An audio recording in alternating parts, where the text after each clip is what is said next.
Good morning, everyone. I am Matt Fruman, Ward 3 Council Member and Chairperson of the Committee on Human Services. Today is Friday, March 6th. We are meeting in person in room 500 of the John A. Wilson Building and virtually via Zoom. The time is now 9:35 a.m.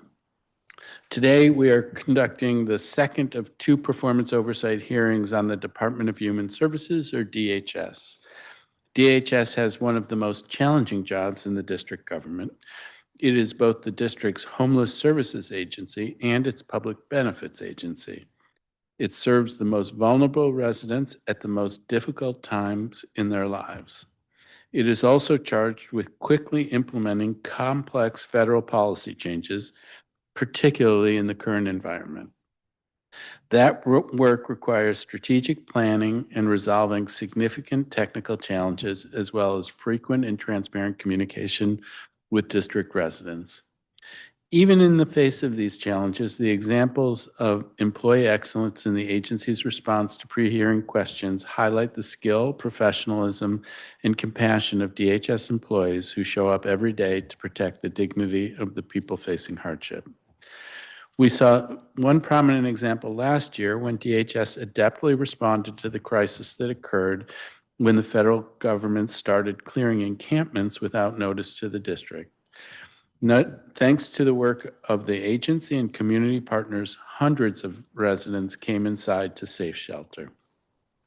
DHS also worked around the clock to ensure there were no disruptions to residents' SNAP benefits when the district had to replace federal funds with local dollars during the government shutdown last fall.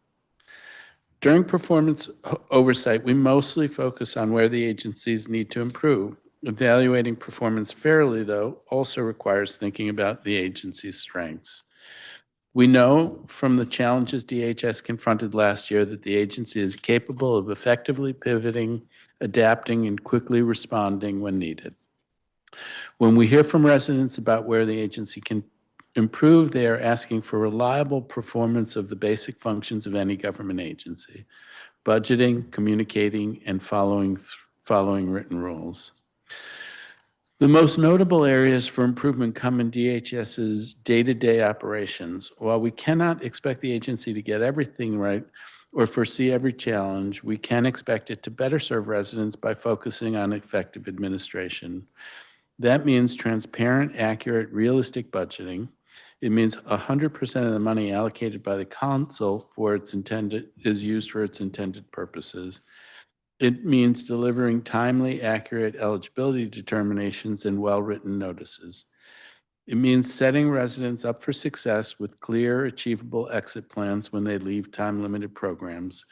And it means getting grant payments out on time. And it means drafting and following written policies and procedures to ensure fair and consistent treatment. Today, my priority is discussing how we can get there. DHS has identified and been open about areas for improvement. Together, we need to zoom in on what concrete changes will lead to better outcomes for district residents. I'm grateful for the work of DHS in producing such thorough responses to our pre-hearing questions. I do think we asked more questions than any committee has asked of any agency, but DHS worked hard to pull data and offer responses to open-ended questions that preemptively addressed concerns. Thank you to Director Pierre and her whole team for the work to get that all done. It did also give us fodder for many questions that will follow, but that's part of it. Before we proceed, I have one note on logistics. Council members will have 10 minutes each to ask a round of questions, and I will generally turn to my colleagues in the order that they arrive.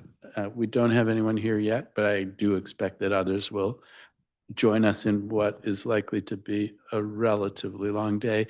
And if it turns into a long day, if there are times where you feel like you could benefit from a break, you should let me know, and I will let you know if the same applies to me. We will now be joined by Rachel Pierre, Director of the Department of Human Services, Economic Security Administration Administrator Brian Campbell, Chief. Okay. For now, I would invite Director Pierre to come to the table in front of me, which you have very efficiently already done. It is the practice of this committee to place our government witnesses under oath. I would invite you and staff in the audience who may be called upon to testify at any point to raise their right hands. Do you swear or affirm under penalty of law that the testimony you are about to provide to the Committee on Human Services is the truth, the whole truth, and nothing but the truth? I do. Okay. Thank you, Director. You may begin your testimony. Thank you. Good morning, Chairperson Fruman and members of the Committee on Human Services. I'm Rachel Pierre, Director of the DC Department of Human Services.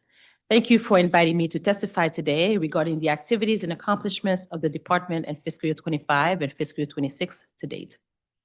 I am honored to serve as Director of DHS and thank Mayor Bowser, the DC Council, and district residents for entrusting me to lead this agency.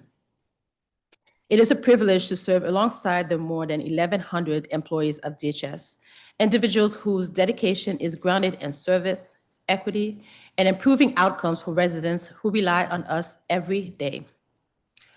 Whether our staff work directly with customers, support operations, or develop data and policy that strengthens our services, their unwavering commitment is what allows DHS to advance its mission.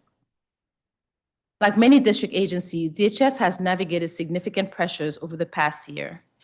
National policy shifts impacting core benefits, a federal law enforcement surge, extended uncertainty surrounding operations, and ongoing fluctuations in district revenue. Yet, through each challenge, we remain grounded in our mission to put residents first and to deliver meaningful, equitable access to services and supports that help residents and families achieve stability. When I was confirmed as director 5 months ago, I outlined priorities that continue to guide our work. Creating a more integrated customer experience, strengthening a homeless response system centered on prevention, diversion, and strong housing outcomes, accelerating lease-up processes, and expanding and deepening economic mobility supports. Today, I will share our progress and discuss the work ahead. DHS operates programs that serve nearly every aspect of household stability. Through our Economic Security Administration, we administer TANF and SNAP, programs that help families meet basic needs and build pathways to employment and financial independence. Through our Family Services Administration, we manage the district's homelessness response system and ensure young people have the supports they need to stay engaged in school. This unified structure allows us to take a holistic view of family stability. For example, in short-term family housing, families are connected to employment and educational specialists who support long-term stability goals. This year, we also responded to the 43-day federal government shutdown that threatened food benefits for millions nationwide. Mayor Bowser authorized $29 million in local funds to keep SNAP benefits flowing, and DHS ensured payments were made on time. DHS has strengthened programs that prevent homelessness and support rapid returns to stability. Over the past year, our homeless prevention program has kept more than 2,000 families from entering shelter. ERAP provided more than $20 million in emergency rental assistance. The DC Flex program continued to support shelter exits and will grow to serve 480 families and 100 individuals in fiscal year 26. And Project Reconnect helped nearly 300 individuals quickly return to stable housing. In fiscal year 25, our Permanent Housing and Families Division achieved a historic milestone. More than 2,200 individuals and families moved in permanent housing, the highest number to ever lease up and completed in a single year.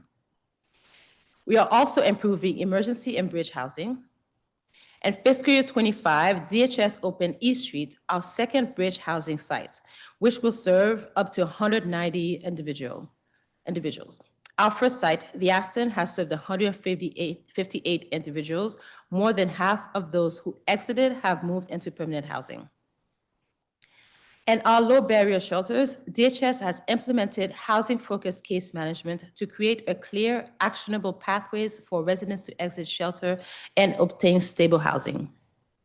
Since implementation, 209 residents have transitioned from shelter into stable housing, 39 of which were our system longest stayers, demonstrating early impact. We continue to strengthen mental and behavioral health connections. Many clients have complex needs, so DHS social workers coordinate with the Department of Behavioral Health to help secure timely and long-term mental health and substance use care. This collaboration expanding further in fiscal year 26. As I have mentioned, this is a critical time for the agency. While we have made progress on program updates and responsive system adjustments, we are also working hard to prepare for upcoming changes to the district safety net programs to ensure that they are delivering the best outcomes for residents and are sustainable for years to come. Beginning May 1st, federal law requires DHS to implement work requirements for SNAP customers who meet the definition of able-bodied adults without dependents, or ABOD. For decades, the district operated under a waiver, but this waiver was rescinded last year. As a result, ABOD individuals may receive SNAP benefits for only 3 months within a 3-year period unless they meet work requirements or qualify for an exemption. DHS has been proactively communicating these changes and ensuring customers understand requirements and available supports. The TANF program, which serves approximately 15,000 families, is also undergoing necessary updates. Federal funding has been flat since 1996, while local program costs have increased 48% since 2020 and are projected to rise another $11 million in fiscal year 26. To ensure sustainability, beginning October 1st, 2026, DHS will implement an annual step-down of benefits for households that receive TANF for more than 60 months. We are developing a robust hardship policy to ensure that families facing significant barriers are protected. We know these changes will affect real families, parents who are working hard but facing significant barriers, and children whose stability depends on this program. That is why it is important that we develop responsive policies that ensure no families fall through the cracks simply because a clock has run out. Our responsive policies and programs are equally as important for the young people we serve. DHS continues to strengthen support for young people. The truancy reduction pilot program, now integrated into Youth Services Division, has shown promising outcomes. In fiscal year 25, 480 students were referred. Of those, 92% received truancy education, 25% received case management, and nearly half of students who received case management improved attendance within 90 days, and over 80% improved overall functioning based on CAFIS assessments. DHS also funds nearly 500 youth beds across shelters, transitional housing, and rapid rehousing, and supports drop-in centers that serve over 1,000 youth each year. In fiscal year 25, more than 1,600 unaccompanied youth were served through the youth and adult homelessness system. Last week, public witnesses shared thoughtful feedback about where DHS must do better. We hear them, and we are acting. In fiscal year 25, DHS launched the Submit a Concern portal, allowing residents to submit and track concerns with improved follow-up from DHS staff. We also implemented document submission receipts at all of our service centers, giving customers an official record of documents scanned into District Direct. Even with these advancements, we know one of the best ways to ensure good customer service is to invest in the training and support of our staff. This month, DHS is launching an agency-wide supervisory training focused on building a more inclusive, respectable, and accountable culture across the agency. In closing, I'd like to reiterate that despite the challenging fiscal, economic, and socio-political landscape we faced over the past year and will continue to face, I am proud of how DHS has performed. No matter the circumstances, our team is committed to always putting people first and advancing our mission. We look forward for the opportunities we have in fiscal year 26 to serve the residents of DC by protecting what is working, fixing what isn't, and creating better paths forward. Thank you again, Chairperson Fruman and members of the Committee on Human Services for the opportunity to share my testimony with you today. I welcome any questions you may have. Thank you very much.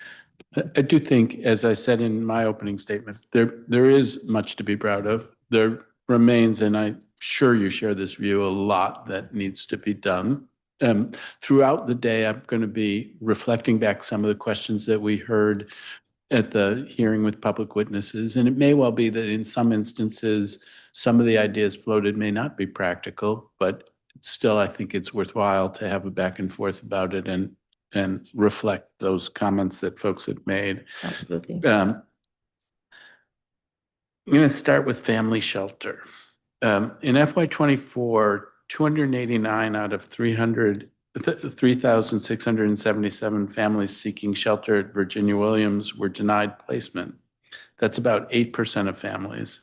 In FY25, the agency denied 1,100 or 30% of families. And in FY26 to date, the agency has denied 491 or 55% of the families that have come forward. The denials seem to be driven by a trend in the percentage of families denied because they have, quote, access to safe housing, which increased from about 20% of denials in FY24 to 49% of denials in FY25. And in FY26 so far, out of 893 families who presented at Virginia Williams, 289 of them have been denied on that ground. So what explains the rapid increase in the number of denials, and what specifically explains the increase in the number of denials due to, quote, access to safe housing? Thank you, Councilmember. So what we have seen is that we have more families who are seeking shelter or coming for homeless services when they have an active lease. This is something that we haven't necessarily seen in the past. So in those instances, we're not denying homeless services, we're denying shelter because as much as possible, our goal is to prevent a shelter stay. So in those instances, what we do is help families either maintain that placement, because this is what prevention and diversion is about, avoiding episode of homelessness as much as possible. So we may deny shelter because they still have access to safe housing, but then our job at that point is to help either maintain that current placement or divert into another option when not possible. So it may well be that it's part of what you're trying to do is be more nimble, where if you can keep somebody in the place that they are, use certain of the dollars to do that. If you can link them with somebody, with a family member. Absolutely. So that the access to safe shelter is, you found an alternative way. Absolutely. It's not that they're without shelter, Yes. but you found an alternative way.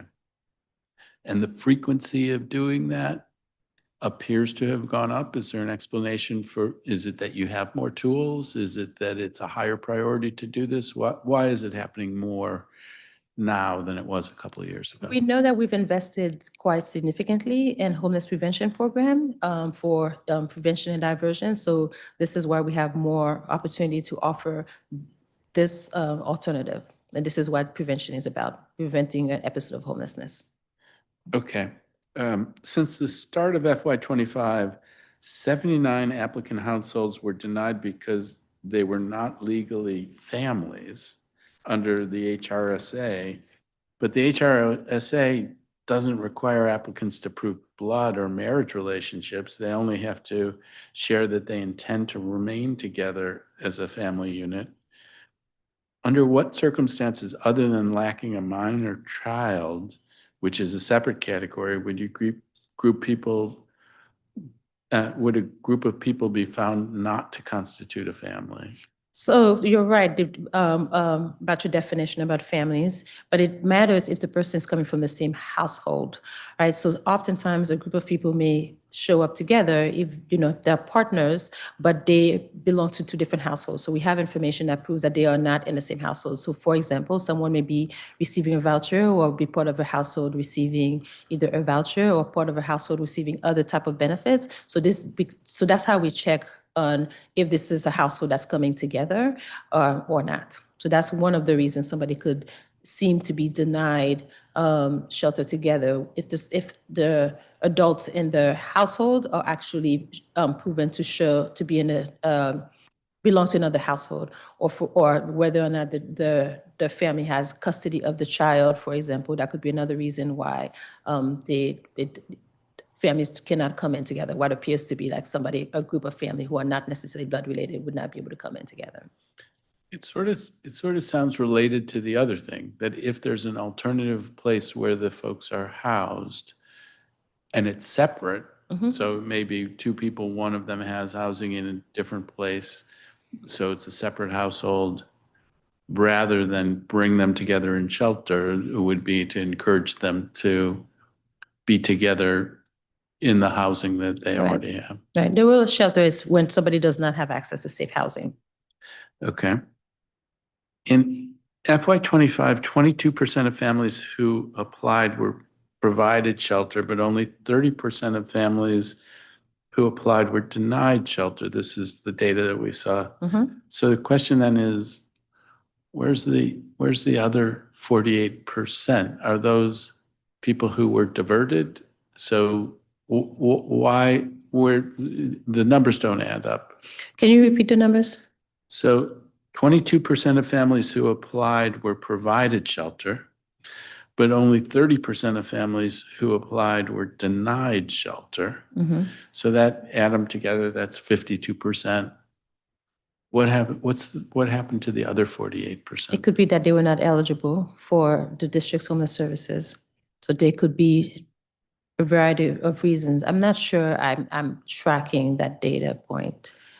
Is there a place in the questionnaire responses? Maybe we can point you to it. I think I see. So I think it probably is about the same answer, council member, that if somebody has access to either safe housing and they're going to, we can refer them to homeless prevention programs instead. Okay, yeah, so they may still be connected to another resource, like the homeless prevention program. Yeah, so the place we see the data is at question 36. But you think that it is Yeah, I that think you found another answer for right, that they have section access, if they have access to safe housing, either through homeless prevention program, this is where we would support them. Yeah.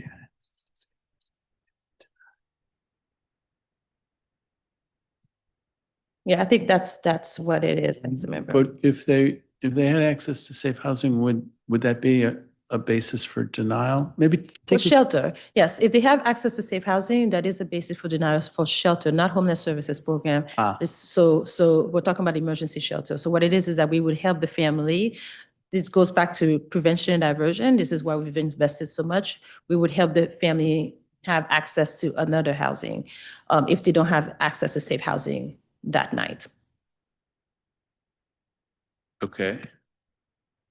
All right. Well, we'll move on, but at some point, take a look at question 36 to see how it is that we're coming up with those numbers. Sure.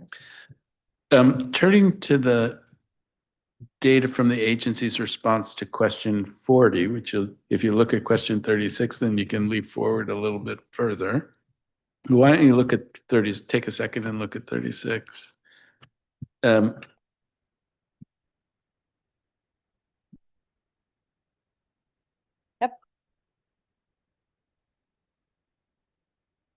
Yes. Okay, so in question 40,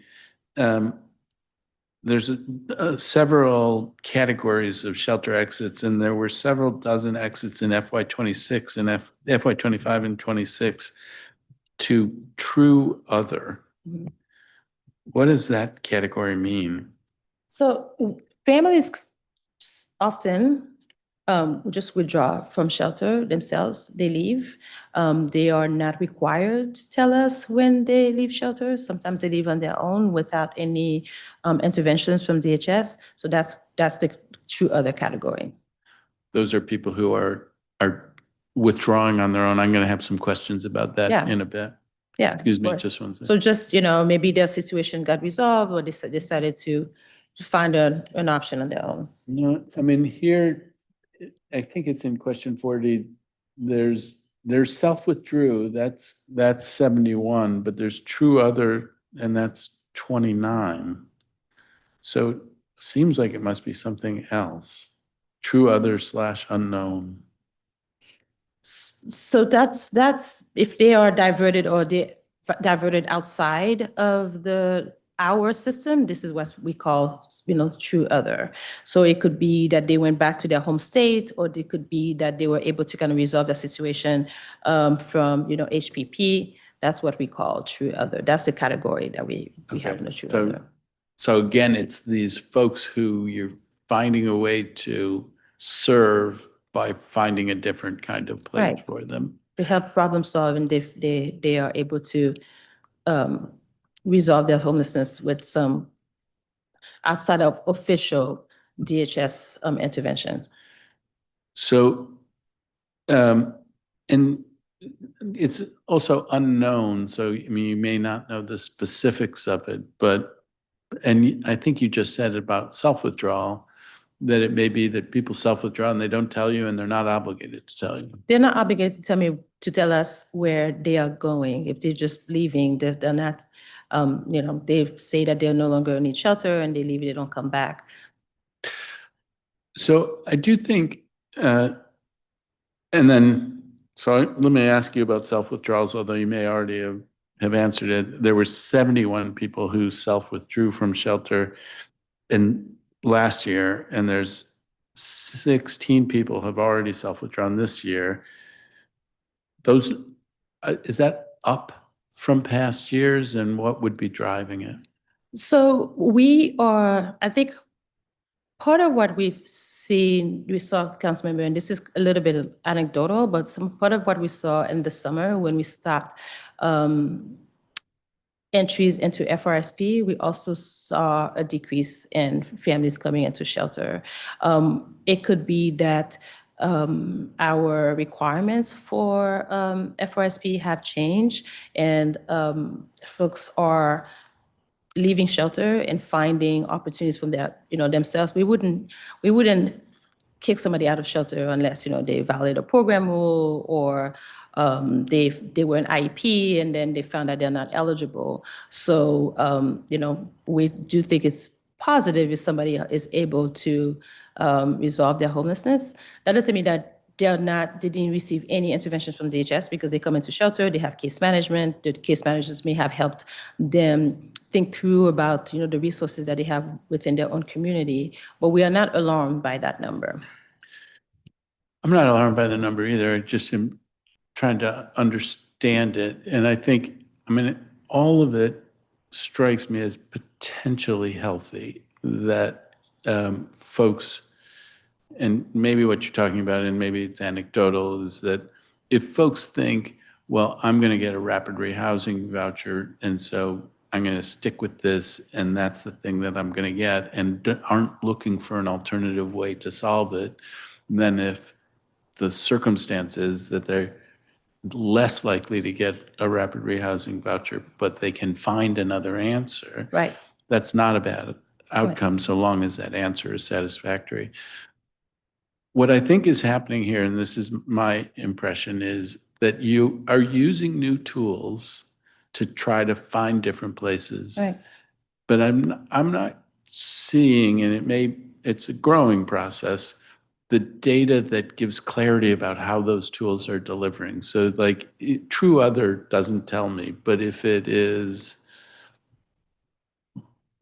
through HPP or some other thing, I think a thing for the coming year could be to try to track the efficacy of these alternative tools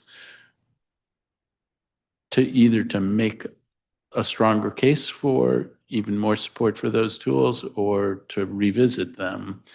But I think they're nested in this data in a way without being fully identified. Do you get me? So I think there's a lot of changes happening in our system. Some of it is, yes, that diversification of tools, but also the case management and how we talk to families, helping them that understand that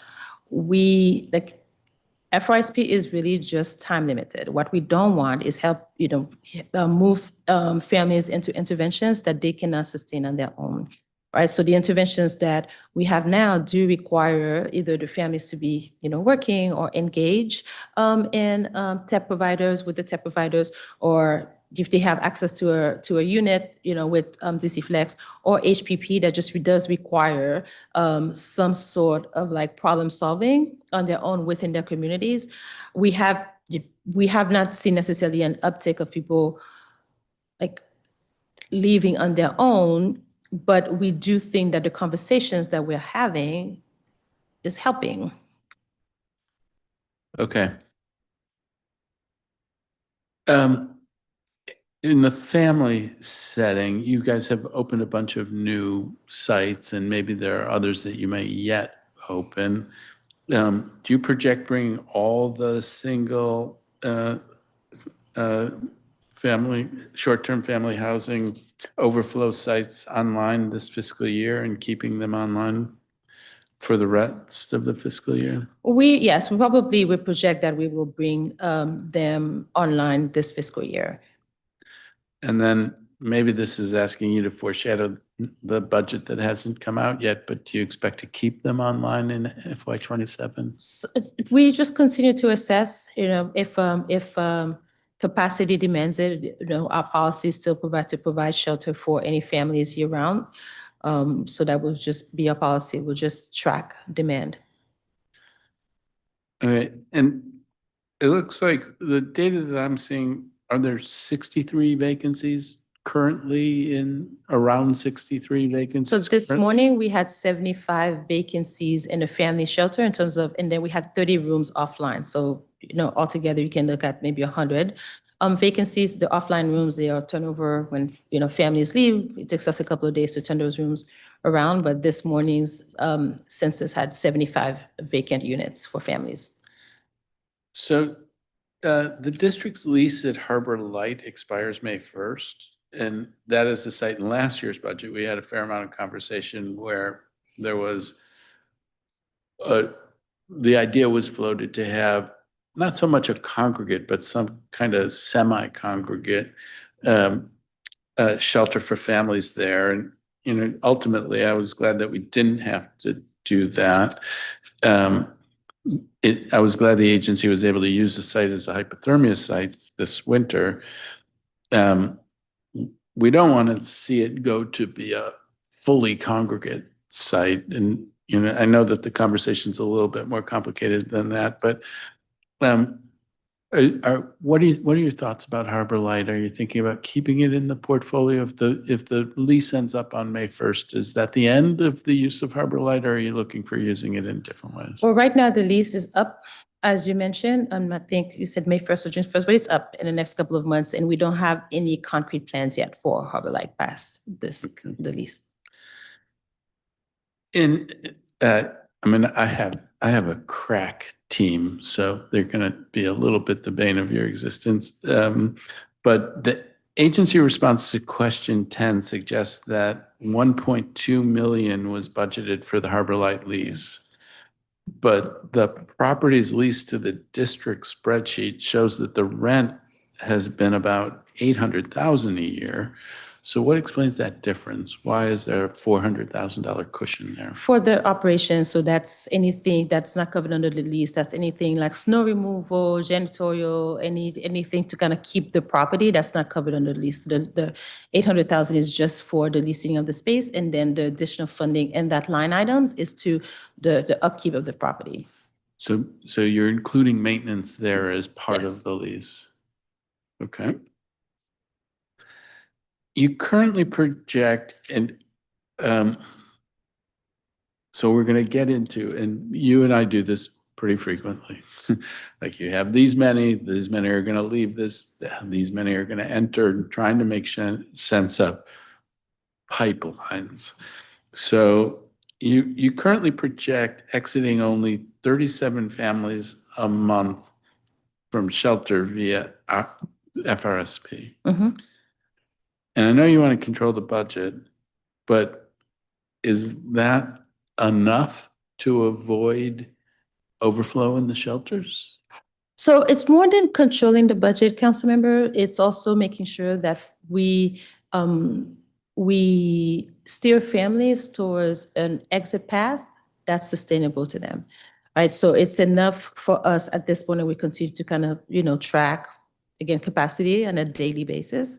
And we want to make sure that we match FRSP to families who are more likely to be able to afford the rent at the end of the 12 months. So that's the way we sort of kind of look at it. Yeah. And well, I'll go through a couple of others. I mean, similarly, DHS intends to exit only 2 or 3 families a month from shelter to PSH. But with many more being matched to FRSP than to PSH. But if you're imposing an employment requirement for FRSP, and if PSH is for people who may not be able to work,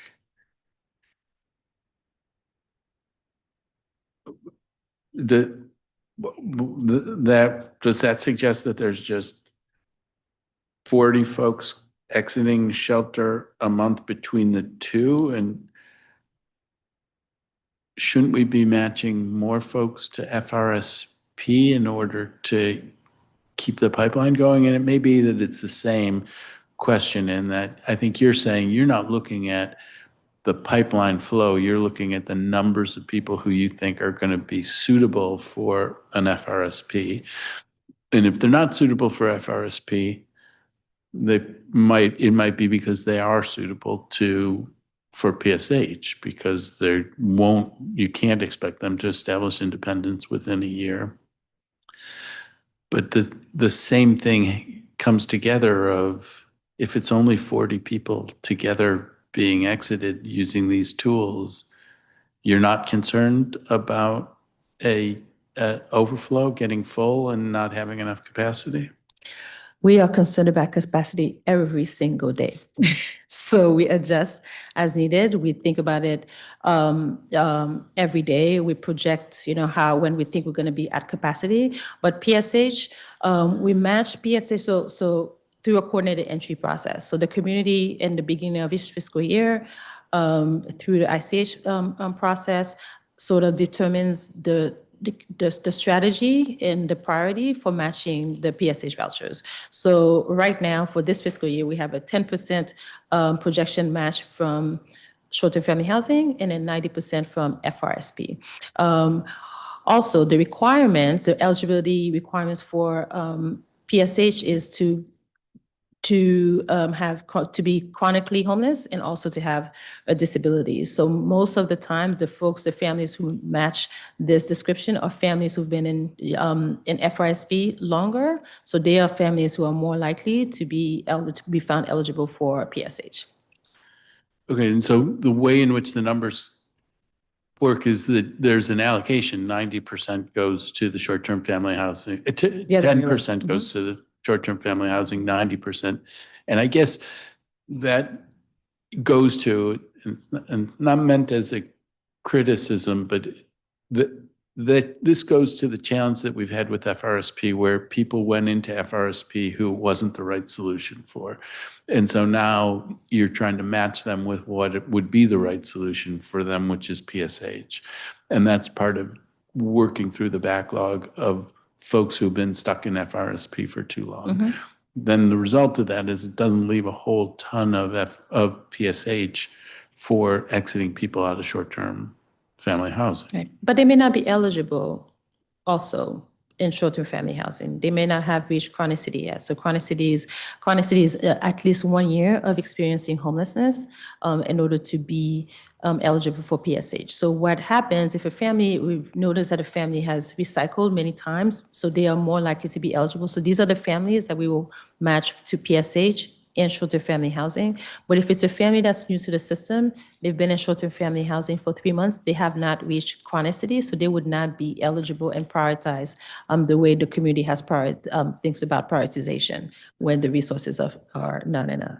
So I hear you on that, but then also, so you could have a family that has not achieved chronicity to qualify for PSH and doesn't have a job, so they don't qualify for FRSP. And so now there is the idea that you keep them in short-term family housing and hope that you can link them with a job so that they can then be transitioned to FRSP? So 2 requirements for FRSP. It's either you are employed or you get connected to a TEP provider. So if you receive TANF, you get connected to a TEP provider so that the idea is that within the 12 months, you are able to be connected to employment and then can afford the rent at the end of 12 months. So you don't have to be employed, but you have to show good faith that you are likely to be successful. If not, maybe HPP could be another intervention for those families.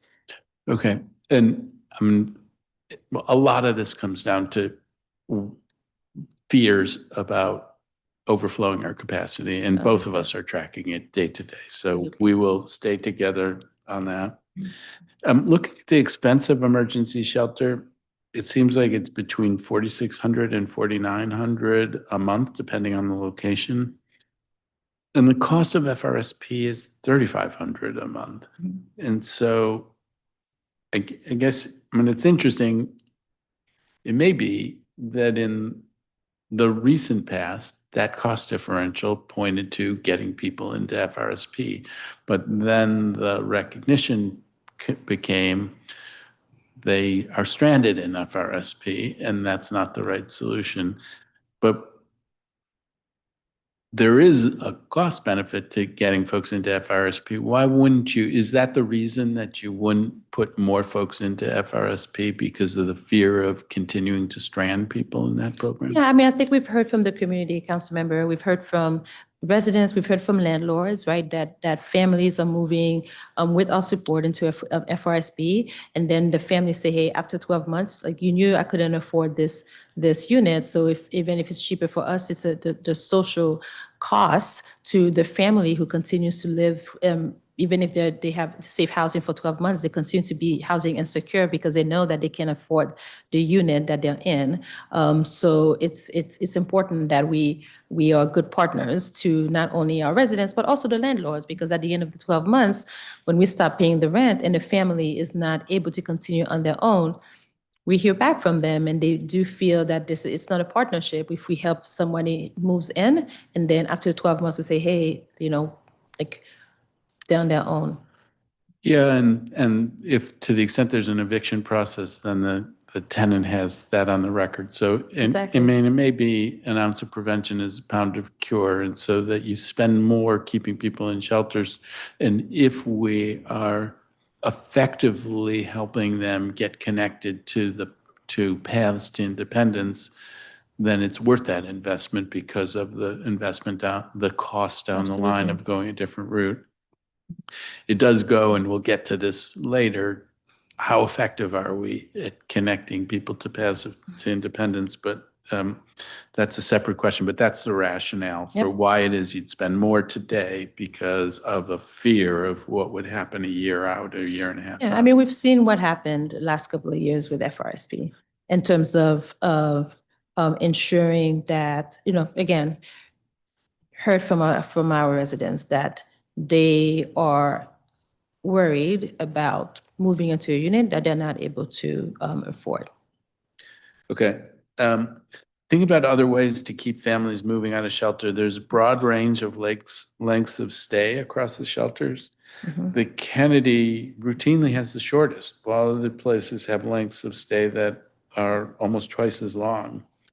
Are there lessons that DHS and other providers could take from providers who get people out of shelter faster? And how do you incorporate the data on length of stay into your oversight of the short-term family housing shelters? So we track and we share that information with our, providers on a regular basis. If there is, I think what may have happened with the Kennedy is that, yeah, I mean, my data would show that the Kennedy has a shortest length of stay, but I think what happened with the Kennedy last summer, we had some HVAC issues at the Kennedy when it was hot and the AC went out. So then we cleared out the Kennedy. So we moved every resident to other shelters. So then when we reopened the Kennedy, like whether the families had been in another shelter or not, like we went back to day one. So that average may have skewed a little bit to their favor because because it looked like we terminated families from them much earlier, but they just went to another shelter versus being able to kind of move out. So it's not that they found a secret sauce, it's that Right. their HVAC system broke. All right, well, was hoping for the secret sauce, but last budget season, and the council funded 336 new PSH and TAH vouchers and 560 DC Flex slots. The vouchers are being used at a reasonable clip, with about 110 being used to support families leaving shelter and FRSP so far. The Flex numbers are more confusing. Flex has helped 9 residents leave, if I get the data right. Flex has helped 9 residents leave shelter and 6 leave FRSP in FY26. You currently project exiting only 7 families a month from shelter to Flex for the rest of FY26. You also say, however, that there are 160 families that have been matched to Flex from FRSP. Are there 154 families that have been matched to Flex from FRSP, but who have not yet exited? And if so, why would that be? So I think we have about 154 families who have been matched, who are going through the enrollment process right now.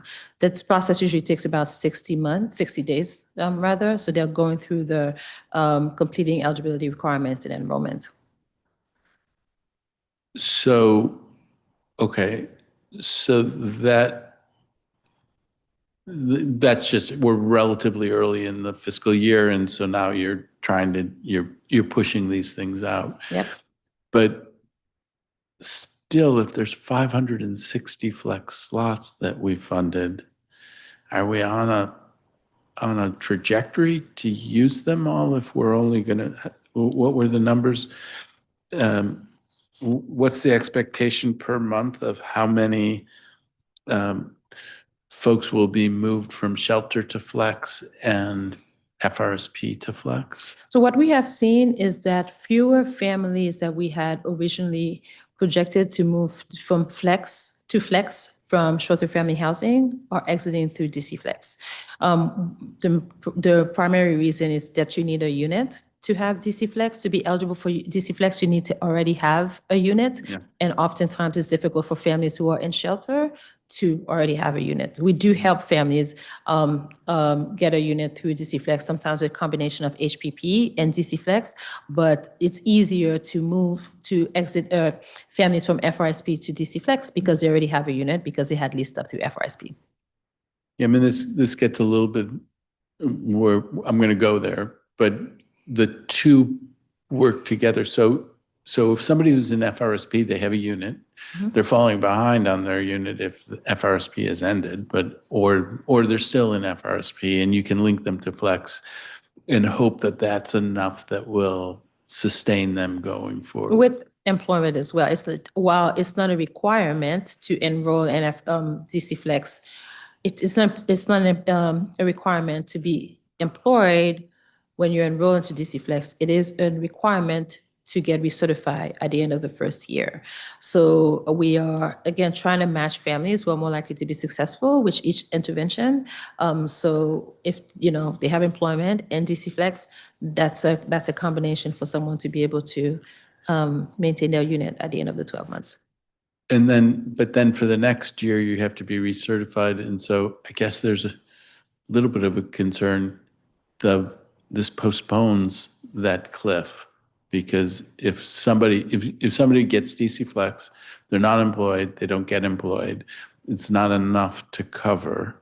And then when they get to recertify, then they might not be recertified and you'd be in the same place that you were at the end of the 12 months of rapid rehousing. Yeah, potentially, or they could have a job and they lose their job to no fault of their own, and that could happen too. Again, goes to, and this is an emerging theme for me, this, I feel like we need to have a major rethink of how we connect people to work. Because I don't. We agree too. We definitely agree there, Councilmember. Okay. So we funded some of these slots as a way to preserve the right to non-congregate shelter for families. The idea was that if we kept enough families out of shelter, we wouldn't have to use congregate spaces. Now, though, we're having to use additional non-congregate shelter sites for families, which are much more expensive than the flex slot. Is there a reason that flex is not being used more broadly? And I think we've talked about that. I mean, the idea is you want to use flex for those families for whom it can work. Yeah, but also it's a very different intervention, Councilmember. When somebody comes to us and gets shelter, they need a safe place that night, right? So DC Flex takes up to 60 days to enroll. There's a lot of paperwork involved, so it's you can't replace one with the other.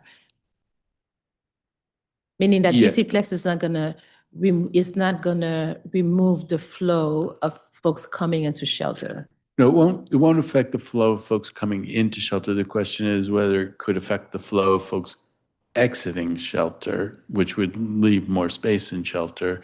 But what I'm hearing you say is you want to be careful about the way in which you use it, because if you're using it for folks who aren't ready for it, then it's not going to succeed. Similar to the whole the discussion around FRSP. Right. Okay, I'm going to let my colleague get settled and do a couple more questions and then turn to you. So I'll give you a 3-minute warning. But just to warn you, my 3 minutes are not 3 minutes. All right. Your response to question 10 says that DHS is using $1 million funded by the council for more DC Flex slots to support currently enrolled participants. Was the original DC Flex budget proposed by the mayor insufficient to support current participants? Or is the agency elected to use the original budget for some other purpose? Oh, I also see that I've been joined by another colleague, and I don't know who got here first, but was the budget sufficient, or are you using the original budget for DC Flex for something else? No, so it's still DC Flex. We decided to expand DC Flex to enroll individuals and youth for the first time this year. Okay. Your description of HPP Plus mentions DC Flex. How do the two programs work together? Would a family be provided funding for a security deposit and a first month's rent through HPP and then given assistance going forward through DC Flex? Is there a if DC Flex, you have to have a unit, is the idea that you offer them HPP and DC Flex, send them out to find a unit. If they can find the unit, then they can get both? Yeah, so if a family is in shelter, for example, and they don't have a unit, and but HPP is able to help with security deposit and first month's rent, and then they now have a unit, and we can combine with DC Flex. So that's one way to do that. We do it. So there could be an overlap between the folks who are getting HPP and DC and the folks who are getting DC Flex. Correct. Kind of be curious. I don't know if that's in the responses, but I'd be curious to see how many people we're doing that for. Okay. Yeah, I think we have that data. We can try to get that. Okay.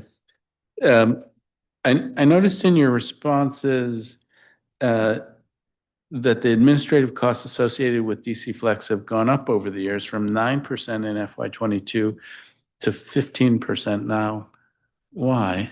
I think that when we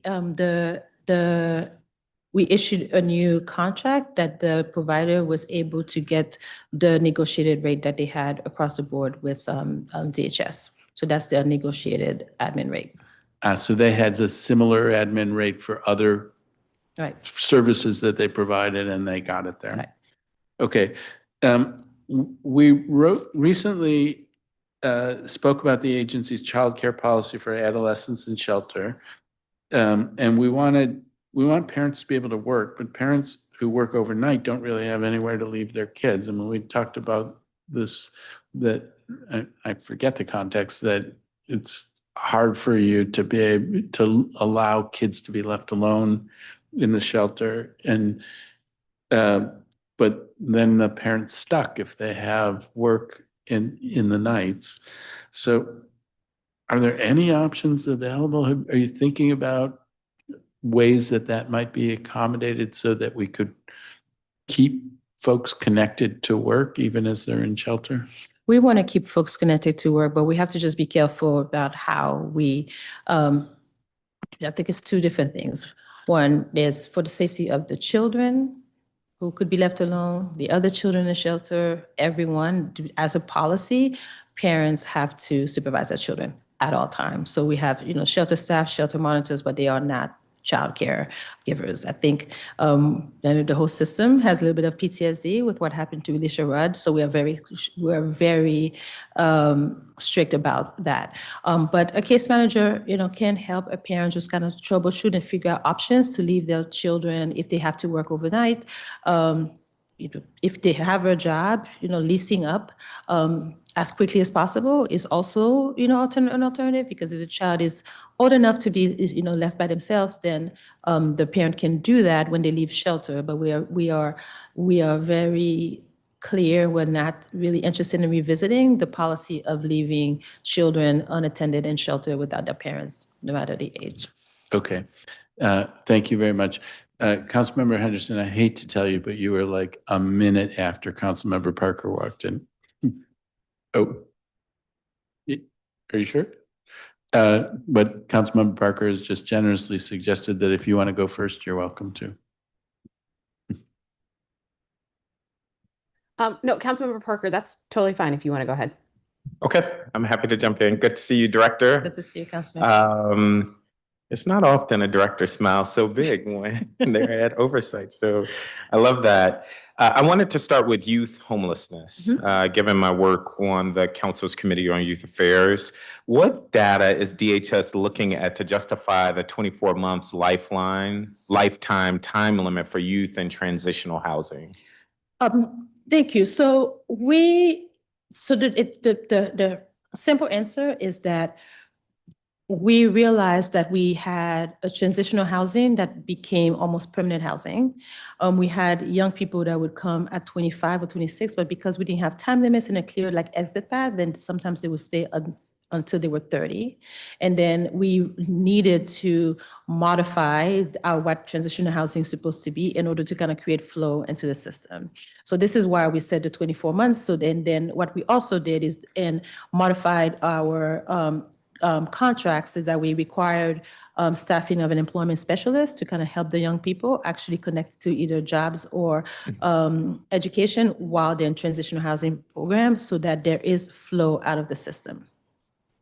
Got it. So it's kind of to force them into other long-term housing supports.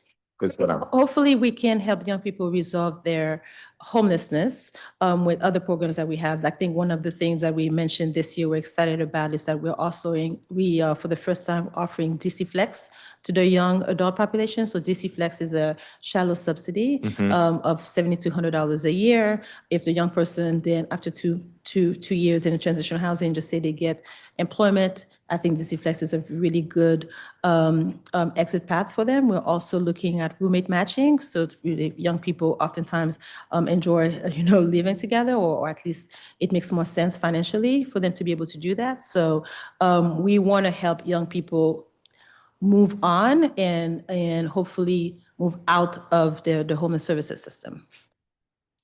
Understood. How many housing providers are currently partner with DHS for youth housing? For youth housing, I can get you that information. Hopefully. And while you look for that, if you could also speak to the number of housing providers that experience funding reductions from last fiscal year to this fiscal year. So for the Youth Services Division, I believe that the funding stayed flat for this year, but we're also going to issue a new solicitation this year for additional emergency shelter beds in the Okay. youth system.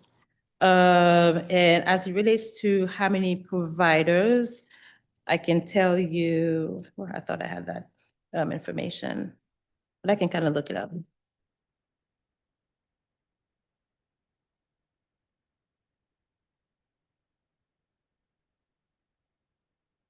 And But it seems like some of the funding was reduced or eliminated.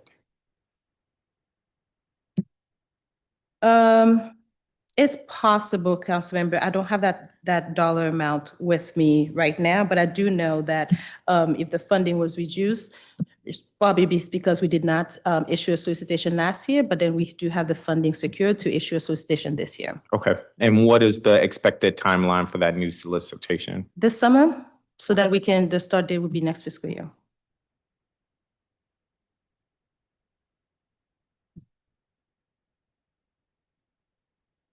The agency states that the typical ramp down period for defunded programs is approximately 90 days or 3 months. In cases where programs serving young people were terminated, what transition plans exist and/or how does the agency work with that provider to offboard them? In terms of beds for young people, I believe the last time we closed just a program for beds was Kasariri, and we were able to make sure, this is then when Shine opened, and we were able to transition all of the young people to alternative beds within our system. It's interesting you bring that up because I remember, and I know that was a moment where you all were kind of thrust into a problem-solving stance. Yep. One of the points of feedback I heard from some providers like Wanda Austin is we've been asked to take on more young people, provide more support, but we haven't been given extra resources or provided extra support. That is not necessarily correct. If we're talking about the period of the Casa Ruby closing, is Yes. that the period? No, because the funding that was allocated for Casa Ruby then was reallocated to other providers. Wanda Austin was not a provider that was like, I think we opened Shine specifically when Casa Ruby was closing and Covenant House was the provider there. Got it. So Wanda Austin was not formally one of the providers that stepped in? Because it was my understanding that it was one of the providers. It may be that they had capacity. They had already in their contract, they had capacity for beds, so they had capacity to take more young people, but not that we've asked them to scale up their capacity without providing any funding. Understood. We wouldn't be able to. So what I'm hearing you say, if there is ever a provider that will no longer provide services, the agency steps in to kind of create a transition support Yes. for the young people in the care of that provider. Absolutely. And how long before services are terminated does that process begin? I think you mentioned 90 days. Once we know that a provider, we're closing a provider, we usually give a 90-day notice because it's very important for us that we transition young people to another intervention so that they don't obviously return to homelessness. Okay. A portion of young people exiting transitional or extended housing had data not collected as their housing determination. In other words, I'm assuming you can't determine what the status of their housing is. Can you just speak to what that means and why that might be the case? In terms of, so when we don't have information on an exit path is when a young person may have exited themselves without necessarily our intervention and they resolve their homelessness on their own, because if they move to another housing intervention within our system, then we're able to kind of track that data in that way. Is that sort of kind of answers your question? Okay, let me just make sure I'm tracking that. So when you say solve their homelessness themselves, That's separate than I'm just leaving the program, but they communicate to you, I no longer need your services, but you are unable to confirm exactly where they landed. So I think it's the same. So if somebody says, I'm leaving the program myself, it's self-report. If the young person wants to say where they go, sometimes it's reunification with a family member, and so forth. But we only have concrete data when a young person leaves and goes into another DHS funded program, because then we can track them throughout the system. And on the data front, when it's listed as other, as terms of their exit destinations, what does that mean and what falls under the category of other? I think that's what it is, when we don't know what the exit is, because the young person may not have shared with us. But we definitely have identified this as an area that we need to improve in terms of, getting data from our youth providers, and we're going to be working on doing I love that. I love that. We're on a roll in terms of oversight hearings this week. Directors are saying these are the areas we're working on. That's kind of refreshing to hear versus the everything's perfect type of presentation. What percentage of young people exiting transitional housing exited to permanent housing in fiscal year 25? So that number is low because usually we don't necessarily exit from young people to permanent housing, as we talk, called PSH. I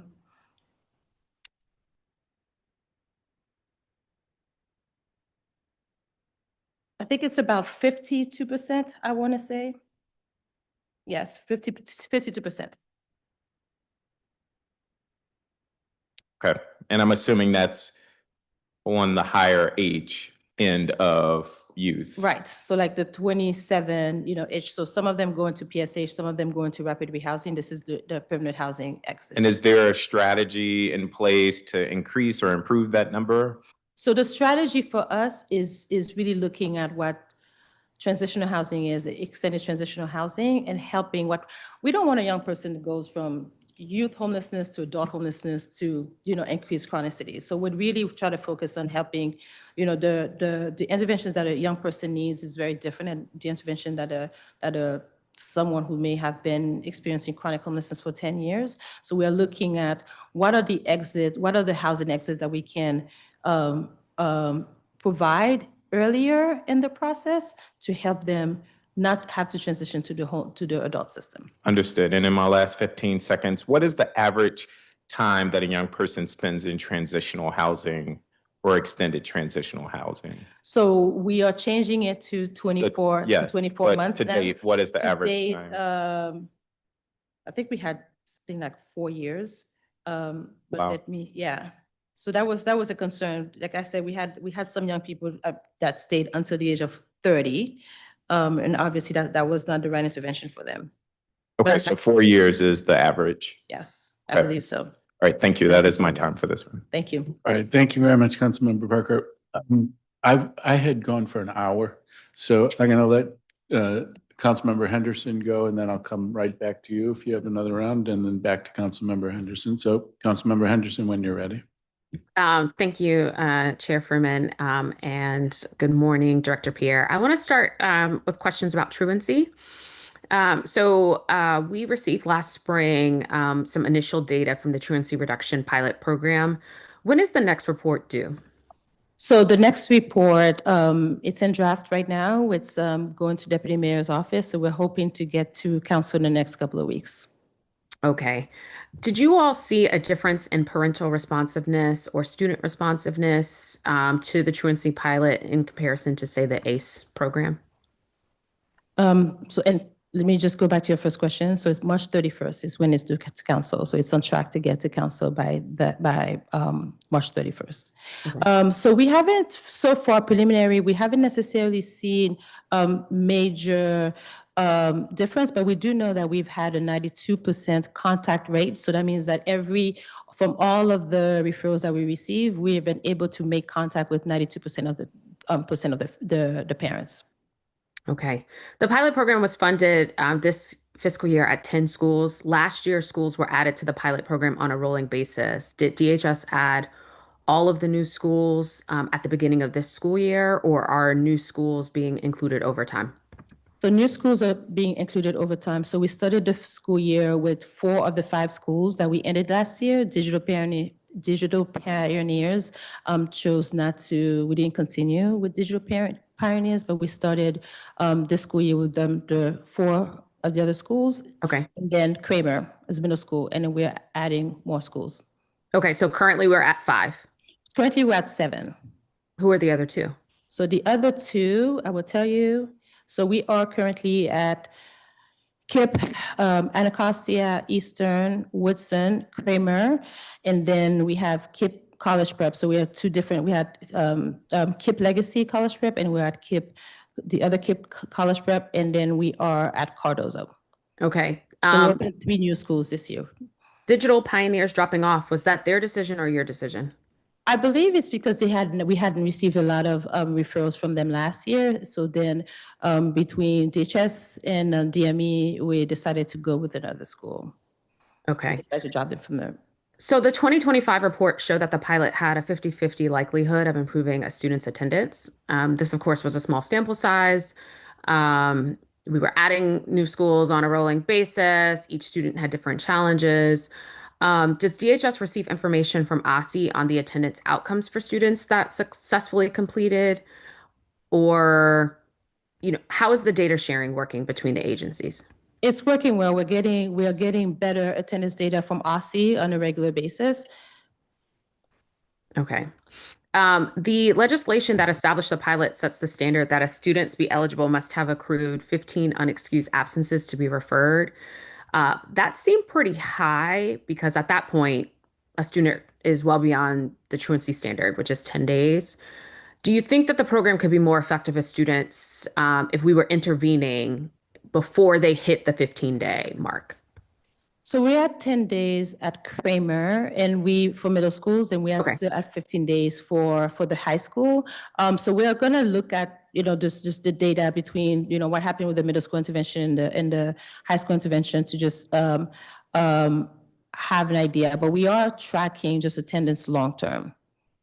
Okay. I have some more questions on this, but I think you said we're on track for the report and on the 31st. So hopefully we can get some more information there. I want to switch to some questions about overtime. You said in the pre-hearing responses that as of April 2025, the Economic Security Administration no longer uses overtime. Is that still accurate? Yes. Okay. What was the total ESA overtime in FY25? I'm going to ask Brian. We don't have that information with us, council member, but we can get that to you right now. Okay, so you don't know how much overtime your agency used in fiscal year 25? I can get it very quickly. I just don't have it right now. Okay, well, this hearing is going on, so let's phone a friend. Yeah, on that front. Yep. I guess I'm just curious in terms of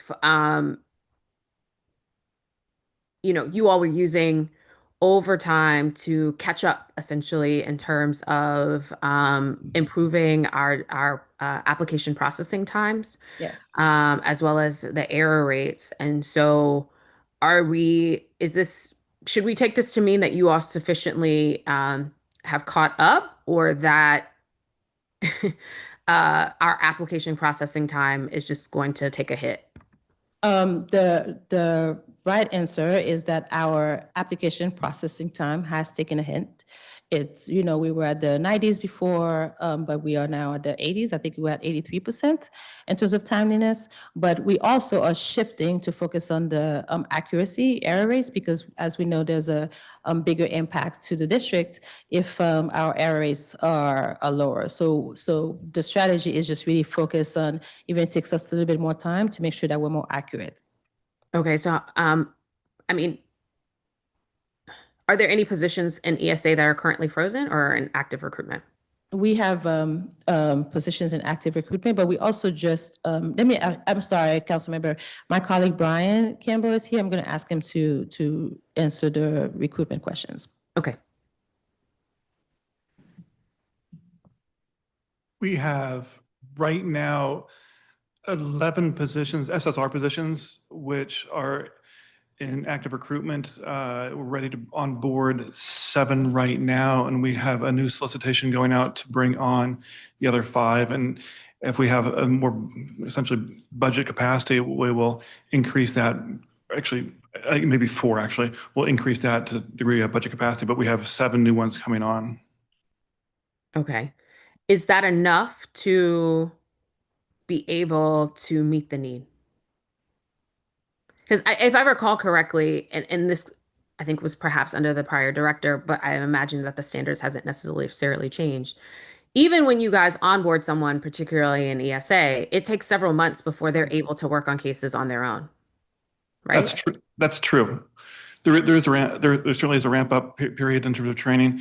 I mean, so we're looking at things both in terms of the number of the capacity we have, but then we've also implemented some new things which allow us to process cases faster. And so looking at it from both the personnel standpoint as well as what can we do things to process cases faster. And so for instance, we've just rolled out something called Smart Assist. And I'll talk about that probably more later too, but we've seen essentially ability to save 7 minutes per case action there. So again, we're trying to maximize on both sides, be more Okay. efficient and also making sure that we take advantage of the staffing that we have. Okay. Director Pierre, I have that you all overtime spend year to date as of February 27th was $21.5 million. Is that your understanding? For fiscal year 26? Yeah.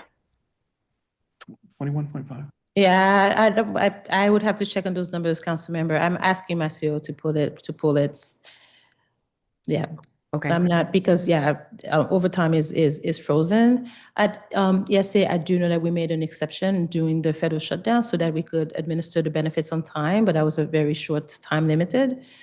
So I'm not quite sure that it would be this high. Okay. So what's our current error rate for processing? Right now, the last reported error rate was 19%. All right. In some ways, that's trending in the right direction, but still high, especially when we're talking about the financial hit to the district if we don't get that number down. Let me switch topics in my last minute here. I want to talk about the work requirements that are coming for SNAP able-bodied adults without dependents in April. When did DHS notify customers of the changes?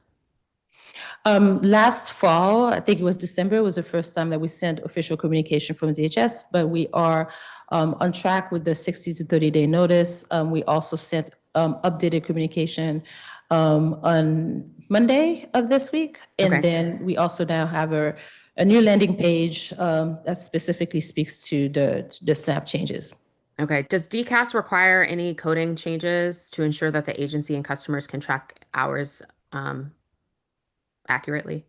Ask Brian. Yeah, that was a significant part of the work we've been doing over the last 6 months, both in terms of the ability to track as well as there's a whole batch of new notices which go out. The director mentioned 3 of them just now, but there's a whole series of other notices. And so that's what we've been working on diligently over the last 5 months. And so we're on track for that to go live.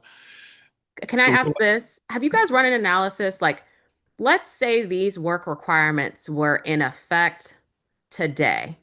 What percentage of our customers would not be in compliance? We have made analysis. If nothing changed, it would be about 17, up to 17,000 residents. Up to 17,000 residents who are currently not in compliance as of today. Yes, and who would not qualify for an exemption and so forth. All right. I'm over my time. Councilmember Parker? Is it okay if I correct one thing, Councilmember Henderson? So I'm not sure where you got your overtime numbers, but my numbers is about $13,000 in overtime, definitely. So we'll follow up, or it would be great if I understand where your numbers are coming from for this fiscal year. Okay, so for this fiscal year, you have 13,000. 13,000, yeah. We did obviously some overtime during the snow emergency because obviously, for obvious reasons, but yes, 13,000 is what I have. Okay. All right. Thank you. Thank you. Thank you. Councilmember Parker. I wanted to turn to the child care subsidy program next. At OSCE's hearing this week, they confirmed their intention to implement an enrollment freeze. and establish a waiting list. This will effectively mean that no new families will be able to join the subsidy program, and it's not quite clear what the target is. Do you have a sense of when that enrollment might resume if a waiting list were to be created? No, I mean, we're working very closely with OSSI, and we're hoping that, when they're ready to implement those changes, they'll bring us to the table. But no, we have no idea how they're planning to roll out their waiting list.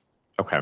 So to be clear, I believe my understanding is there's roughly 7,300 participants in the program. If there is a cap, there will be natural attrition and no new enrollees. I'm pretty clear-eyed that will negatively impact childcare centers. And so if you could follow up with what is the projection at which we would start re-enrolling people. And this is also a question I'll ask Asi as well, but I think that will be important for us to know. Sure, just so we definitely will follow up. We work closely with OSSI, but they totally administer the childcare program, not DHS. Yes, but you all are working together and you are transferring funding to OSSI for the program. Yes. So I would imagine you all are going to be at the table together making many of these decisions. DHS reports that roughly 90% of applicants were approved in fiscal year 25 and roughly 94% in fiscal year 26 to date. What are the common reasons why someone might be denied access to the child care subsidy? Childcare? Yeah, that's Brian's answer. Largely, I think it's because everything wasn't submitted in terms of the application process. So we work hard to make sure that we outreach and advise them of what's needed, but some stuff simply doesn't get turned back in. And so is it safe to assume that if someone is denied, assuming they meet the eligibility criteria, it's likely because they're missing documentation? It's documentation. It could be over income too. There could be an eligibility component too. I can double check on what that 6 or 7% is, which is denied. Okay. And just so I'm clear, what is the maximum income eligibility threshold for the child care subsidy program? That's graduated based on family size, and I'll have to get you that table. I don't have If you could follow up with that for one child, two, all of the things, as well as what percentage of participating families are nearing that cap. So if you tell me that the cap is $15,000, I'm just throwing out a figure, it will be helpful to know how many families are close to that cap, because that too will inform the attrition that we will expect will happen if there's an enrollment freeze implemented by IC for the program. We'll work with our data team in Austin to get that. Awesome. How many families with an infant, so 0 to 12 months, did DHS approve for the subsidy program in fiscal year 25? And I'm sorry, I don't have that information. I'm going to just rattle through these, and if you can follow up. Yeah. How many families with a toddler, so 12 months, 36 months, did DHS approve for the subsidy program for the first time? And the distinction here is that they are not a renewal, so for the first time is what we're asking. How many families with a pre-K or school-age child did DHS approve for the program? And how many new subsidy approvals were done in fiscal year 25 for families who qualified because of income level? Versus how many families were approved because of disability, foster care enrollment, or other categorical reasons. Does that make sense? Yeah, we'll take those back. Those are some detailed, nuanced questions and Okay. We'll report back to the committee. Do you also have a ward breakdown or distribution of families served by the subsidy program? And we can get that as well. My guess is it's predominantly wards 5, 7, and 8 would be my guess. That's what we see on our other programs. We have that data track specifically on SNAP and TANF and Medicaid, and that's what we predominantly see there. Okay.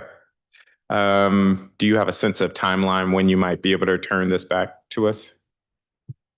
I think it's probably pretty quickly. We work with OSSI. We'd be Is it- gonna get. Is it fair to say by end of next week? Oh, I think so. Okay, great, Yeah. great.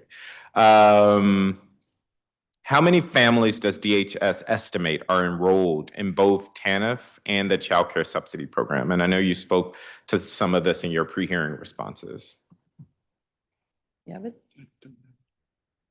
And while you're looking for it, also SNAP and the Child Care Subsidy, Medicaid and the subsidy, and if there's an overlap. There certainly is an overlap. What we see, broadly speaking, if folks are in medical assistance, they're also receiving SNAP and they're also receiving TANF. And so they're really a series of concentric circles. And it's my understanding when someone applies for TANF, they are automatically informed about the Child Care Subsidy Program. Is that right? Correct. Are they automatically enrolled or just No, informed? It's a separate process. It's a separate application. We have a single application for medical SNAP and cash, TANF. It's a separate application process for childcare because that's run out of Aussie, although we're co-located. Got it. Understood. So we can, if I come in to apply for SNAP TANF, I can go across the hall and complete my childcare application. Understood. So now, Councilmember, we can get back to you with some of this Okay. data. Again, if you can tell us how many families are in both TANF and the subsidy, SNAP and the subsidy, Medicaid and the subsidy, Yep. and a fourth category of like all of those things together. Yep. Because what we want to get at is who is harmed, how many folks will be harmed by these changes that are being proposed, so we can zero in. And I'm clear-eyed that that's going to be concentrated in wards 5, 7, and 8. Yeah. If beginning the, before I go there, there was also, you had some data. Now, this is in the pre-hearing responses. You had data about a percentage of families receiving TANF and the child care subsidy. There are a subset of families that are impacted by the work requirements as well as the time limit issues. And if you can just speak to those numbers.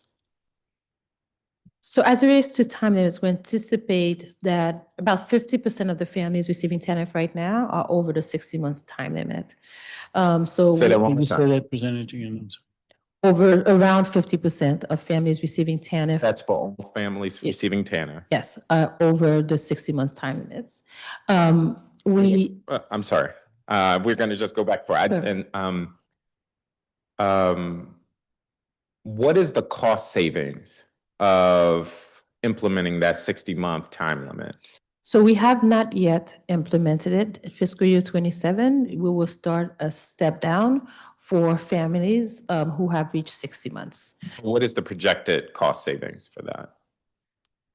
In the first year, I think it's about $2 million. But also to clarify one thing, it's a step down. So because a family steps down on their TANF benefit, they still remain eligible for childcare. Does that make? Mm-hmm. Okay.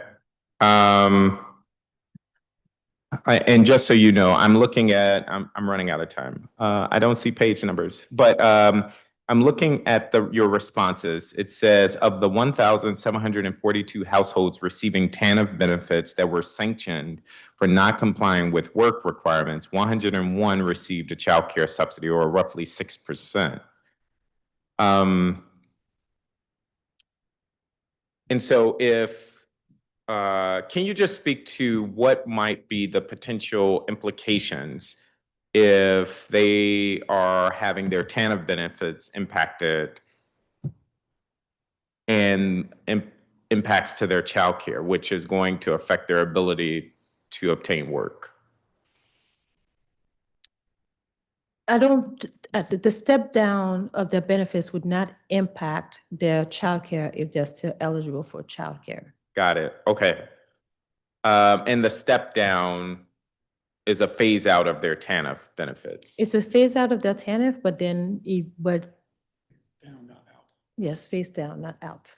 That's a good, so meaning that if starting in fiscal year 27, families over 60 months who may not qualify for a hardship exemption will see their benefits go down by 25%. The following fiscal year by 50% of their their original benefit, and in the following year to another 25%, but in perpetuity. So currently, we do not have plan to phase out of TANF. It's just a phase down, a step down, a gradual step down. Okay, I'm going to leave it there. I'll pick this up on another round. Okay. But thank you. Thank you. All right, thank you very much, Councilmember Parker. And I am gonna, if you have another round, I'll let you go after Councilmember Henderson, and Councilmember Henderson, if you have yet another round, you can go after Councilmember Parker. Some of the data that you were asking about is in effect a table about who's in which different programs and how much overlap. That's an inquiry that we're going to be asking for too. So we'll want a formal document that'll show that. Councilmember Henderson. Thank you, Councilmember Freeman. And I'll just say up front, I actually, this is going to have to be my last round for now. So I appreciate you giving us that extra time. Director Pierre, I want to go back to talking about SNAP changes that are coming. Can you describe a little bit about the conversation or the work that you all have been doing with the Department of Employment Services, the Workforce Investment Council, and others to provide additional resources to individuals? And you sort of said it very matter of fact, but the idea that if the work requirements were in effect today, 17,000 people would be out of compliance. That is a lot. And I think that at least I haven't seen it, or my office hasn't seen any sort of coordinated communication that is reaching out to individuals to say, like, here are the job fairs, here are education training programs, here are the ways in which we can get you into compliance. Is that happening?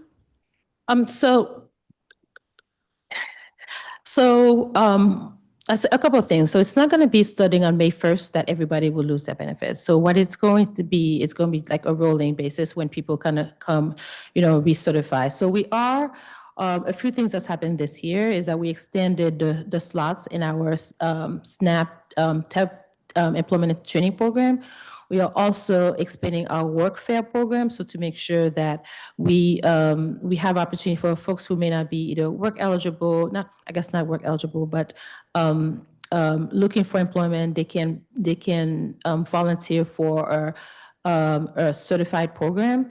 But one of the things that we know also is that oftentimes we have folks who are volunteering, just not reporting those hours because it hasn't been a requirement. So part of the second part of our campaign is to make sure that the community at large is aware of how they can support and certify volunteer hours. So whether they are volunteering with their church, or a homeless shelter and so forth. So we are working on completing that form. And then the second part of our campaign is also to work with the community to help them understand what are some opportunities to help folks document when they are being, active and giving back to the community so that they can kind of continue to keep their benefits. This is what I will say, and I can appreciate that it won't be immediate. However, we also know that it takes longer than a week for a person to onboard to a job, right? It might take longer. And this is to be the same for the TANF program as well, because we have not been doing compliance or enforcement for so long, it's going to take some time to get people to change behavior. Yep. And I just want to make sure that we're being proactive about this so that we're not having some larger issue on the back end, especially, and I could, great that folks are volunteering. I also want people to get jobs, Yes. right? And so volunteering is not the goal. Yes. Sustainable employment should be the goal. Agreed. You brought up the training and employment and education providers, TEP providers. I've been participating in these working group meetings, and I think one point that was made very loud and clear during the first session is that participants have very mixed experiences with our providers in the TEP program. How do you evaluate success? How does DHS evaluate success for TEP providers? I'll ask Brian to answer that question. Sure. First, I want to differentiate. There's two different providers. What you're talking about, the TEP providers here, TANF, and that's in the TANF program. We also have SNAP employment training providers. The SNAP employment training providers are going to be the ones who are largely going to be supporting on our ABOD population. Okay, so what is the difference between the training and education providers for TANF and the training and education providers for SNAP? Because Sure. Shouldn't we all be working towards the same thing, which is a goal? Absolutely, just slightly different models. With the SNAP ENT, our employment training, there we partner with DOS, we partner with other district agencies, as well as employment providers in the community who do trainings. And what we're able to do on the SNAP ENT specific, which unique to can't do on TANF, is we can leverage existing programming to supplement what's already going on. So that's how we can add more resources to, for instance, DOES in terms of the things that they're doing. Okay, but you still haven't said what is the difference between the two? The difference there is far more, that's essentially straight up a training and employment program. On the TANF side, we refer every single person who's in TANF to a TEP provider, and their job is to do more holistic wraparound services. Now, candidly, what we've seen there is not the outcomes we want when it comes to employment and earning off of TANF. What we've seen is an engagement which hasn't candidly led to it. And so this is what the director has been, So is a TEP provider a case manager? What is a TEP? The TEP, sorry. Yeah, TEP provider is a case, there's case management within the TEP providers, yes. There's case managers, there's job developers. So it's designed to be a holistic service. Do we have providers who do both, who work for both the TANF and the SNAP? They're separate, there's separate agreements, but. Separate agreements, but is it the same organization? Yes. Okay, so what you're suggesting is that the only difference in these providers is one provides, if you're in the TANF program, you're getting wraparound case management. There's more case management and there's a different hours reporting requirement. So a lot of what they're doing is also engaging people to it. We're working to engage customers. Whereas on the SNAP ENT, that's someone who has said, I affirmatively want to enroll in the SNAP ENT program. It's a voluntary program, so folks are volunteering saying, yes, I want to engage and this is a service I want. With TANF, it's not a voluntary program, and so every single person who's in TANF is referred to a TEP provider. And so part of the job, the TEP provider is doing some more holistic work with them. What's the average amount of caseload that someone has on the TANF TEP side for a case manager? For a case manager, the contract is a 25-to-1 for someone who is not employed or who is also not engaged in an educational activity. So each case manager for someone who is not employed, you are responsible for 25 people. Correct. But is success getting 25 people a job? That's certainly one, that's a success matrix, yes. It's also just trying to get folks engaged. Go ahead. Yes. That's the success that we're trying to aim for. Getting folks jobs. Okay. A case manager is different than a job coach. You know that, right? Or can we at least acknowledge that? The skills to be a case manager, right? To make sure you're getting connected to the agencies and the services that are necessary are very different than the skills of trying to help someone connect to a job. Or do we disagree? No. Agreement. Okay, so I feel like we got something missing here in the design of this program, which perhaps could talk about why we haven't necessarily been so successful in sort of connecting people to jobs is because we have had a higher reliance on case managers to do the job of someone who is perhaps not equipped for that work of actually helping someone with resume and interview and, hey, I saw this job opening and I think it might be really great for you here, you know? I think we're in agreement, council member. So I think part of the work that we're doing this year is that that's also part of what's happening in our working group. So while the working group is here, it is put in place to look at a hardship policy, but we are also doing work, across with our other partners to look at our TEP program, right? To look at if we have the right kind of complement of staffing, to look at whether we have opportunity to kind of modify the grant so that the work and the intervention leads to better employment outcomes. We are in agreement that the 6% employment outcome that we have seen is not what we would want. So we are 6%. Director, how much do we pay for these contracts? We have it in our budget, $24 million. $24 million, and we have a 6% success rate in connecting people to jobs. Yes. You see how ridiculous that sounds, right? I just want to acknowledge. We are on the same page, council member, that's why we are looking at, to do something different. So we're looking at, we're working, like I mentioned, with our partners at DOES, with Deputy Mayor of Education, the Workforce Investment Council, to really look at what we need to do in terms of changes in our contract to have better employment outcomes. When is the contract renewal period? So we are in year 2 because the new contract were started 2 years ago. We are exploring the possibility of either having a new solicitation or what are the modifications that we can do currently under this current solicitation that would not tip off the need for a new solicitation. But that's not something that we have. That's still something that we're assessing, the possibility. Okay. I will say this, I'm over my time, but I would have hoped that we would have had this conversation a year ago. When the council said, okay, we're going to give a year on these TANF changes, we should have then started the conversation about whether or not the existing contracts are sustainable and set up for success. Put me on team, reissue the solicitation, because I think that some organizations, while they may be very strong on case management, clearly they're not strong on the thing that we need, which is getting people jobs. And trying to just tailor the existing contracts to fit the lack of expertise that might exist at some of these organizations, we're just spinning a wheel. We're doing the same thing over and over, and we're expecting a different outcome. But I'm sure we'll talk more about this. But thank you so much, Director. Thank you. Thank you, Councilmember Henderson. I want to say, you are talking about the dumpster fire that's out there, and it's actually even worse than what she describes. And it hasn't mattered in the same way before. Now benefits are going to be cut. It always mattered. It was always important, but the performance in this area is been pathetic. It's gone up, but it's been pathetic.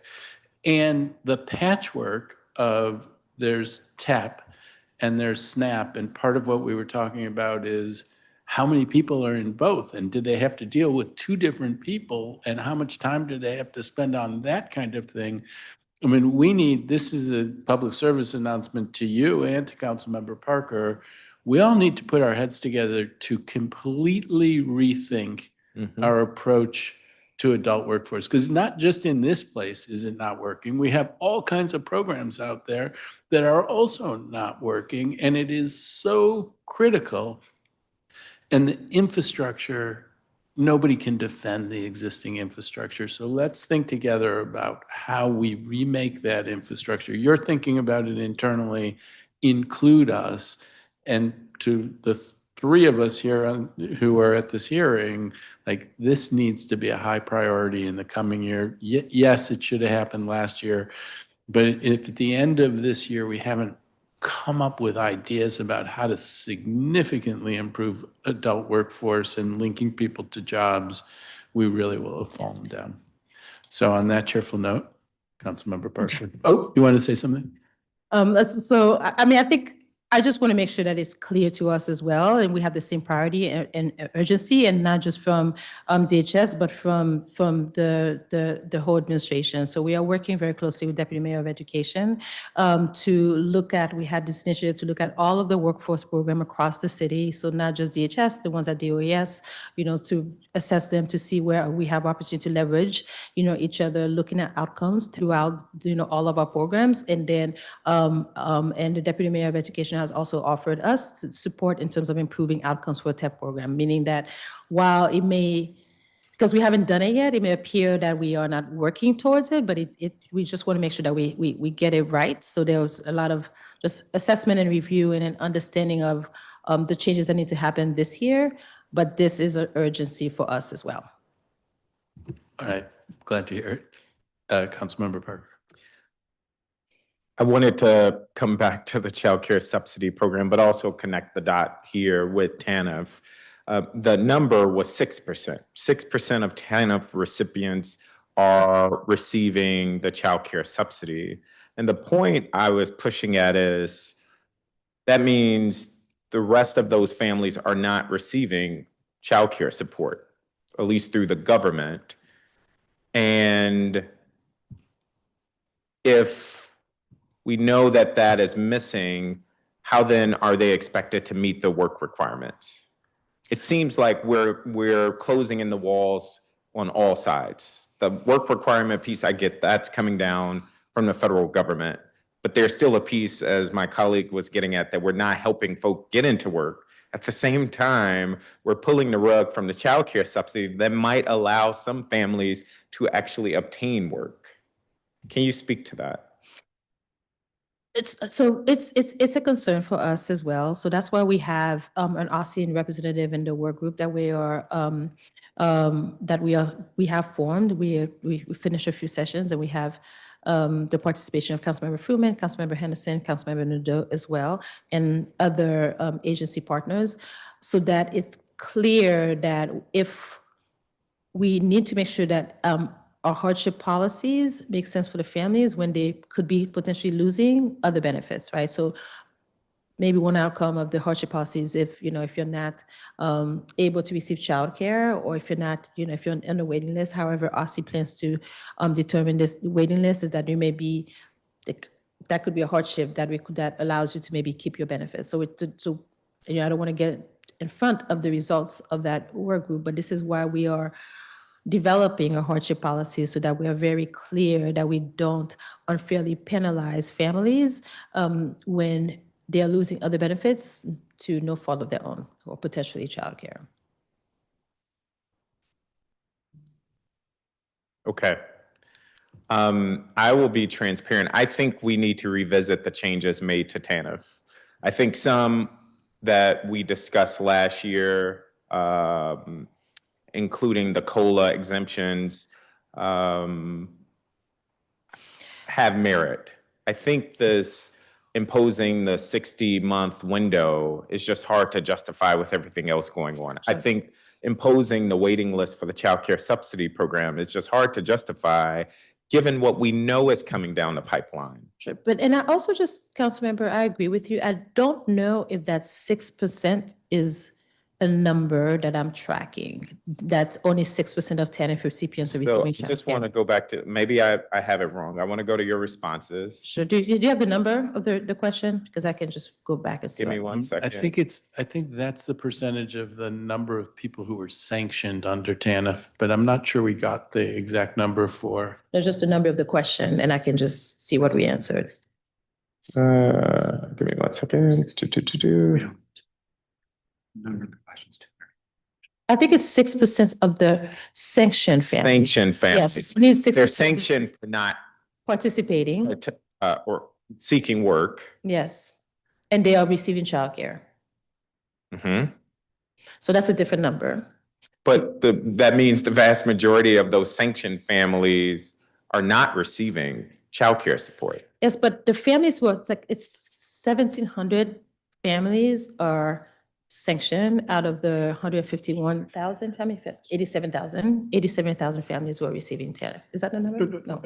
We have 15,000 families receiving TANF. 57. And another distinction is many of those families who are sanctioned, I don't have the age distribution breakdown of the youngest child in the family who's sanctioned, but some of them simply have older children who don't need childcare. So every single TANF family doesn't either A, need childcare, or B, ask for childcare.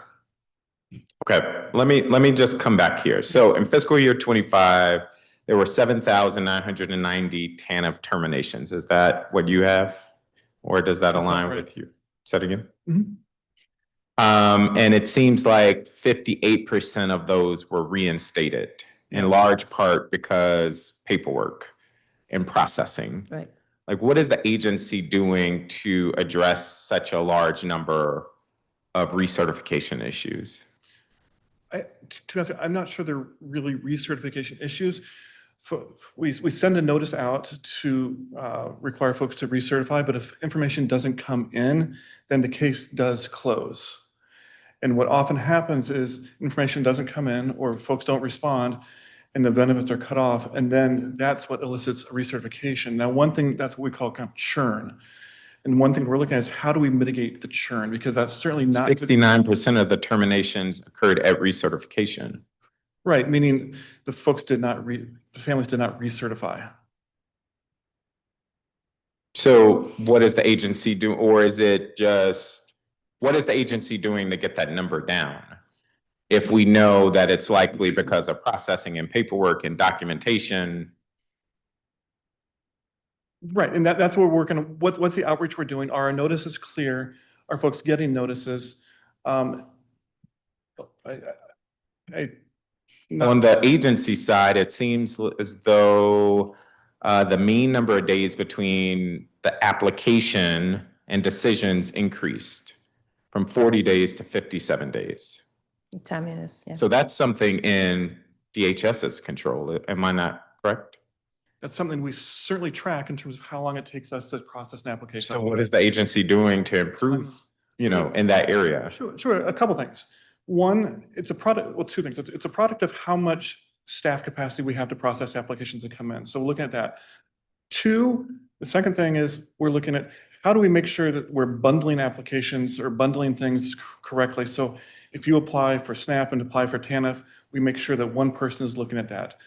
Three, identifying cases which are getting close to that lapsing point and expressing those. And then four, and this is what I'm really excited about, is looking at some technological changes which we're doing, which is going to shrink the amount of time that it takes us to process a case action. I mentioned before you came in that we rolled out something called Smart Assist, just the first instance. And what that has done, it's essentially, it's a part of our system now, and it's allowed us to save 7 minutes per action. And so when we start aggregating those 7 minutes per action, that adds up to, you know, real time and allows us to process things faster. So that was the first use case that we did with Smart Assist. We've got 4 more use cases which are in production, or kind of at least that we're in design. We also have some other strategies which, again, are going to try to shrink the amount of time it takes us to process a single case action. And also, finally, Councilmember Henderson asked just what our staffing was. And, you know, do we have new cohort coming on? We do have a new cohort of SSRs coming on. So making sure that we have our SSR cohorts or complements, you know, filled when there is attrition. How long does a reinstatement typically take? So there's been a disruption for whatever reason, they're reinstated. How long does that process take? If it's a new application, then it's going to be what you've cited. Now, the other instance which may occur is if my TANF is scheduled to terminate at the end of what month? We're in March, and I send in my recertification documents on March 31st, we're not going to get to those likely, even if we. But again, the question is, how long does that process take? Yeah, so that's what I'm getting to on this, and so that's still in the system there, and then we will express that, and that the individual will be. But I'm not getting an answer. So once the disruption happens, how long does the reinstatement take? For a reinstatement on a case there's 2 different types. One, if I reapply, and that's going to be the 45 days, which you cited. The other instance would be if the information is there that just came in late and we didn't have time to act on it before the case closed, and I need to come back to you on that. Okay. Councilman, I have the numbers for childcare because I just want to make sure. Yeah. We had for example, for fiscal year 25, we had over 8,000 families, around 8,215 TANF families who are receiving childcare subsidy. This number is around about 6,500 this fiscal year. So close to half of our families who are receiving TANF currently have childcare.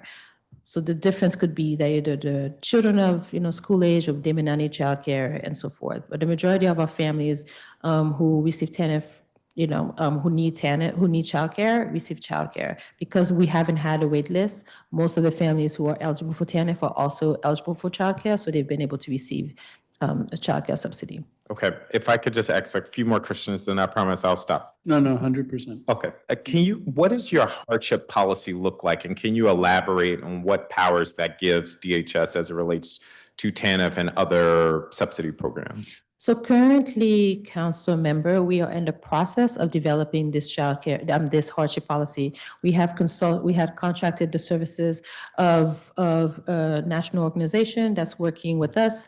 Our work group consists of council members, Councilmember Fruman, Councilmember Nadeau, Councilmember Henderson, and their staff are participating. A lot of our sister agencies, representative, OSSI, DOE, DOES, DBH, obviously several members of DHS from both administration, as well as some consumers and advocates as well.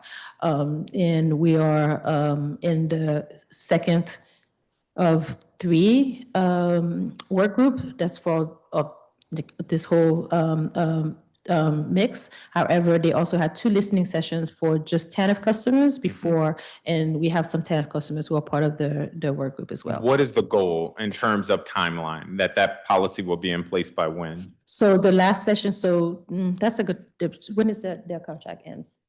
We will have a report from we will have a report out at the end of this month or 1st of April, but then we will have a hardship policy in place before the start of the fiscal year when the step down would take place. And that, I know the specifics are still being worked out, but what will that policy allow the agency to do generally? So when looking at one of 2 things, either some hardship that may allow families to stop the clock for the 60 months and or not, lose their benefits. Or not lose their benefits? The step down, I guess their full benefits, rather. Okay. One more question here. We had over 50,000 individuals who received TANF in 2025. Your responses indicate that 7,838 households are currently at 60 months or more of receiving these benefits, which means they would be facing this step down policy. Yes. Do you have a sense of how many individuals make up those households? So I see 7,838. I'm not clear though on how many people that represents. We average about 3 people per household. So if we are saying 3 people per household, my math is roughly 25,000 people. Yes. And my math may be a little rough. Yeah, it's slightly discounted from that because there's some child-only cases in there, and they would not be part of that step down. So it's only going to be cases where there's an adult in the household. So let's say roughly 40 to 50% of TANF recipients could potentially be impacted by the step down policy. Yes. Because they are over the 60-month time limit. Yes, and we then also anticipate probably another 25% may be eligible for a hardship waiver, and then that we would apply that as well. 25% of that 50? Mhm. Okay. Yes, That they would essentially be waived. potentially. So now we're talking about roughly 20 to 25% that could be impacted by the consequences of the step down policy. Well, I guess, yeah, if I'm following your math, yes. So yes, 75% of the 50%, yes. Okay. Because 25% would be then would be probably eligible for the hardship policy. If we were to change, let's say in the budget, that portion of the TANF policy, the step down, that mean your hardship working group would be all for naught? Hopefully not, but. No, I think it would still be applicable because even if, I don't know what the changes that council would be making, but if you just change the percentage of the step down, for example, because I'm assuming at some point it will be implemented, so it would be good for us to work with our families to help them understand that it's coming. Okay. I'll leave it there for now. I just would say, I know and I'm preaching to the choir a little bit, but I know there are many financial headwinds facing the district. I continue to just struggle with why agencies and the Health and Human Services cluster are bearing the brunt of these decisions. Like, I'm not seeing any other agency wrangle with services and programs like DHS, OSSI, and others, and it's curious to me. And in a city where, again, we are seeing wards 5, 7, and 8, often at the top of not so great lists. We see poverty on the rise. We know that there is pressure coming from the federal government. I just think we have a responsibility to do better and revisit this. Yeah. I know that's top of mind for you. Mhm. I also know that you have a job to do as you're taking orders. But God, I just feel like we are kind of blindly watching people walk off a cliff financially. And I think that's going to spell doom for all of us if we don't kind of change course. So I'll get off my soapbox, but thank you, Chairperson Fruman, for allowing me the time. All right, thank you very much, Councilmember Parker, and Director Pierre, you can stop me, but Councilmember Parker, the third and final meeting of the working group is Monday. And if you are interested in observing, you're more than welcome to come, and we can send you the coordinates on that. All right, great. We'll make sure. If I add one thing, Sure, please. Councilmember, I mean, it's very important to understand that we are in agreement. I mean, I think part of the work that we're trying to do is to make sure that this benefit is here for years to come. So part of the reform that needs to happen is to maybe a little bit better aligned with the federal requirements so that we are able to really pull down some of the federal grant for TANF customers. What we want is to have a very strong safety net program. This is our goal. So the work that we're doing is to really establish that we want to have a safety net program, which is what it's supposed to be, a safety net program, so that when families are in crisis, we continue to be here, and now the services that they're receiving are very robust. So that is our North Star. I mean, I think we are in agreement about the outcomes that we're not getting. So we just also know that we need to do something different in light of just the budget situation. So our goal is to make sure that we keep our safety nets very strong. I love that. But I just echo what we heard from Councilmember Henderson, and I share the concern that the rug will eventually be pulled from under people, and there's like this transition that doesn't seem as though it's happening as robustly as it could be. And so I'm willing to do whatever it takes. I'm sure the committee will lean in, but from work requirements to just getting the word out about some of these changes, I think there just needs to be a more concerted effort to ensure that folks know what's coming down the pipeline. But thank you. All right, thank you very much, Councilmember Parker. I think all of us are on the same page. And the safety net is under siege from so many different directions. And even if the safety, and then it happens to be under siege at a time where our budget challenges are enormous, even if it wasn't under siege, there's certain things that we should fix. And the fact that it's under siege brings those into very clear focus and the urgency of getting things fixed. And they predate you, but we need to have a shared sense of urgency about that, because we all want a solid safety net. We all want to connect people to work in independence. Let's figure out how to get there together. So just to foreshadow a little, my intention is to go till 12:30. So that would be 50 minutes, and then take a half-hour break for lunch. So if you want to have somebody order you some lunch, and if that works for you, then we would reconvene at 1 o'clock. We still have a fair amount of territory to go over, but I don't think we need to do it without any kind of break. So does that work for you? Sure, absolutely. If that works for you. I can go without a break, but I understand. I don't want to speak for everybody else, but that works for me. Okay, great. On FRSP, in question 23, you flagged that you're working on a rulemaking relating to FRSP, and some of the issues are around employment and self-certification. So in your rulemaking, is it your expectation that you would retain the ability for someone to qualify for FRSP by being on unemployment or participating in an education program, or is it that they must have a job? How are you going to grapple with this employment issue in that rulemaking? No, the changes it would be that from the only big change is will either eligibility is going to be either employment or participating with the tech provider, and then moving from self-certification, but also showing proof of participation or proof of employment.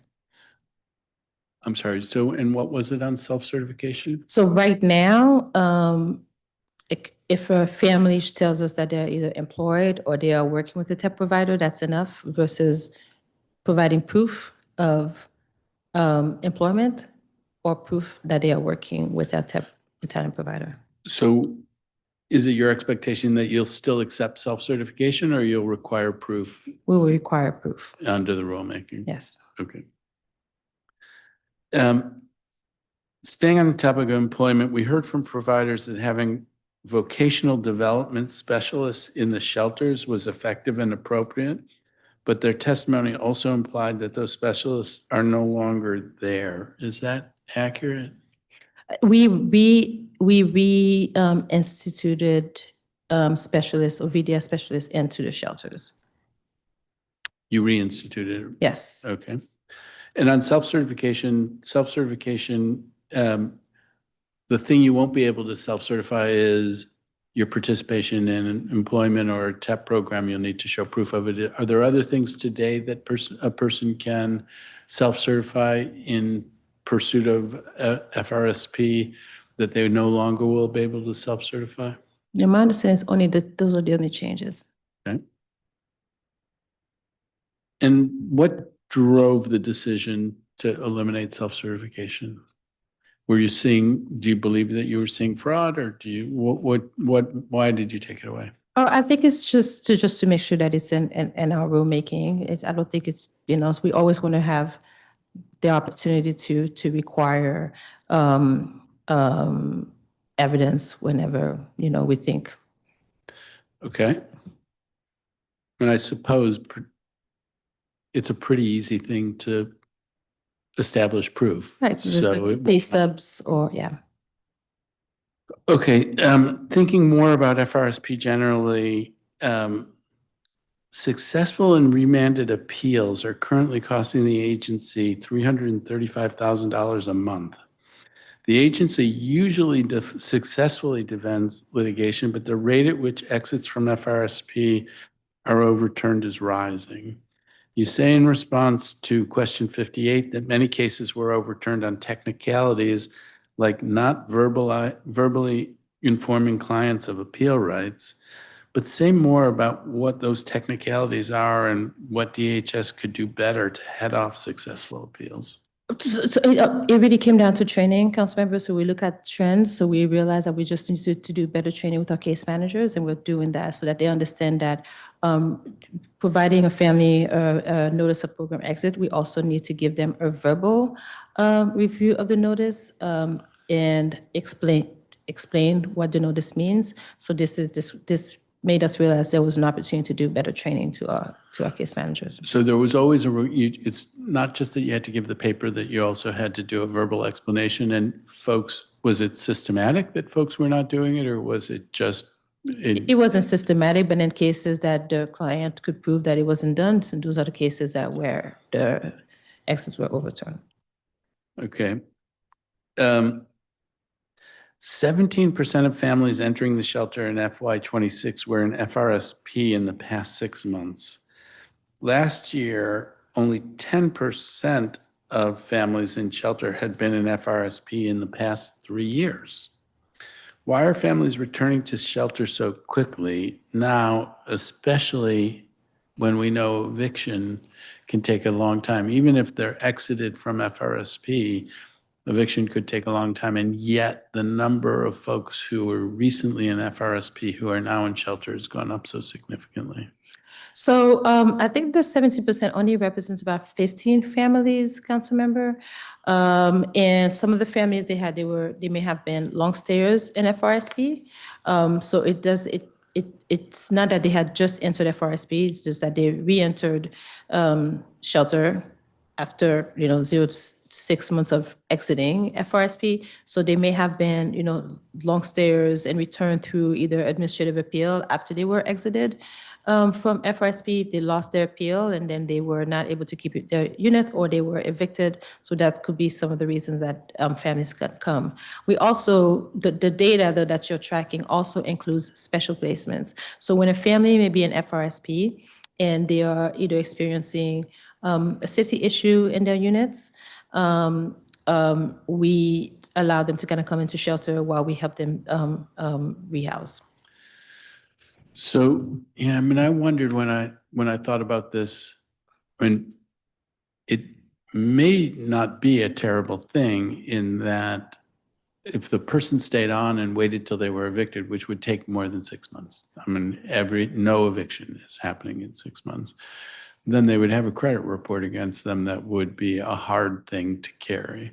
And so perhaps there's an element of folks thinking, okay, this doesn't end well and I'm in a worse position at the end of it, so why not go and get support as opposed to holding out? The committee has also reviewed several FRSP exit plans that weren't really exit plans at all. The case managers just wrote that residents wanted to exit to quote, stable housing, and that they wanted to pursue employment with no concrete plans to secure either employment or housing. In your response to question 68, you lay out that DHS reviews housing stabilization plans for completeness, but what do you do to ensure quality, that they're meaningful, the exit plans? I can't excuse a safety plan that was approved with no exit plan that was approved with no exit plan, so I do know that, we have FRSP monitors that work with the providers. They provide training.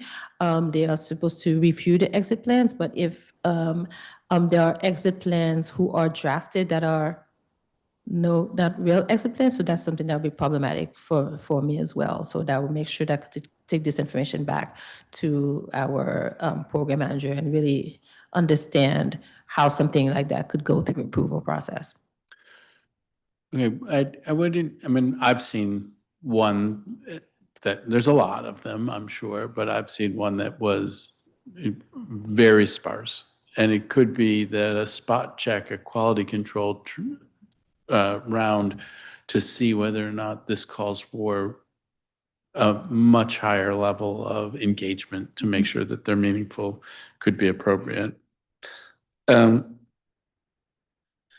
And then how do you track whether residents achieve their goals in their plans after they exit FRSP? One way that we monitor success is if they don't turn up in a shelter, but That's good. what other tools do you use to track this? Currently, when a family exits FRSP, unless they move to our PSH program, we don't track their outcomes or their goals. So that relationship would end unless they are transferred to another program. I mean, this may come up later, but one of the tests of the efficacy of, this isn't on the exit side, but this is on the entry side. The efficacy of FRSP is if a person doesn't return to shelter for a year, but they're going into FRSP for a year. So almost by definition, they're not going to return to shelter in a year. I think a year after exit of FRSP. Okay. If they exit. Well, they have to exit because it's time limited. FRSP is time limited, so all families will exit FRSP. But I mean, that hasn't been the case until recently. Now you're trying to do that, but it hasn't been the case until. Exited. They may have taken time, and some of them have been in the program much longer than intended, and then they may be in FRSP. If they're matched to a PSH voucher, they may stay in FRSP until they'll transition to PSH. But yes, it's a time-limited program, so no families will stay in FRSP forever. Okay.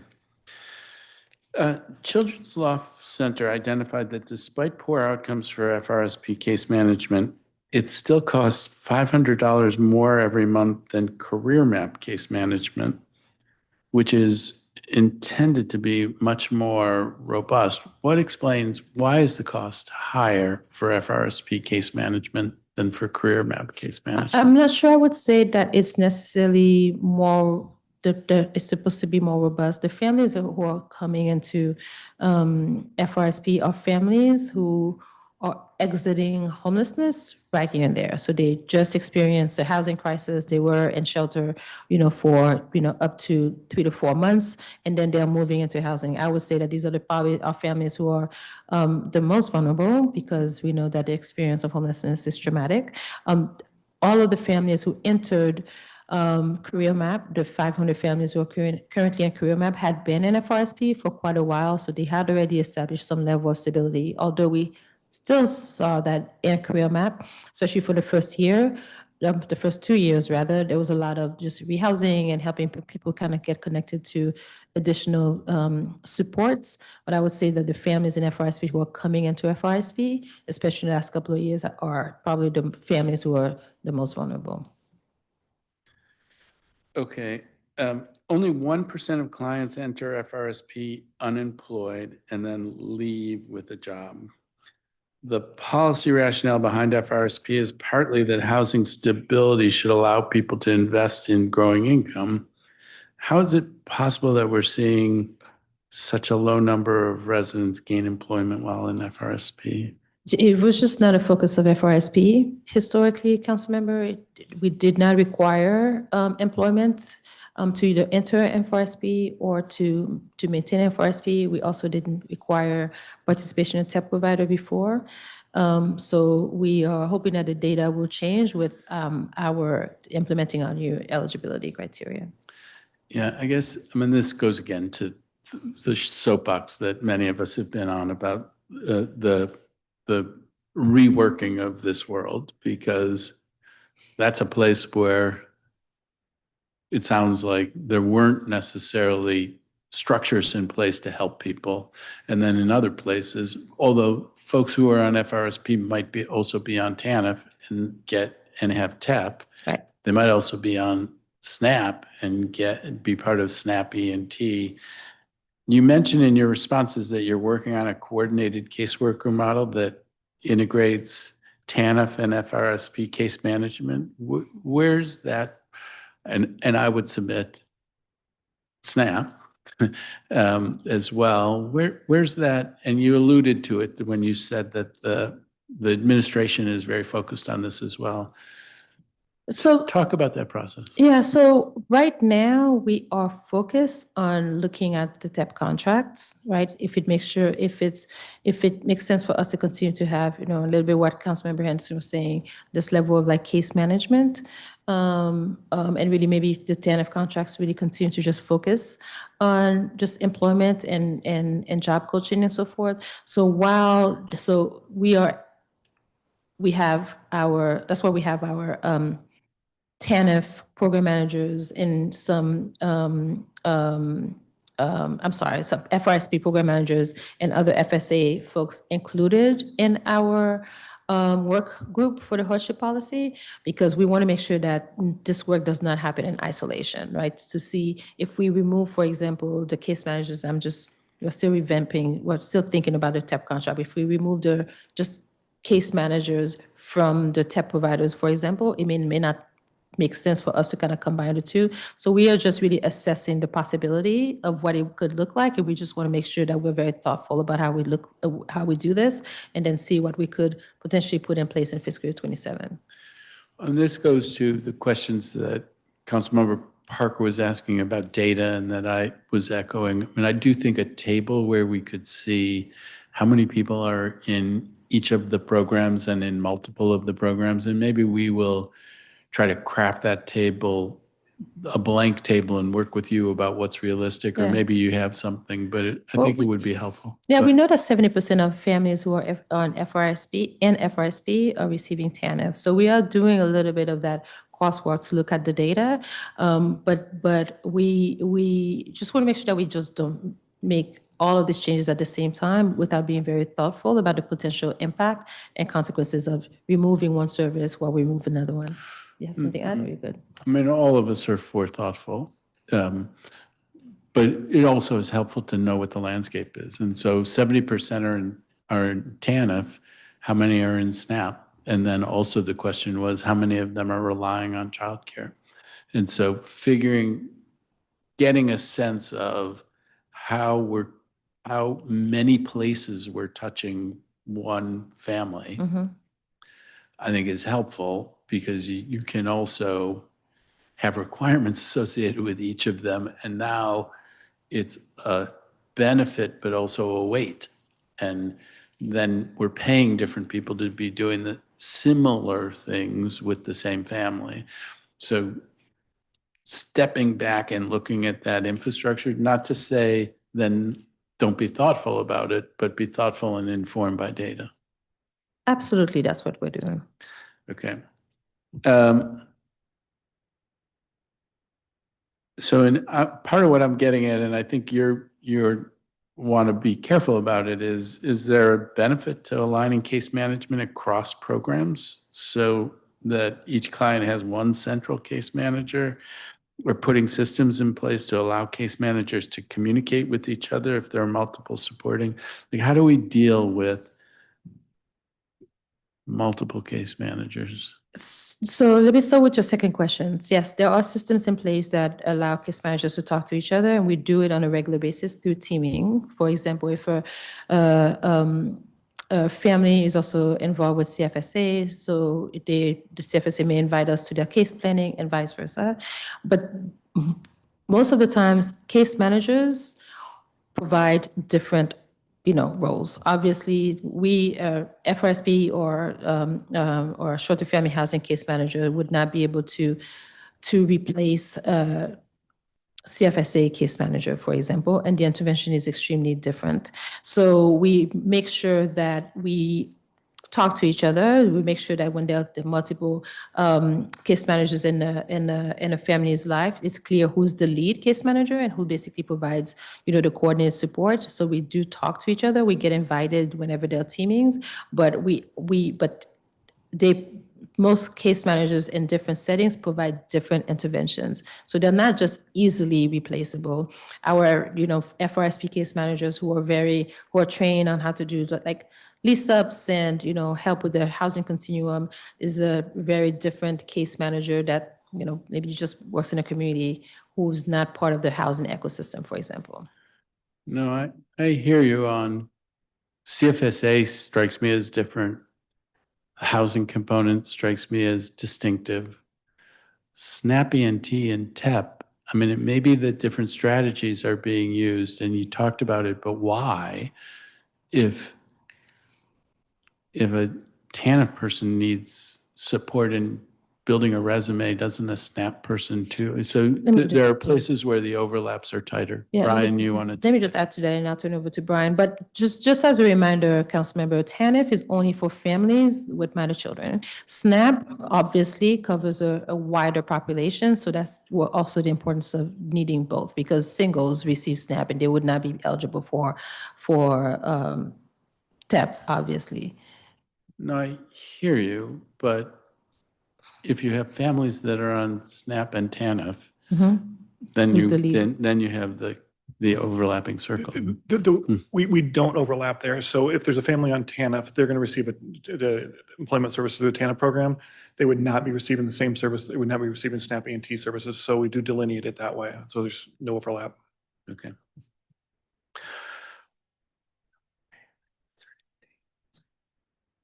Okay. You shared that only 6% of families in shelter and 3% of families in FRSP receive federal disability benefits. At the same time, only 40% of families in shelter have any earned income.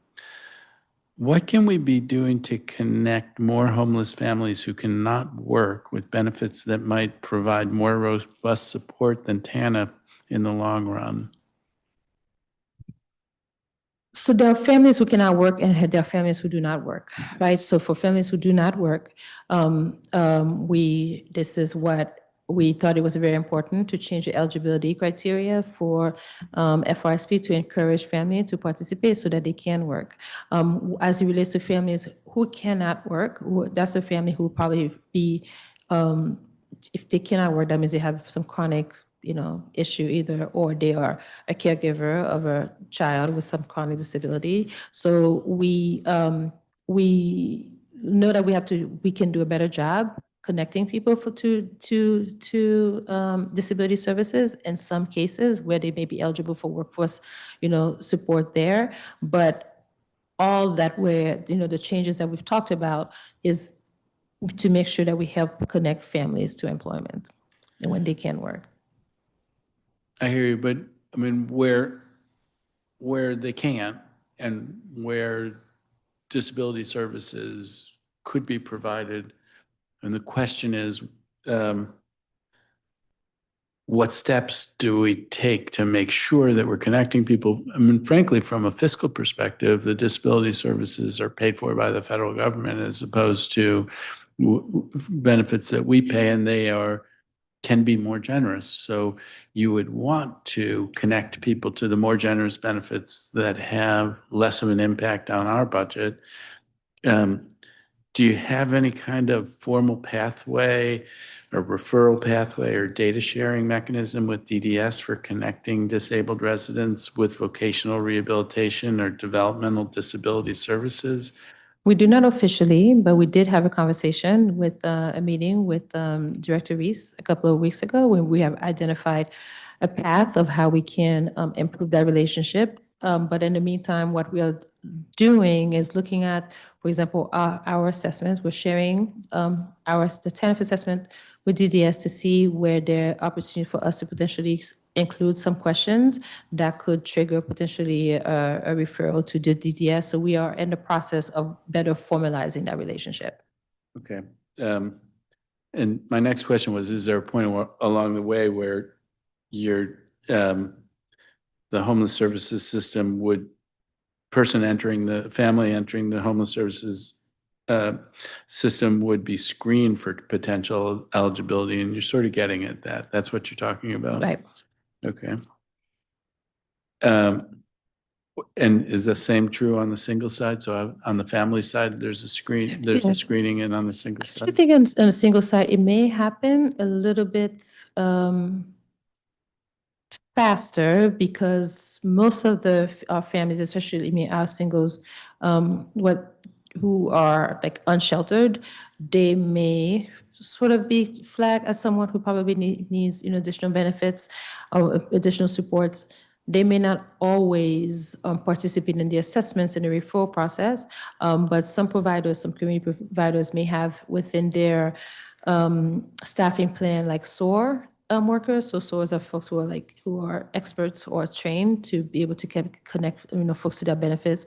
So we may make recommendations. We may make referrals to some of those community providers who can help screen for benefits or apply, I guess, for those benefits. And what happens if people need help in applying for Social Security? Do you have folks who you can refer them to, or any of the DHS providers helping on those? So this is when I mentioned that some providers do. They may have a SOAR trained person on their staffing, but there are other community providers that may have folks on their staffing, or maybe we can, we make referrals to either like DACO, depending on the age of the person, or we can make referrals to any sort of legal aid to also support in that process.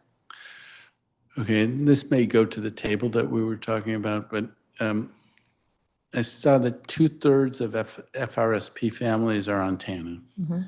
And do we have a sense of how many of those, what percentage of those families participate in TEP? So we have about approximately 53% who are fully engaged with TEP.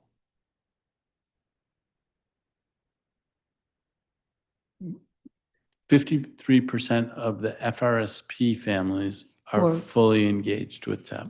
50% of the FRSP families receiving TANF are fully engaged with TEP. Okay. And it's interesting because the percentage overall of people fully engaged with TEP is much lower than that. Well, we Are completing the program. Yeah, so we, hoping that the data is because of the new requirement to get FRSP, that you have to be employed or connected to TEP. So, I mean, in a way, you see an increase. I mean, you saw an increase in the number of people employed. So it went from like 6 to 10, and you see an increase in the number fully engaged in TEP, and some of that might be driven by this influx of FRSP people who are trying to be linked with employment. Sounds like Brian is trying. Yeah, no, the thing that I couldn't stay away. The thing that this is a requirement. So So it's not a voluntary thing for FRSP as it has been in the past. Now it's a mandatory thing. And so I think that's why we're kind of having that, new nexus. And when it's something that's required for me to maintain a benefit, we're seeing a behavioral change in customers. Okay, well, that is interesting and helpful. I mean, later I might ask about why there is this change, why it went from 6% linked to jobs to 10% and a higher number. And it may well be that it's partly linked to a new cohort or a group that it wasn't a requirement before and now it's a requirement, and that may lift up the overall average. Let me just add this, but although it's a new requirement, we've always had, well, not always, but, I think you mentioned that the providers mentioned that we had VDS specialists engage in shelter as well, so that we would try to connect people when they came into shelter to TANF and TEP. So that so that group was a little bit better linked than maybe the overall, general population, because we would enroll them in TEP when they would come into shelter. We help them enroll and participate when they came into shelter. Oh, so the engagement with it, you could have somebody who's been on TANF for a couple of years and they may not have ever entered shelter. They may not have ever had other kinds of supports. And so they may be less likely to engage in TEP, but folks who are engaged in the system, been approached at the shelter in FRSP, and it's a requirement in FRSP, that number could be, percentage could be higher. Yeah. And it goes to understanding the data landscape. Yeah. One final question on FRSP. DHS pays the rent of families matched to vouchers in FRSP while they're working on leasing up with a voucher.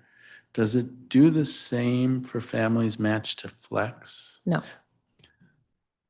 So doesn't that risk families starting their time in Flex with arrears? Is there? So Flex is a different program with no, case management, and we need families to understand that the importance of leasing up.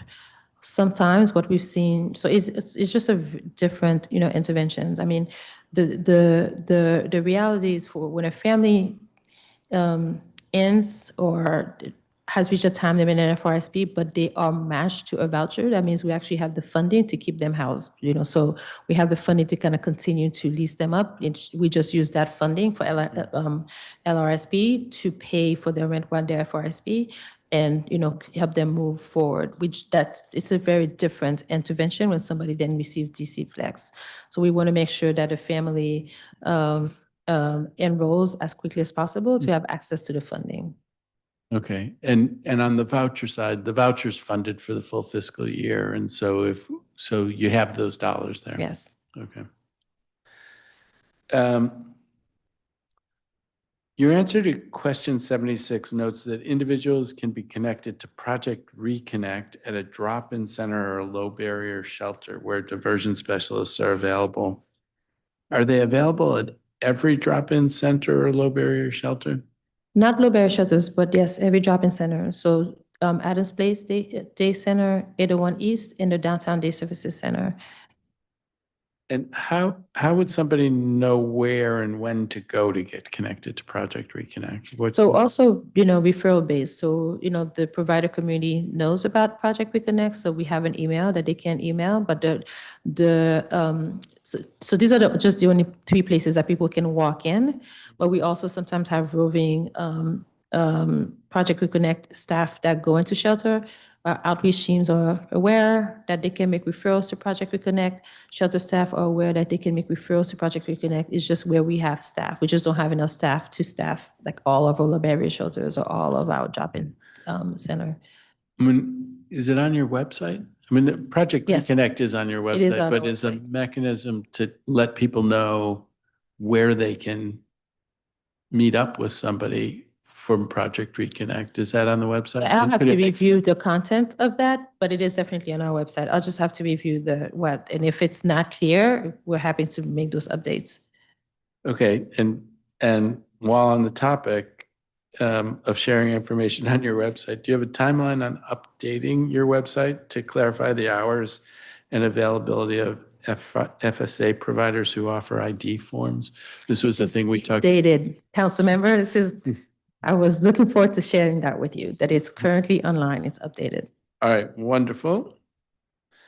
It looks like Project Reconnect is improving its performance with more individuals completing service plans, even while the amount of financial assistance provided per person has decreased. What explains that? I think we're continuing to just improve on Project Reconnect, and I think we just continue to see areas, opportunities for improvement. We believe that we are able to serve more clients as we have better program standards, so they understand what the services, the intervention that's available to them.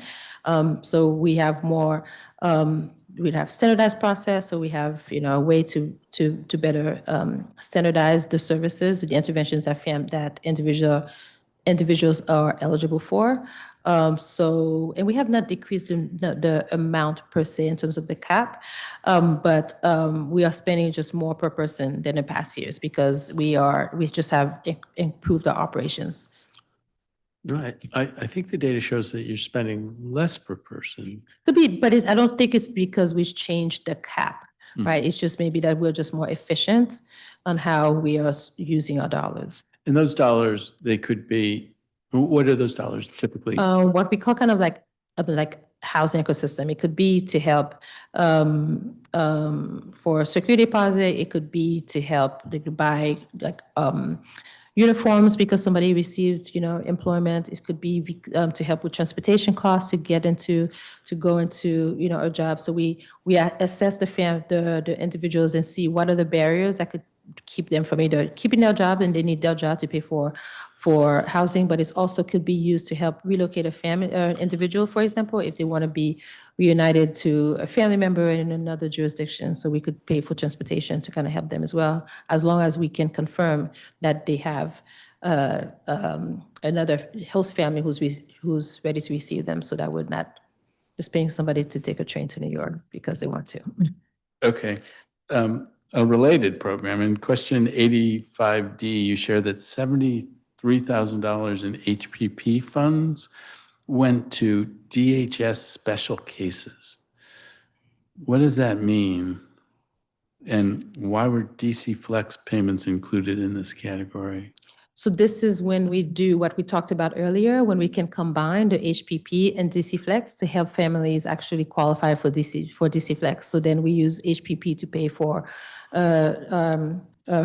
security deposit and first month's rent, and then the person hopefully can maintain their income. Okay, so Yeah, that's 73,000 in HPP, and let's say it's a security deposit and it's $3,000, or I don't know what it would be, but that's probably like 20, 30 people who you could pay a security deposit for, but then it's also coupled with DC Flex, and so that's the way in which that comes up. Okay. You also shared that 860,000 in HPP funds went to supporting the families impacted by the conditions of the homes at Talbot Street. And help me understand that. I mean, these are families, and there's a lot of conversation about this, and there are people who feel like much more needs to be done, and others who feel like a lot has been done.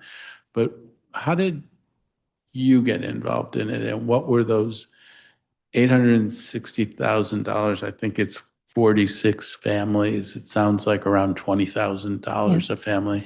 What was that about? So our only involvement there, council member, was to be able to because we had a vehicle to be able to get the money out to pay to help those residents who were displaced by the issues at Talbot Street, pay their rent and other units. That was our only involvement. And we provide some case management, obviously, with our strong families, but in terms of that whole process, that was our limited involvement. Strong families provided some case management, and then the funds were to pay, rents.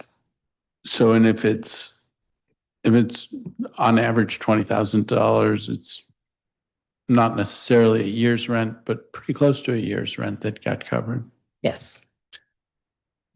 And and the administration is looking for what to do on this, and DHS had a vehicle to do it, or they came to? Yeah, I think when it happened, so our strong families, it's a case management intervention that's not linked to any of our other programs. It's just that unit is actually there to respond to the city's sort of like disasters. Sometimes we have a whole building that catches fire. We just need to help, connect folks to other resources and so forth. So they responded because this is what we do. So we responded. And then, yes, we had a way to pay rent because we obviously do this. And the Project Reconnect was the easiest way for us to be able to support. Oh, I think those were HPP dollars. I'm sorry, yes, you're right, HPP dollars, yes. Okay. DHS's response to question 88 says there were no turnaways from mixed gender LGBTQ shelter after hypothermia season last year, but the beds were consistently full. So were residents seeking shelter there redirected and they found shelter at another place? Is it just a coincidence that they were full, but then there was nobody else who came knocking on the door and was turned away? How do I square Yeah, full capacity and no turnaways? it's just because of how we track turnaway data. So basically, UPO would know that the shelter is full and they wouldn't transport anyone to that particular shelter. I'm sorry, who? UPO, which is our shelter transportation, they would know that that particular shelter is full because they have access to where we have available beds. So that's the way we kind of track turnaway data. So they wouldn't necessarily transport. What would not be captured because we have very few vacancies in that shelter, very few people who are not attached to the shelter already residing in the shelter would walk up to that shelter itself. Right. So, I mean, you could take away from the no turnaways, oh, we have adequate capacity, but I shouldn't take that away. You shouldn't take that the no turn away means that the demand is not there. Yeah, okay. I don't know if you heard the testimony. Dr. Catherine Crossland testified to express concern about the retention of the space for the medical clinic at CCNV and any future capital plans there. What's the thinking about the medical clinic at a new modernized shelter? So DHS is leading that project, Councilmember. I haven't seen a design yet for the CCNV shelter, so I can't really speak on the plans for the clinic. Are there specifications for the design? I mean, do you know whether or not the idea of including the clinic is part of what DGS has been mandated to create? I'm not sure. I'm not sure that they've been mandated to I don't know what they've been mandated to include in the redesign. We would love to see the clinic continue. Okay, you do also share the view that it sounds like this is a place where a lot of vulnerable people are served. Yes, So it would be a loss if we lost it and it wasn't replaced. absolutely. But I guess I need to talk to Director Hunter Yeah, to see yeah, what's perhaps, happening. yes. Okay, let's make a note to do that. The answer to pre-hearing question 92 says that FSA's collaboration with DOES will involve monthly on-site visits from DOES to the four shelters. And the goal is to have 50 clients sign up for DOES services the rest of the fiscal year. That doesn't seem like a very aggressive goal. Is there a reason why the goal, in my mind, seems so modest? I guess, we were conservative with because it's a pilot, we were conservative with our goal. It's not a maximum, but because this is very new, we wanted to make sure that we have a process between all of our shelters to get people actually meaningfully engaged, not just referred. So that's why we had the 50 person number. I mean, it does go back to the conversation that we can't have over and over again, or we'll be here until midnight. But I mean, that's trying to connect people to employment. So hoping for a more Yes. aggressive approach. DHS's performance plan says that the East Street non-congregate bridge housing project will only be considered successful if it's operational at full capacity by May 2026. How does it look? Are we going to get there? Looks good, yeah. Yeah. I take it that there were repairs that needed to be done and the hope was that they would be done by February. Are they done? Yes, the security system is updated. One of the things that we're hearing is both East Street and the Aston could need new roofs. What's the implication of that? When you need a new roof, you need a new roof. Otherwise, you're going to do more serious damage. But when you replace the roof, is the expectation that we may need to move people out of one or the others? No, no, we will not have to exit any clients while we do the roof repairs this summer. Okay, this summer, Yes, the repairs will be done. Great, thank you very much. oh, and 26 this year, maybe not this summer, this year. Okay. Fiscal year 26 or calendar year 20. The safe, let's take, critical. yeah, I think calendar year 26 to be on the safe side, but obviously probably before next winter. Okay, speaking of the Aston, DHS did not collect data on why a third of the clients there exited. Do you have an explanation? Why wasn't it provided? What happened? Yeah, so I think it speaks to really the need, because I think I'm hearing just a theme around better data collection on exit. We do know that sometimes residents just leave on their own accord, and maybe there needs to just be very clear that that's captured in that way. Some residents just leave, either they don't want to participate in the program rules and they just leave. We know the Aston and East Street, they are not low barrier, so there are program rules that are very different than a low barrier shelter. You have to participate in case management, for example, is a rule that we have in bridge housing that we don't have in low barrier, that sometimes while residents may say yes, and then they feel that it may be a little bit more restrictive than they would have liked. Yeah, so it does, and I hear you that you may not necessarily, they may not have to tell you, but on the other hand, if a third of the people left because it worked and they got back up on their feet and were able to move on and be successful, that would be great. If a third of the people left because they couldn't tolerate the case management meetings and then they are back out on the street, it's a whole different thing. Yeah. So understanding it is, No, I agree. I think we can have other category, even if it's just sort of case management observation of why the person may have left, could be something we can capture. So we'll make sure we have better data there. okay. It looks like it costs about $800 more to house a resident at the Aston than at 25 East Street.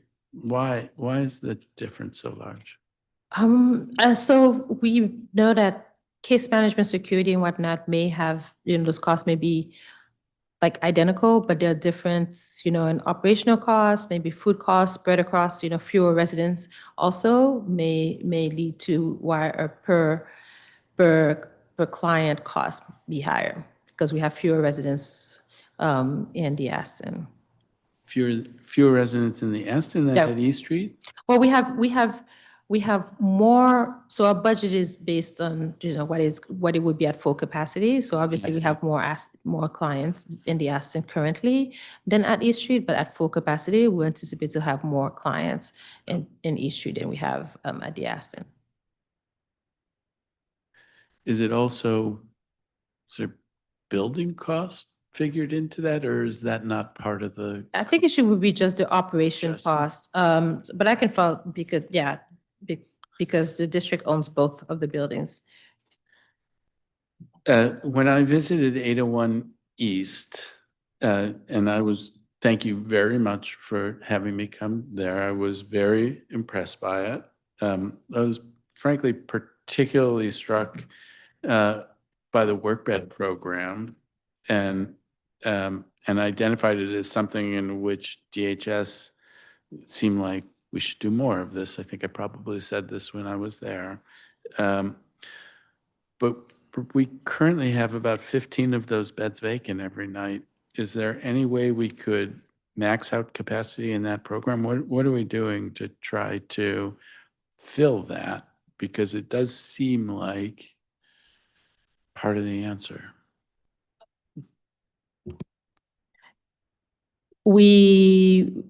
A few things that we've done is that we revamped just sort of like the eligibility kind of criteria to make sure that we can open it more broadly.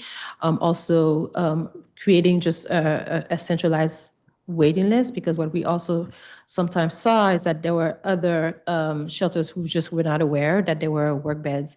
Because we also 24/7, sometimes based on where the location of the shelter is, some residents would prefer to stay in another shelter, even if they're working, because of the location. Like, for example, Emory, I know that the staff at Emory has mentioned that they wish they had a work bed area because a lot of their men are working, but it is considered a low barrier. So we have just had loose conversations about maybe making one of the dorms be a work bed.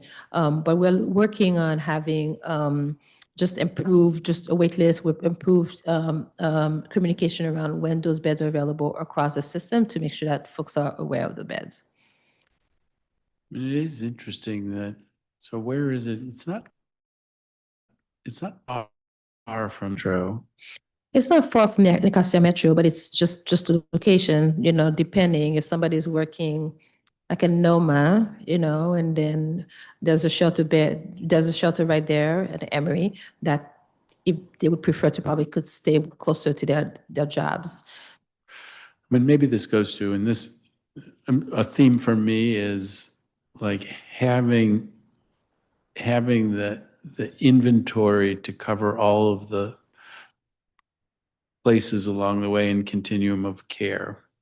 But also you want to have it in the right places. And so this, if we have vacancies there, but we may have demand for the concept, looking at opening new places in places that are more convenient to jobs. Yep.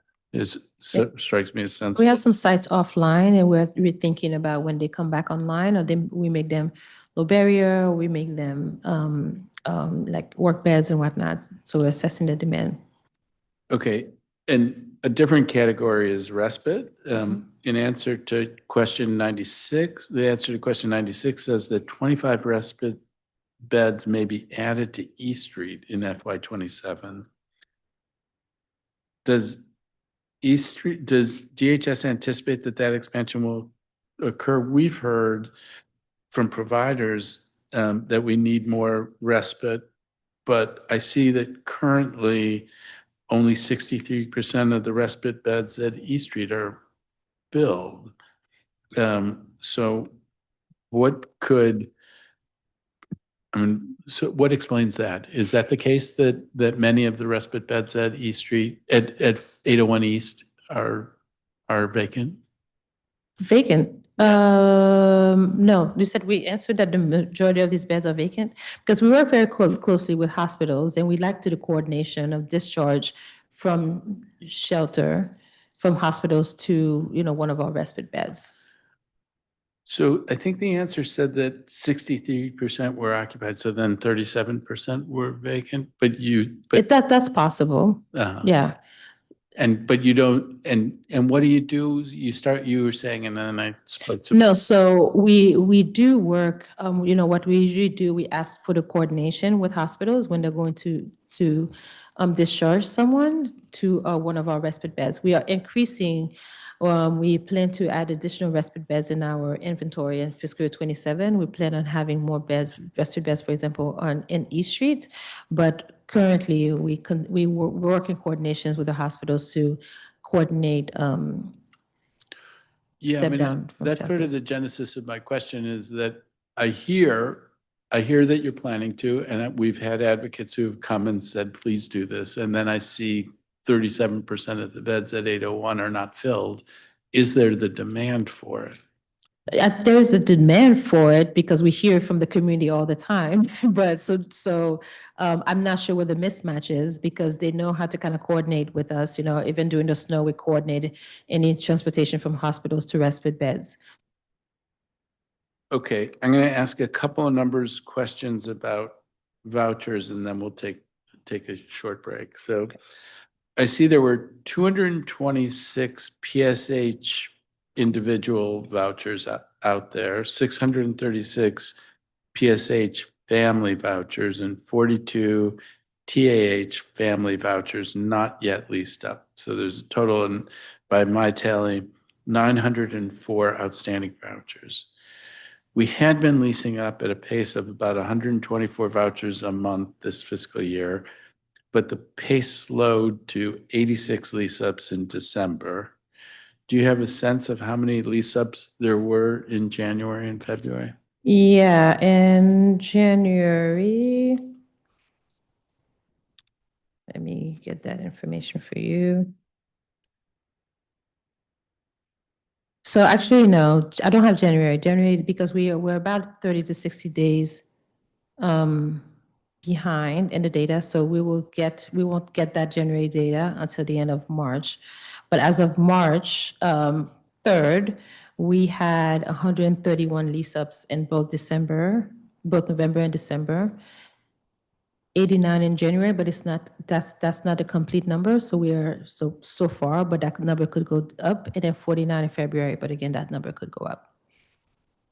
So I had 86 in December, but you're saying that might have been the number at the time, but as more of the data has been reported, it's Yeah. not that it had happened in December, but it just didn't show up in the numbers until later. Yes. That number's 131? So I have, yes, 131. Okay. So if there's 900 left, then that's about 7 months. Is that right? When do you think we run out of vouchers? So most of our scatter sites vouchers for singles have been matched. What we still have in our system is just some project-based that are coming online For singles? for singles, yes. And family, how many do we have? For families, I think you mentioned, so families, let me tell you.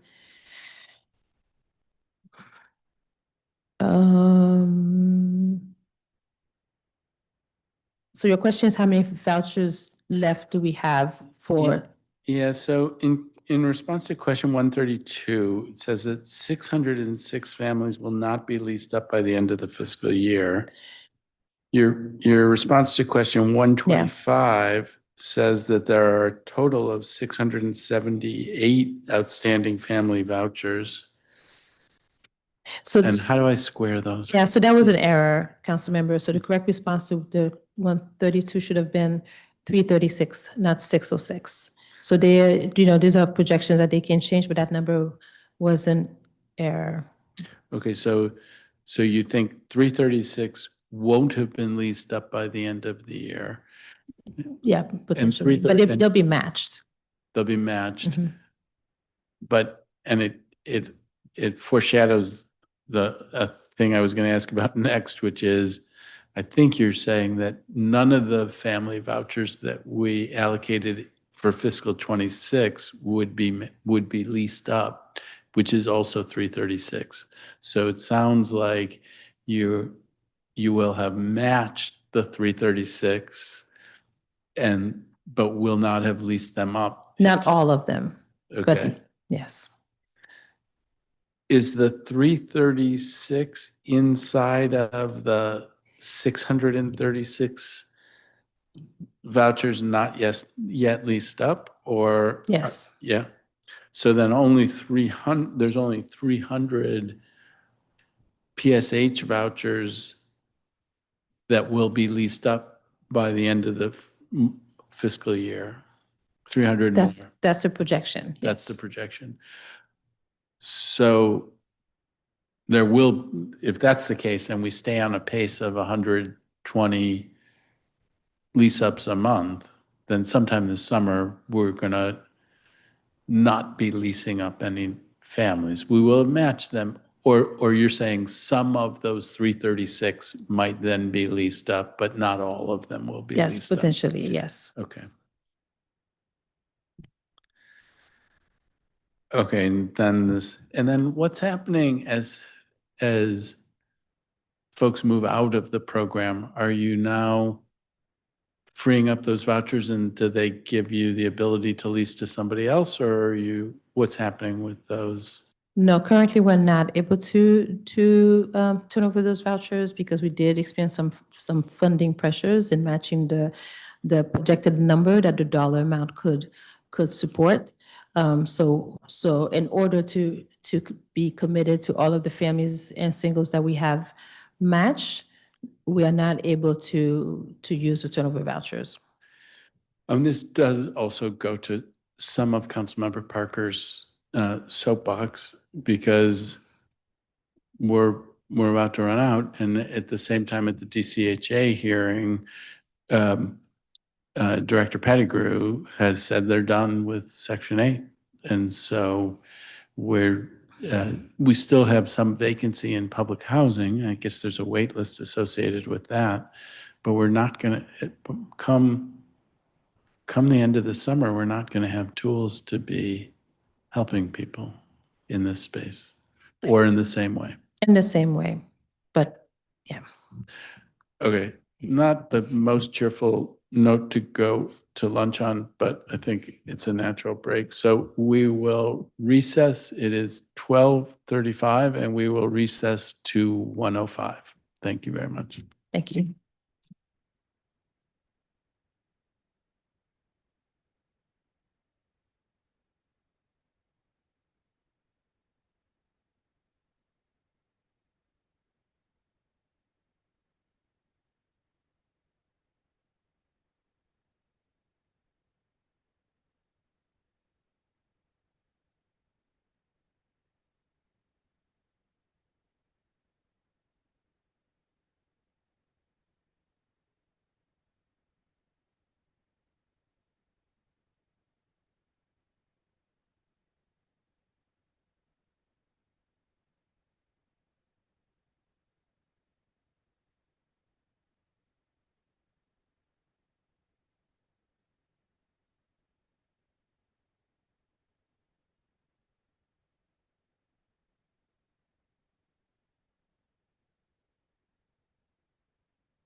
You're using this one, right? You know, I use the, I can turn.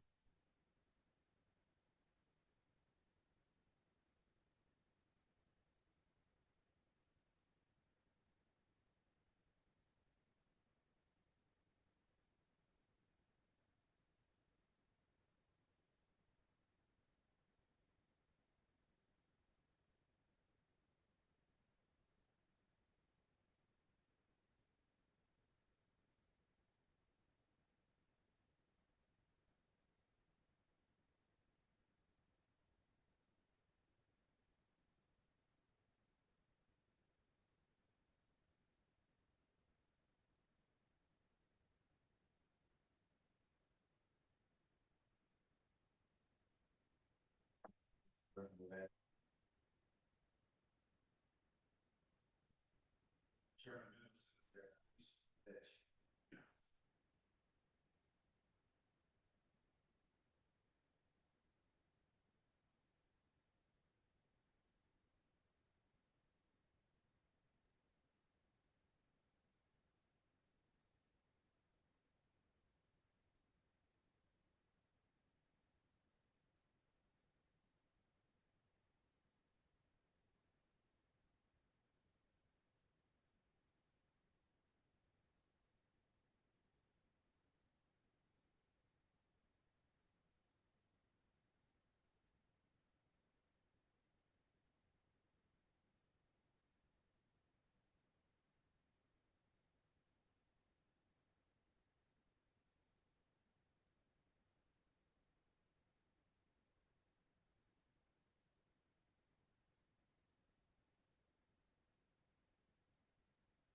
Uh, Welcome back, everyone. Back from recess. Thank you for the indulgence.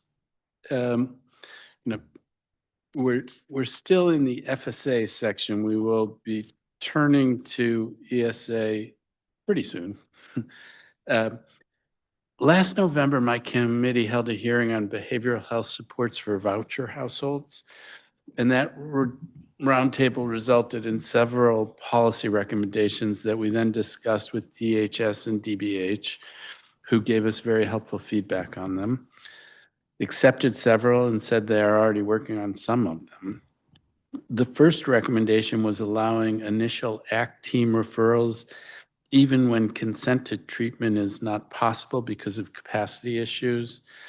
DHS was working on regulations on this point, and I wanted to see if you had any update on that. So, Councilmember, we recognize that strengthening our collaboration with DBH and DHS is definitely one of our priorities.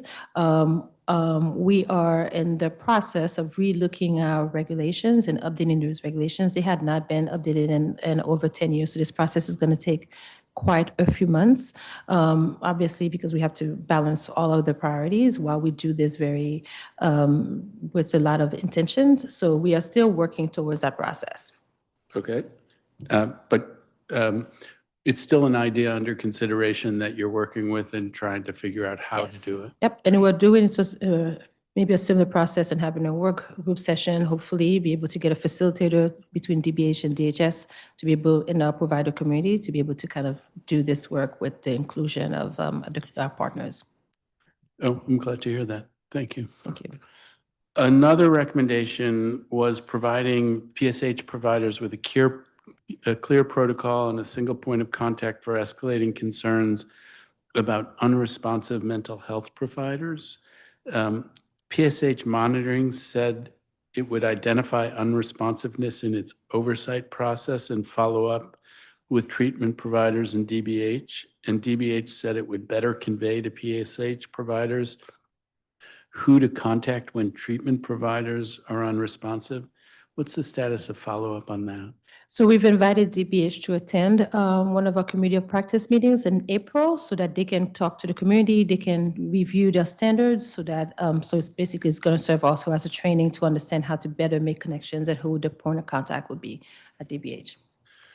Okay, again, glad to hear it. I mean, I do, in every service area, there's wide differences in the performance of the providers. And so holding providers accountable where they're not meeting the standard that we have to expect them to meet is important. We also talked about data sharing. At the time, you expressed an interest in a data warehouse that housing providers, DHS, DBH, and mental health providers could access to coordinate care. We also discussed how we could improve the release of information required to clients. This is a tricky area because there are privacy concerns, et cetera. But where are we in your thinking about that topic? So I don't remember expressing a desire for a data warehouse, but I do think that we agree that there's an opportunity for better data sharing agreements between the both agencies, and obviously that process has to be done very thoughtfully with the inclusion of our general counsel. But there are lessons learned from the work that DBH did with our federal partners around the service core and DHS, but DBH led that work. That also are areas that we realize that we can right now integrate in our ongoing operations. I mean, there's a lot of cooks in the kitchen and they're not always sharing information. And so and there is privacy and there is the need to protect information. I do hope this is an area that you can be exploring with all of your partners. Yes. Finally, we suggested assigning PSH applicants to ACT teams earlier in the housing navigation process and returning to a single referral manager. During the conversation, you indicated that you were considering breaking PSH into two programs.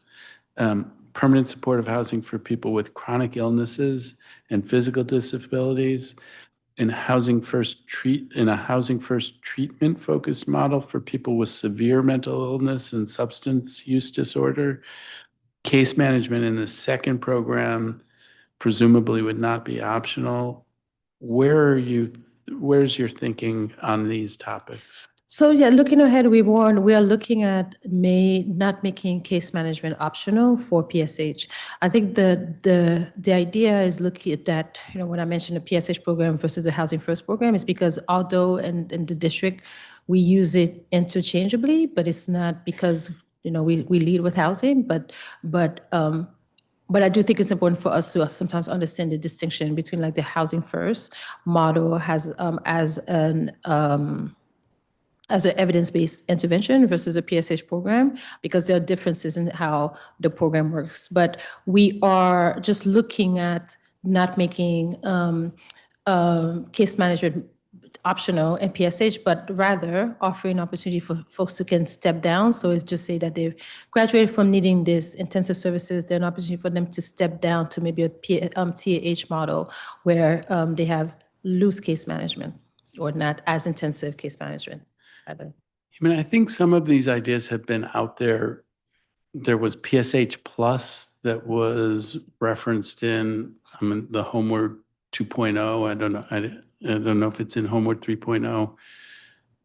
So help me. Say again how case management would fit in to the two scenarios. Would it be optional in both, or would it not be optional in one?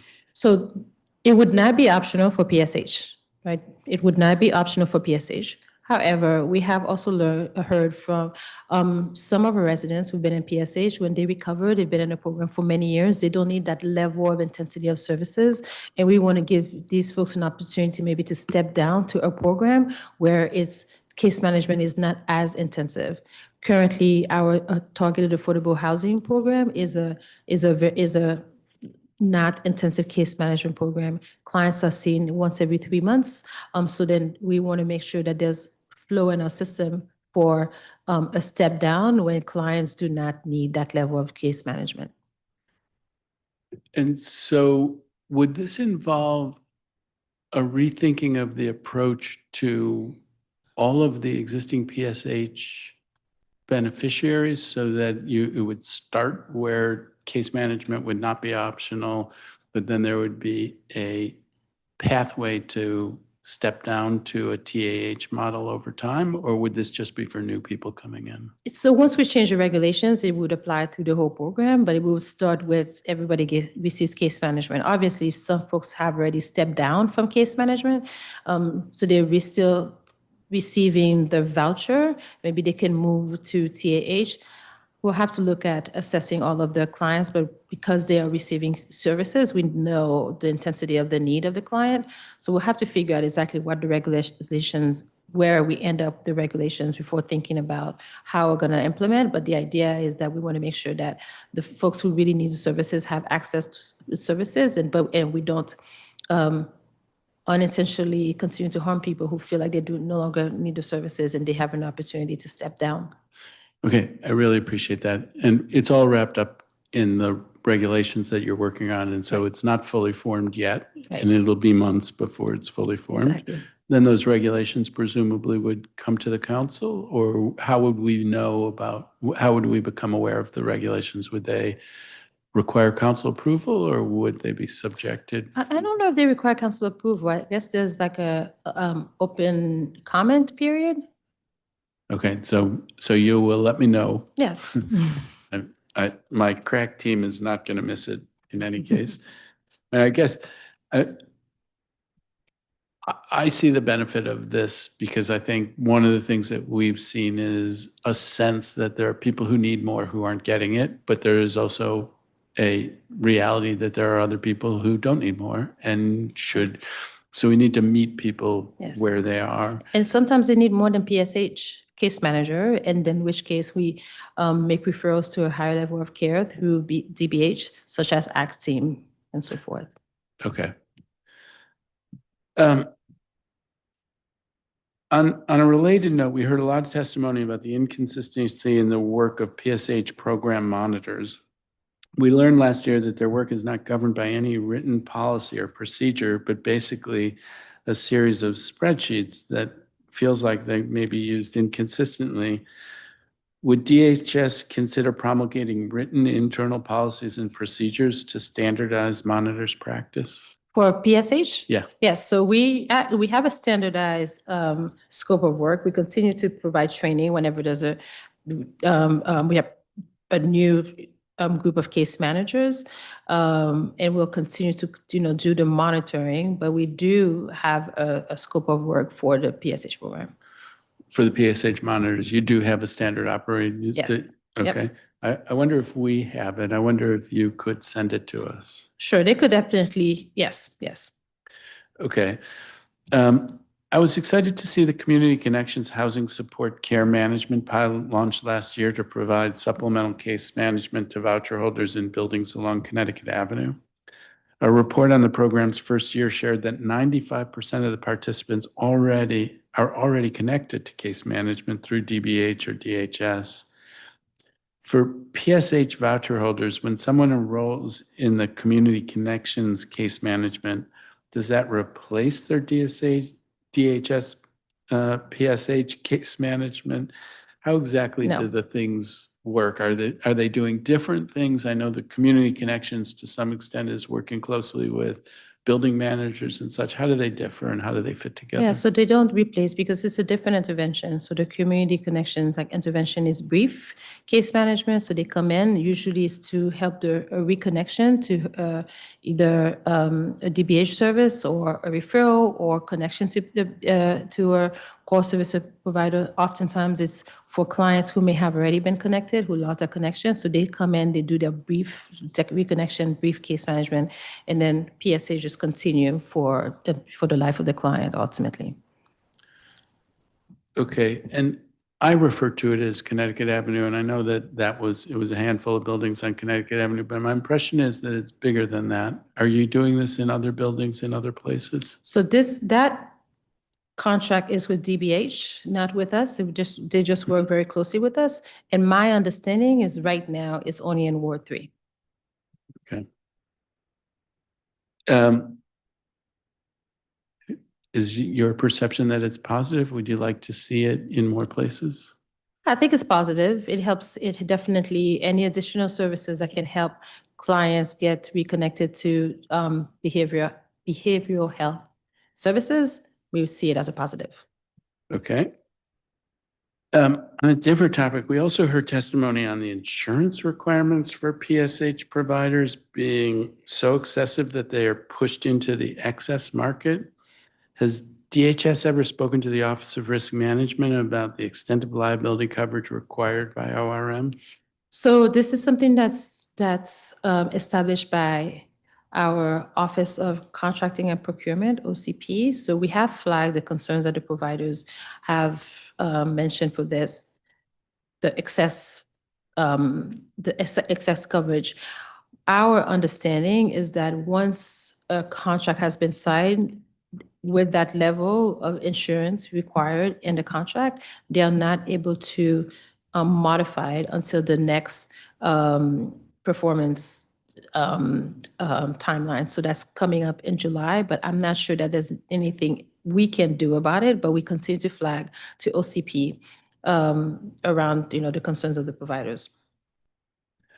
Yeah, it does seem like the kind of thing we want them to have adequate insurance, but if they have to pay for more insurance than they need, then it drives up the cost of the program for everybody. So maybe this is a thing we'll continue to follow up on. Yeah.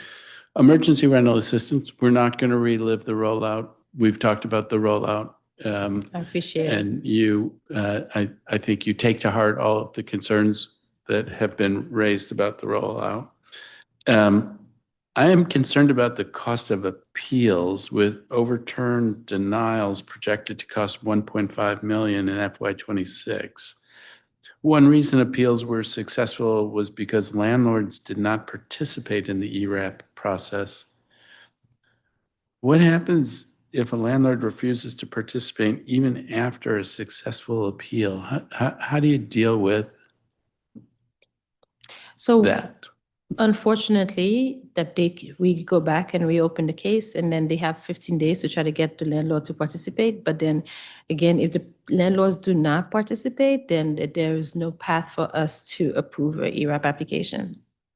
There's no path for you to approve, but then if you deny, if it's appealed and then We'll it's close it. overturned. We'll reopen it for 15 days, and then we'll deny it again. And then is there a reason to think that then that wouldn't be overturned on appeal?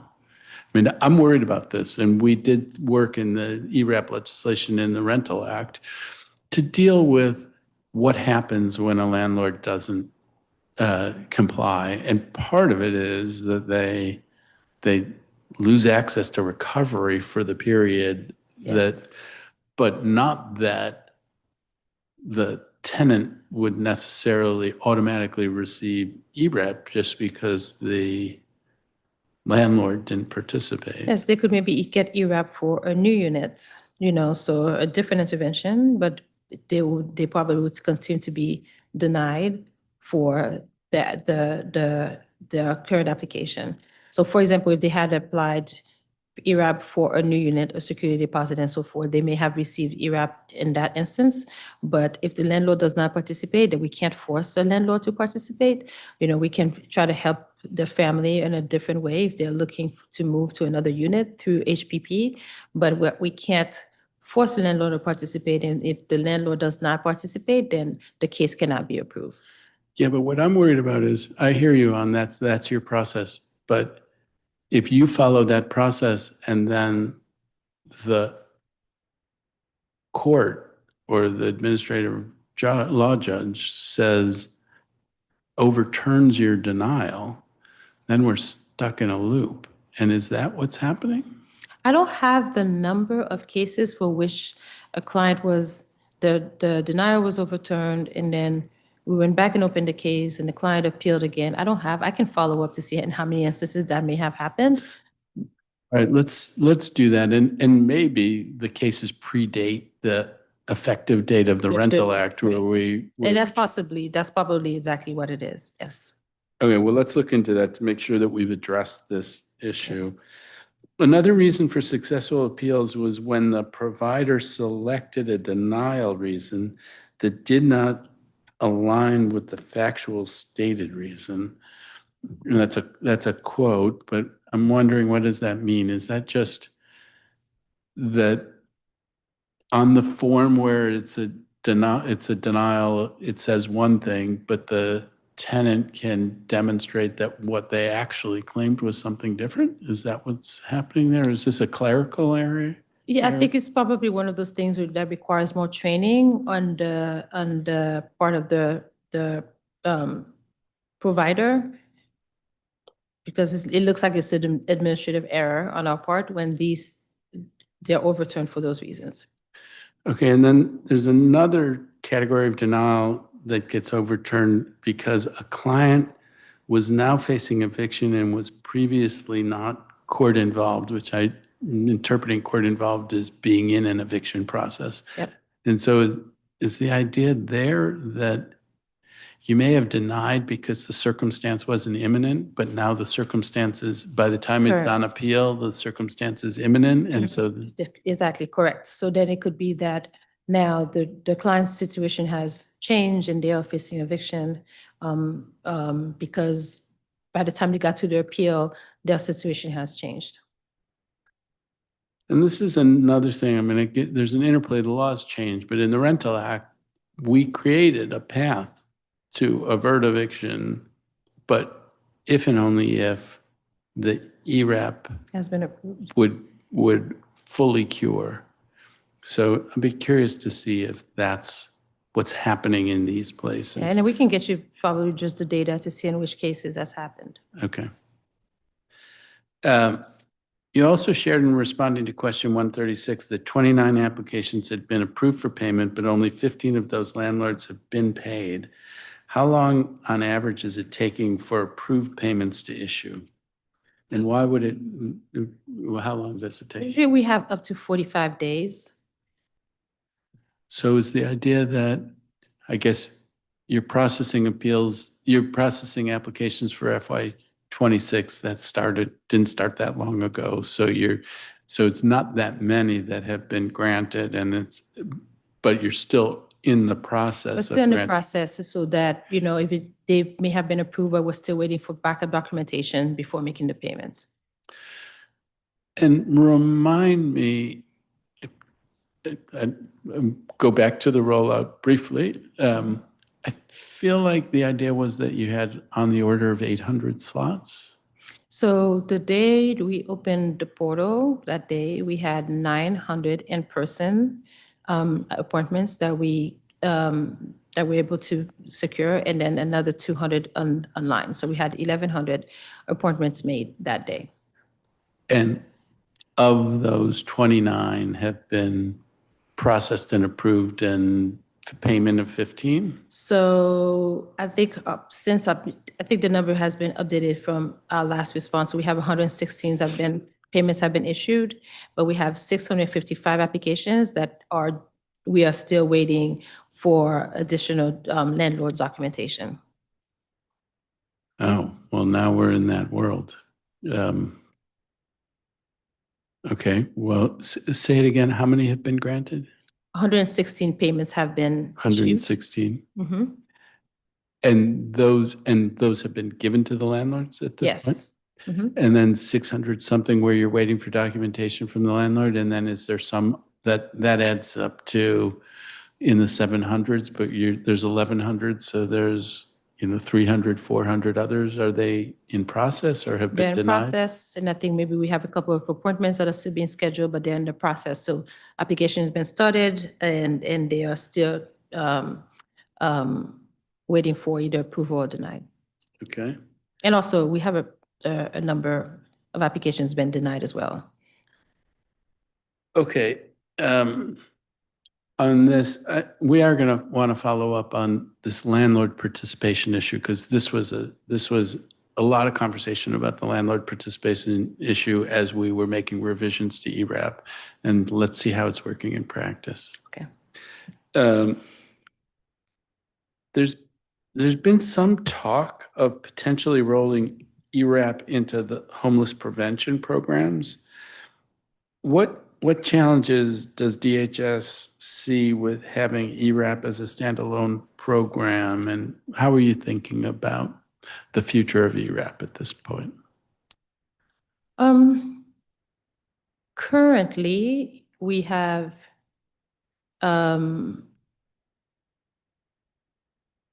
made a decision on making any changes to ERAP for next fiscal year.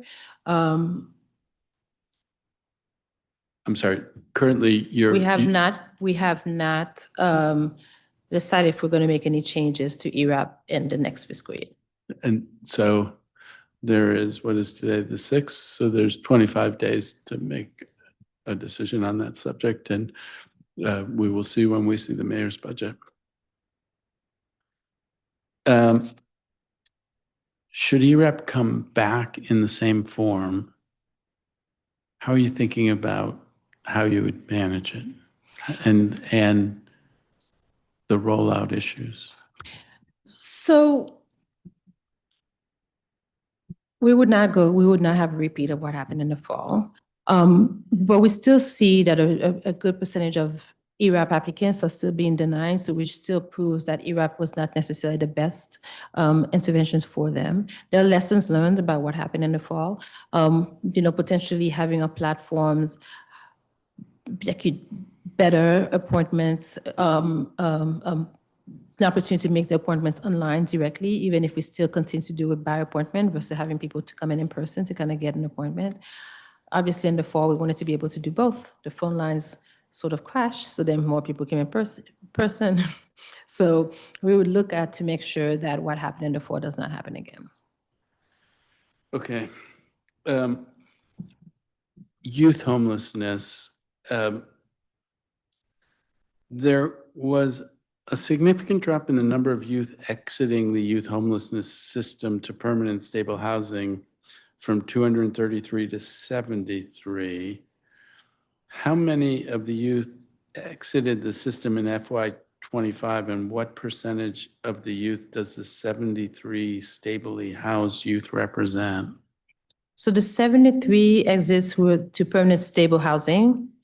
So it does not take any other type of, exit. So it's between PSH or rapid rehousing. So, or rental, any clients who are able to maybe get their own rental client with no subsidies from us, or clients who are receiving ongoing subsidies, whether it's PSH or rapid rehousing. Also, staying, reunification, going back to family is considered a permanent exit. We actually think it's a positive exit as long as it's safe, or moving in with another, community member and they have stable housing. So, but if 233 exited to permanent housing in FY '24 and 73 exited in '25, how many set into permanent housing? Others exited not into permanent housing. How many was that? How many other youth exited from the system but didn't land in permanent housing? So we have about 132 total exits from fiscal year '25. So there was anything, any combinations of from transitional housing, either extended transitional housing and rapid rehousing. So we had about 132 young people exiting our system. So the difference between the 132 and 173, so I guess 59 who. Okay, so more than half exited to permanent housing. How does that compare to the previous year when it was 233 who exited to permanent housing? I'm sorry, let me correct my numbers. Okay, In fiscal year '25, we had 250 exits from transitional housing, extended transitional housing, and rapid rehousing programs. So we had 132 permanent exits. So basically between 52% okay, were, yeah. all right. And then how many in fiscal year '24 Approximately 256. exited to permanent? From 105 exited to permanent housing, but 256 exited Oh, the system. those numbers are different than the numbers we have. So we have for fiscal year '24, we had 256 exits from transitional housing, extended transitional housing, and rapid rehousing. And then, but 105 permanent exits, which basically represented 41% of the exits that we had in fiscal year '24 exited into permanent housing. So 105 exited to permanent housing from 256. Are they different than what you have? Those are different than What number? I mean, we had 233 exits to permanent housing in 2024 and 73 exits to permanent housing in 2025. And it may be that you might have added the transitional housing as part of, that might push up the numbers. But Yeah, I can look at where you got your numbers, council member, to see maybe where we could have had a Right. discrepancy. all right, let us follow up with you on that. I mean, it sounds like the number of exits has not changed and the number of exits into permanent housing, the percentage of exits into permanent housing has increased, which is different than the numbers that we were looking at. So let's make sure we understand. If that's the case, that's good news. Yes. But it must be, we wouldn't have, these Yes. numbers must be someplace. Yeah, we can look at the numbers. For us, those numbers are increasing, improving. Improving, okay. Does DHS screen youth entering the system for past involvement with the child welfare system to assess whether they may be eligible for family reunification program foster youth to independence voucher? So we have the transitioning age youth SPDAT, which is a separate SPDAT, and there are a couple of questions in that assessment that does ask about child welfare involvement. And how often are we then able to link folks with that form of voucher, which I think is another one that doesn't have a cost for the district, but is federal. Yeah, so we do recognize that those vouchers may be underutilized, so we're looking to really just, because I know a lot of them go through for young people who are exiting child welfare directly, but there could be some young people in our system who may not have aged out of foster care, but then they had experienced foster care sometime in their life. So we're looking to see how we can improve that coordination with our CFSA and the Housing Authority. Again, I'm glad to hear it. I mean, these are difficult times, and we got to look under every cushion. And these are big. I mean, if you can have Absolutely. somebody served by this form of voucher, really, it frees up resources for others. So encourage you to maximize our access to those. And it sounds like, is it training? Is it what is it? What are the steps that you're thinking about taking that could maximize our ability to take advantage of those So I think vouchers? for us, it's just really an understanding of those vouchers. So, I talk to Director Trice on a regular basis. It's just, this will be on my next agenda to just really understand how she accesses those vouchers as well as Director Pettigrew. So just so we have an understanding, we don't have visibility to those vouchers right now, but I do think that is potentially an untapped resource that we want to make sure that we maximize. All right, let's do it. Councilmember Parker asked you about the 2-year limit on youth transitional housing. Speak to it again. Is this a cost-driven thing? Why are we imposing this limit? We review our outcomes on a regular basis and make adjustment to our programs based on the outcome that we want to see happen in our system. We recognize in the transitional housing space, because we did not have clear sort of exit pathways and also clear expectation that our providers were to help young people could get connected to training and employment. When we issued a new solicitation, we had those clear kind of KPIs. The idea is because, again, this is a resource that's limited for young people. With no clear exit guidelines, we had folks who had aged out of the youth system who just continue to be in the system, so it served in a way as permanent housing in some instances. So we want to make sure that we have an opportunity to have flow into our system, and the only way to have flow is to make sure that we provide a time-limited resource in this case to help folks get connected to employment and then or any other services that they may need and move on to another intervention that may be more suitable for them if their homelessness can't be resolved within 2 years. So and there was a reference when you were talking with Councilmember Parker that you have people who are 30 years old who are in the program, but you might have people who are 15, 16, and if they've been in for 2 years and now they're 17, what happens? We would not have a young person, 15, 16, because at that point they're unaccompanied minor and they would not be in the youth system. So youth is 18, usually 18 to 24. We would take a person, I think, up to 26 into the program. I see. So if somebody came in on their 18th birthday, they'd be in for 2 years, and by the time they turn 20, then they would come out of the youth system, and it may be something else that is done for them, but they would move out of the youth Yeah, system. I mean, we would look at if there's a need to extend, if there's a need for another program, but we want to, keep the practice at 2 years right now. We haven't had an issue since it's a new change into the system.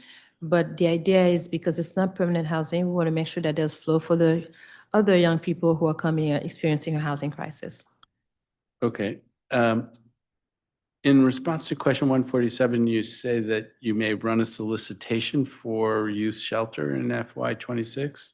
Does that mean, is it your plan to expand shelter beds Yeah, sometime soon? Yes. So part of the calculus where we kind of, had put releasing the solicitation on hold is because we wanted to make sure that we had because we had some unused shelter beds in our system at some point. So we didn't want to then have a new solicitation for the same type of beds that are remaining empty. So the idea is to expand shelter beds to make sure that they meet the demand of the type of beds that are asked in our system. How many do we have now? 500 altogether And if throughout you're- the system. Youth beds. Yes. And if you expanded, how many are you thinking about expanding? I am not sure what the solicitation amount calls for, but I can give you that information. Okay, I think 70 is the number that we're looking for. 70? 70. Okay. We also heard testimony about transgender residents struggling to find a shelter space that's right for their gender identities. What is DHS policy regarding the placement of transgender individuals? Our policy is that anyone just can go to a shelter for the gender that they identify as. The gender that they identify as opposed to the gender that they were born. Yes. Okay. Okay.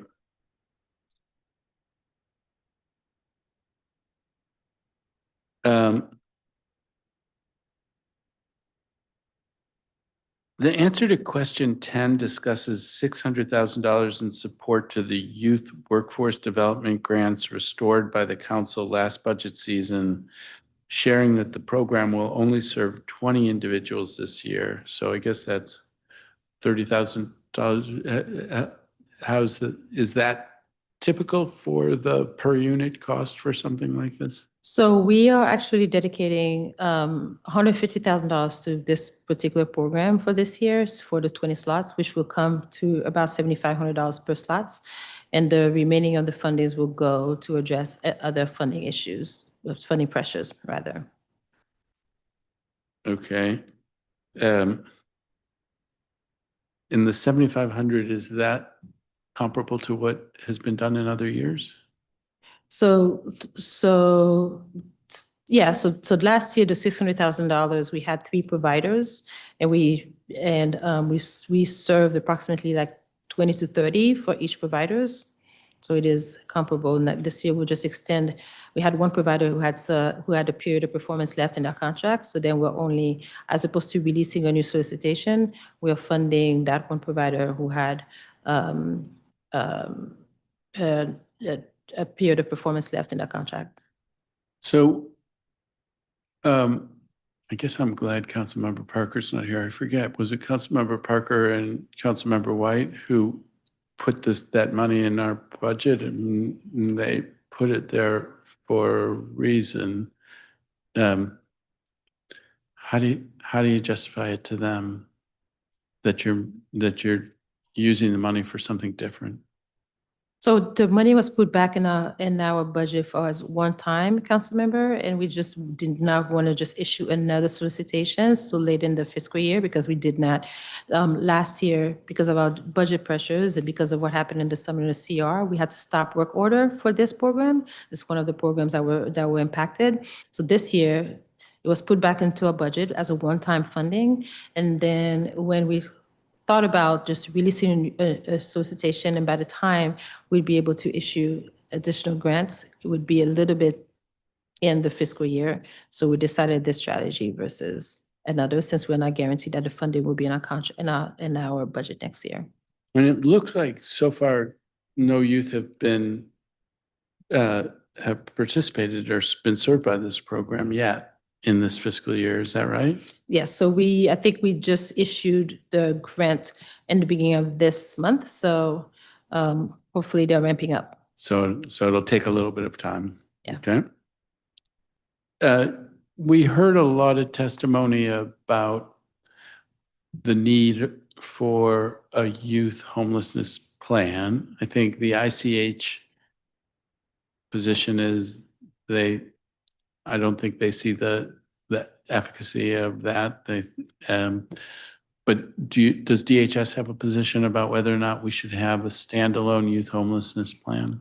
I think it's important that we have specific strategies that can be integrated into the Homeward DC 3.0, as long as it ties to the objectives of solid foundation. So as long as it's specific to the needs to the young people and it's just integrated into a comprehensive plan to end homelessness in the district, we are okay with this strategy.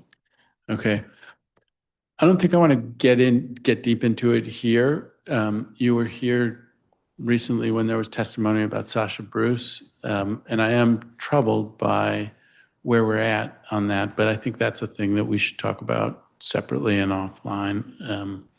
And Sasha Bruce has been a phenomenal institution, and the loss of their ability to play a key role that they played strikes me as unfortunate. But I don't know that unless you want to talk about it, I think we can talk about it at a different time. Oh, I can just continue to say that Sasha Bruce remains a very strong partner to us in this work in YSD. So we continue, our relationship with Sasha Bruce has not ended, and we look forward to continuing to work with Sasha Bruce in years to come. All right. Okay. Let's move to some ESA stuff. So, and you can see the change in the chair. Give me just a second to get myself. Some of this has been covered by other council members earlier today.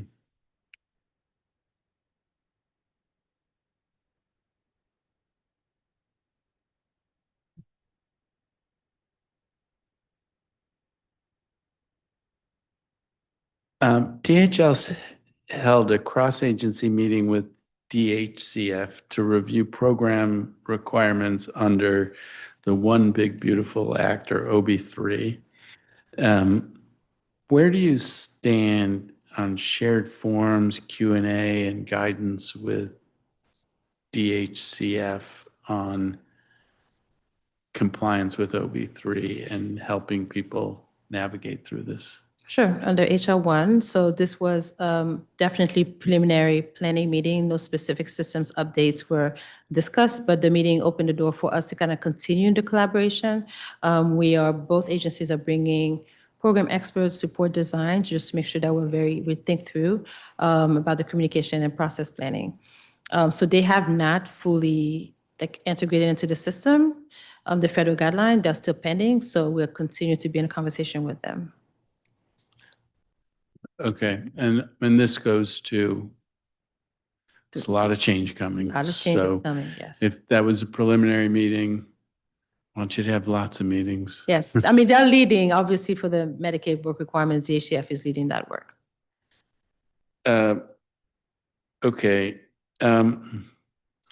Across Medicaid, SNAP, and TANF, how many people are at risk of losing coverage from all three programs due to, I think I like HR 1 rather than OB3, so I'm going to go with HR 1. And this goes to the table that we were talking about, but what's the magnitude? I mean, I think, how many folks could lose TANF or have reduced TANF benefits? So we know how many people could lose TANF benefits. I think we share that number that we anticipate, what is it?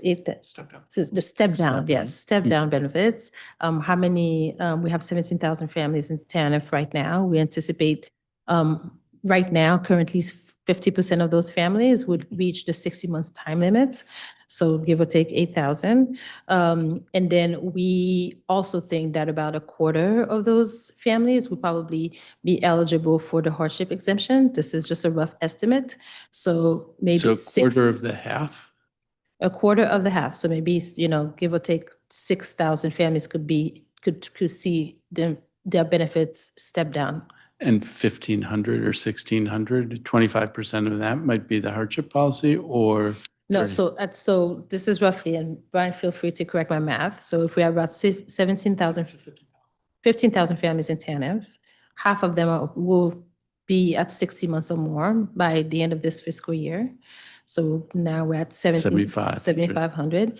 And then we anticipate that a quarter of that group will be eligible for a hardship policy and probably not be stepped down next fiscal year. So that's under 2,000, so 5,000 plus would be step down. So Step down. that's in that place. Mhm.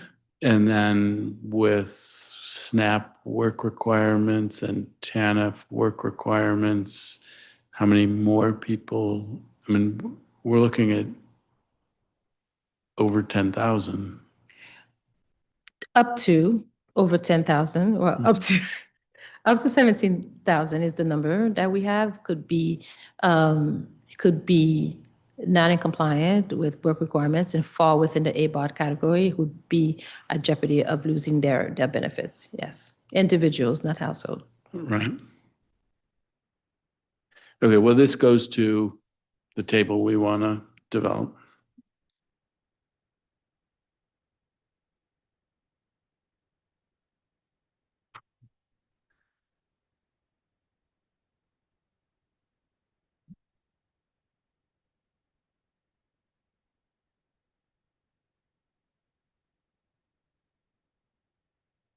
We know HR1 has shifted many costs from the federal to state governments. Which specific federal grants for you are affected, and how are you preparing for the reductions in federal support? So for fiscal year 27, the biggest is the cost distribution for SNAP to administer SNAP benefits. So before HR1, states were responsible for 50% of the admin costs of TANF, I mean SNAP rather, and that is moving to a 75%, 25% cost share. And does That is that about 22 million that we anticipate. an 22 increase. million in additional costs for SNAP just to serve the same numbers of people? That's correct. And how does that relate to, I mean, there are costs that are to be imposed if our error rate is in the wrong place. Is that related to that, or is that separate from that? No, that's separate. So all states now that are gonna be- Automatically. Yes, automatically. Their error rates is this an additional sort of kind of penalty if your error rates are below 6%. So for us, we'll be tracking very closely, or we're tracking very closely right now, but the error rates of our fiscal year 27 is what will be tracked to determine what the penalty will be in fiscal year 30. In fiscal year 30. And it could be up to, yes, in fiscal year 30. And so right now, I mean, I have wondered mathematically if there's a sweet spot, because the error rate is supposed to be below something like 6%. It's 6%, 6% or below, yes. Right. But for states that have error rates over 13.5%, the sanctions have not applied. And The- will that continue? It's not, it's that it's delayed. So, and Brian, feel free to correct me if I'm wrong, but is that they're looking at the error rates of fiscal year 27 versus the error rates of fiscal year 26, and that the penalty for us is delayed for fiscal year 30 versus maybe, yeah. Yeah, Fiscal year you've before. got, broadly speaking, correct. They're looking at the error rate for FY 26, but if states have an error rate that is above 13.4%, then it defaults to the error rate for 27, which will be imposed in FY 26, 30. And if that's over 6%, then we will have this we'll have this imposition for fiscal year 30. Yeah. It's not that if we're above 13.5 in 27, we still are in a safe harbor. We No. have to get all the way from 19 something to 6%. 6. There's, What kind of things are happening? Go ahead. there's a lot of things going on. I mean, this is certainly a core focus of ESA and all DHS right now, as well as the support from, the CA's office and others. First thing we've done, have a core team, which is, interdisciplinary across all facets of ESA. So we make sure that everything is corely, aligned. And we have a project manager, a program manager who's responsible for that, making sure the initiatives are there. So I think the first big step was alignment. Then also kind of how we understand where errors are. I'm going to get a little wonky on this if that's okay, but we know errors come in 3 broad categories: earnings, household composition, and shelter. And then within that, there's 3 error causes. There's errors that are caused because customers didn't report things. there's errors which are caused because we didn't act on information we had, and there's errors caused because we acted incorrectly on information we had. And so what we have and what we've devised is a pretty data-heavy approach to have interventions targeting those three specific things. And I'd like to cite one now in terms of what we've just implemented, something we've been working with Code for America on called Smart Assist. And what that does, that targets a couple specific things as I work the way down. It's the household composition, so looking at addresses, and then it looks at information not correctly applied. And so what it does, it flags our system when there are inconsistencies within that specific thing. And that's the first use case. And what we saw was a 4% reduction from the sample, or the control group had a 17% error rate, and this one had a 13% error rate. So with that intervention right there, we saw a 4% increase, and we also saw a 7-minute savings in our time, because there's somewhat of a relationship between how long it takes us to process a case when we look at and our errors. And so that's an example. And so we've got 4 more use cases which are aligned using that technology. So to give you just, we have to give a far more in-depth briefing in terms of all the different interventions we have in place. But again, broadly speaking, data heavy, very specific in terms of where we know the errors are coming from, and aligned with all facets of our operation, including DCAS, frankly.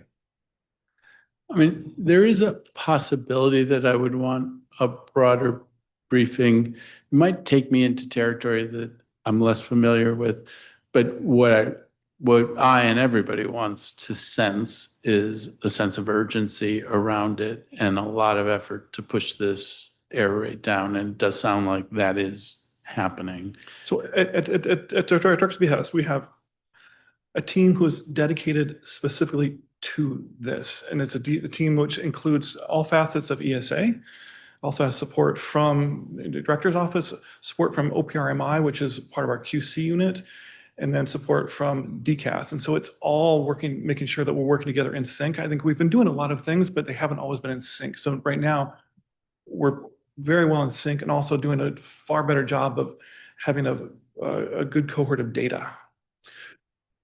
All right, well, glad to hear it. I mean, in the spirit of getting in over my depth, to what extent can AI be a tool that is helpful here? No, I'm going to keep on rolling unless you want to jump in. Go ahead. That's one of the interventions we're looking at. We have an individual within DHS who has taken the lead on AI things, and then we're also working with other jurisdictions in terms of where they're implementing AI. A director was invited to Center for Pacific Futures, which is a cohort of technologists based out of Oklahoma. And Oklahoma, did you say? Oklahoma. And it was, they're fabulous. They're absolutely fabulous. In fact, they just came and did a review for us with recommendations.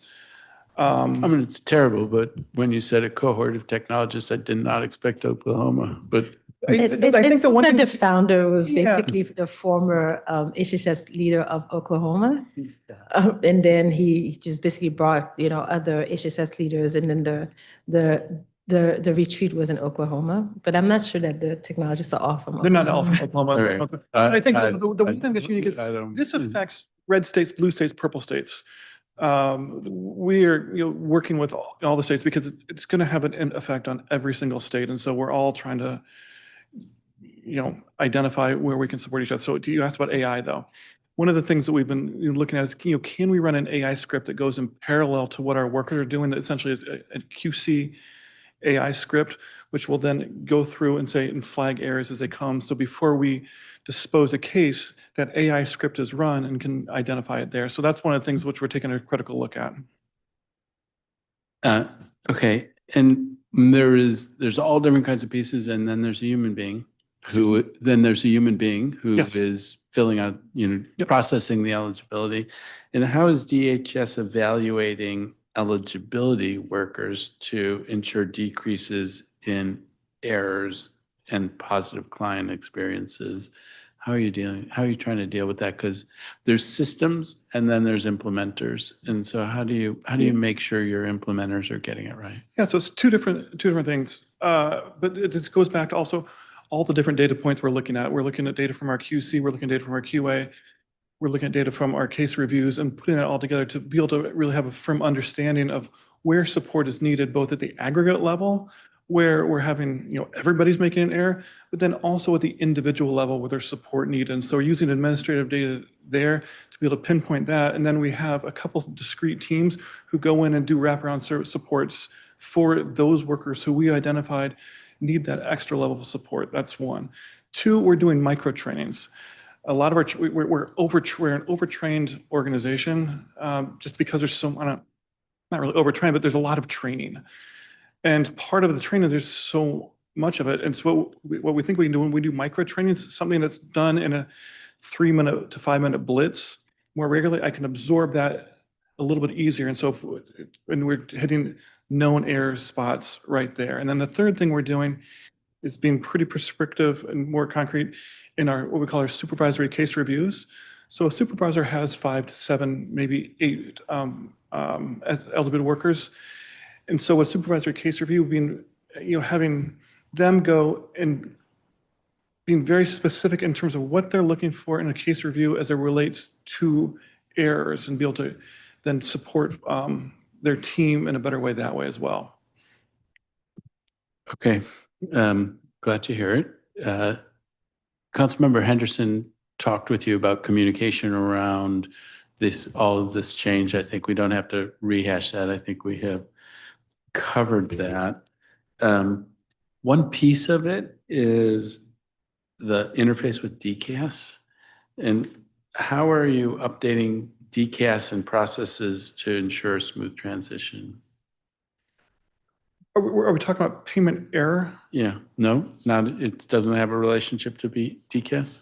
It certainly does. Yeah. We work very, very closely with DCAS. And so part of the work we do is they're supporting, as I mentioned, Smart Assist.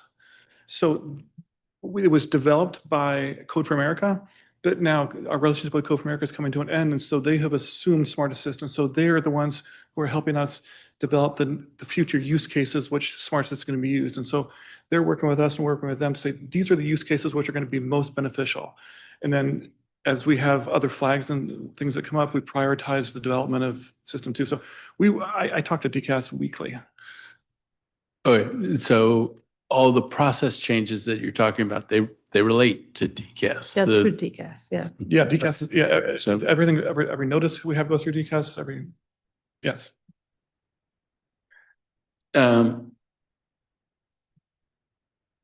So what you may have talked about it a little bit.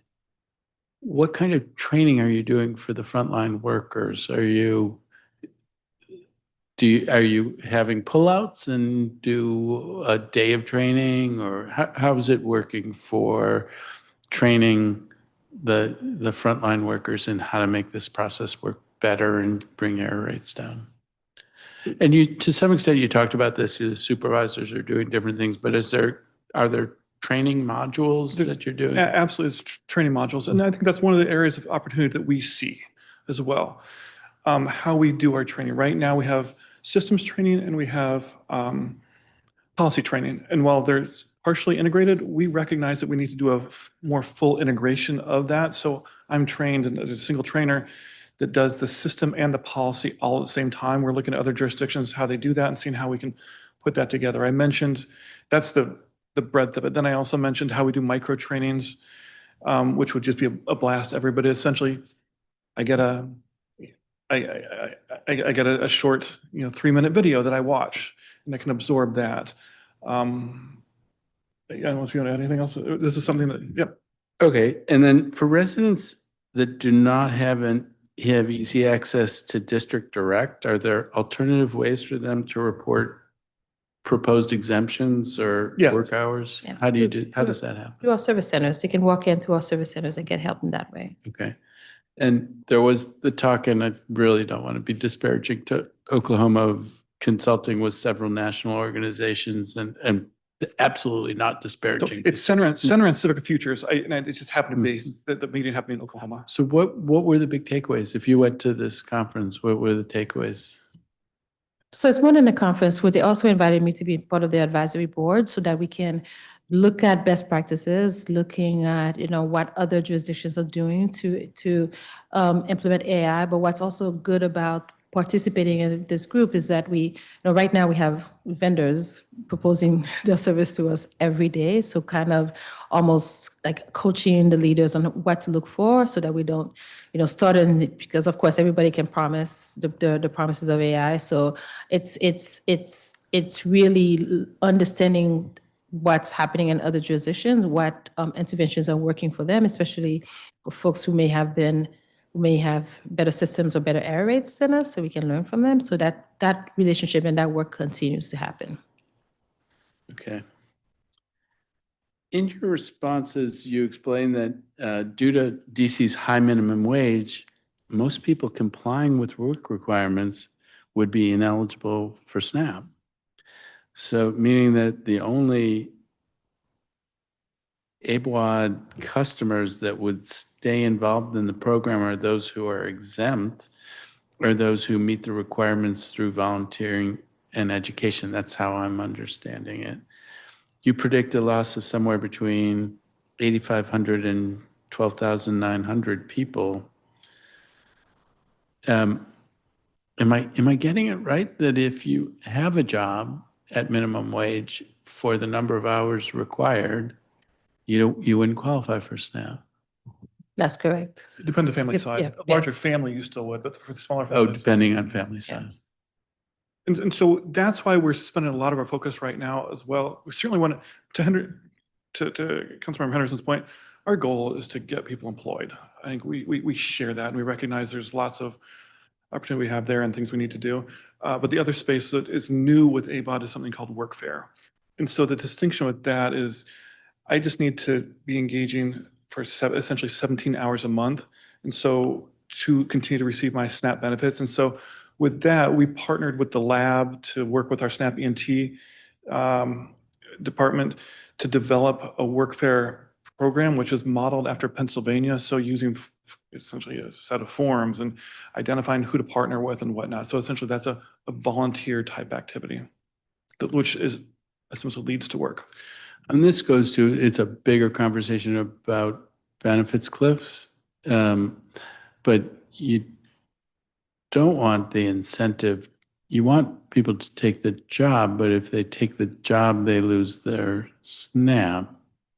And if there's a way to buffer them so there's a phase out. Now, SNAP, it doesn't work. It's a federal program. It's federal rules. But how do we deal with this where folks who may need SNAP, but because they have a minimum wage job, they don't qualify for it, but it's a high minimum wage jurisdiction, but it's also a high cost jurisdiction.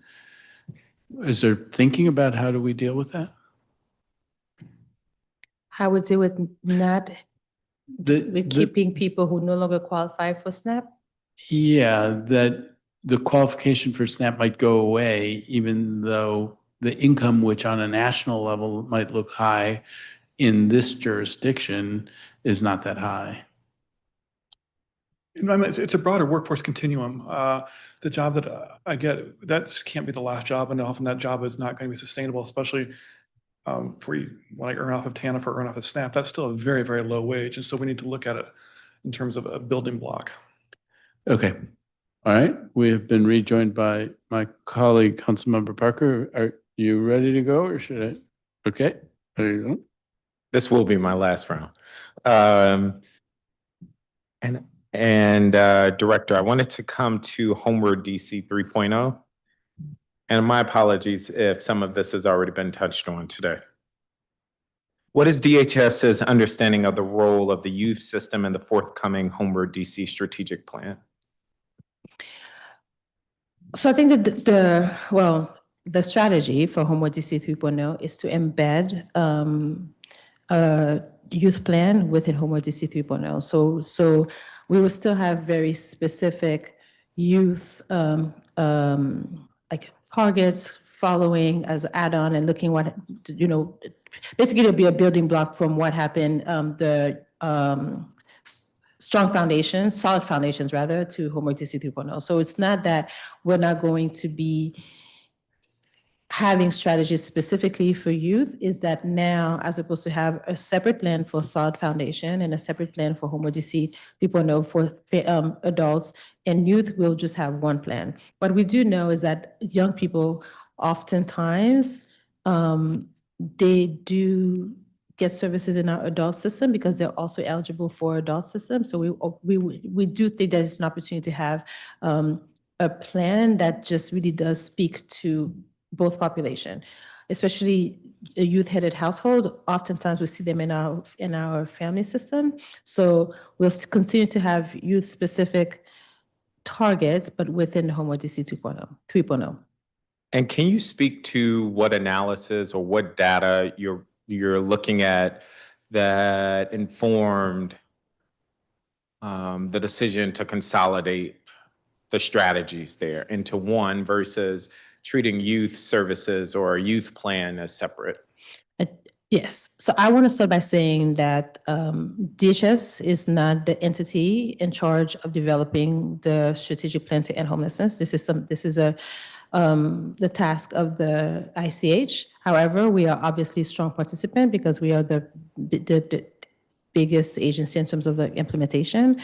So both Homework DC 3.0 and Solid Foundation were just delayed in terms of getting a plan started and in ensuring that we have at least strategic objectives for both youth system and a family system. My understanding is that the decision was made to embed Sound Foundation in Homework DC 3.0. DHS supports this direction because ultimately what we want to make sure happens is that we do have a system that, we do have a process that we're able to bring the voices of the community together, and we are big participants in the development of that plan, but we're not leading it. Okay. A follow-up question is I know you're not making the decision per se, but were there requests for information, data, and can you share that with the committee so that there's line of sight into how this decision was made? So you're asking how if we use data to inform the decision on Yes. having one plan? Yes. So I think I've shared my understanding of why the decision to have one plan was made is so that we wanted to make sure that we have a plan. What I think, what we know in terms of the data that we know that young people do access our adult services on a regular basis. I can speak to when the data that we had used to integrate some youth services into adult service, for example, we used to have a separate youth outreach team. One provider had a separate youth outreach teams. And then we had 3 outreach programs that really served like adult, and they were, they covered the entire city. What we saw is that we had a lot of like adult providers who would then encounter young people, and not, and our system was so separated that they were not necessarily trained and informed on how to get young people kind of connected to the youth system. So this is one area a couple of years ago we decided to actually integrate our outreach team so that we train all of our adult outreach program to what are the services that's available in the youth space, to be able to also do the taste for that, so that when we have young people who are, experiencing homelessness throughout the city, our outreach providers are able to assess them for their needs as well. Okay. We heard multiple testimonies that some of the service providers in the youth system are not well known, trusted, or providing culturally competent care to young people. Is this on your radar? And if so, what is the agency doing to address this? And I do have an answer for a question you asked earlier that I didn't have the answer to. Okay. I'm happy you're back, that we have 15 providers in the youth system. That's one of the questions that you had asked me before. And as it relates to culturally competent, I mean, it's important for us throughout all of our providers that they they understand the demographics that we contract for them to serve. So we have expectations of the training of the staff. We will continue to provide monitoring and support of our youth providers. But we really want to make sure that when young people have issues with not getting the care that they feel that they need, that they know how to escalate those concerns to us. We listened to all of the public witnesses last week. We did hear that some young people really had some concerns with the quality of the care that they were receiving from some of our providers, and we were following up on those. Okay, so you're following up, and I'm assuming that is going to be direct outreach to those 15 providers. Let me ask about language access. What are the requirements for language access? And how are we ensuring that our Spanish-speaking residents have access to these vital programs? And I have one last question, and I'm going to get out of the way so Councilmember Freeman can finish. So, Councilmember, it's obviously an area that we need to do a better job at, because this is a recurring theme year after year. We have a dedicated language access, staff. We continue to do internal training and for our staff, our teams, for all of our service centers. It's important that our notices are in multiple languages.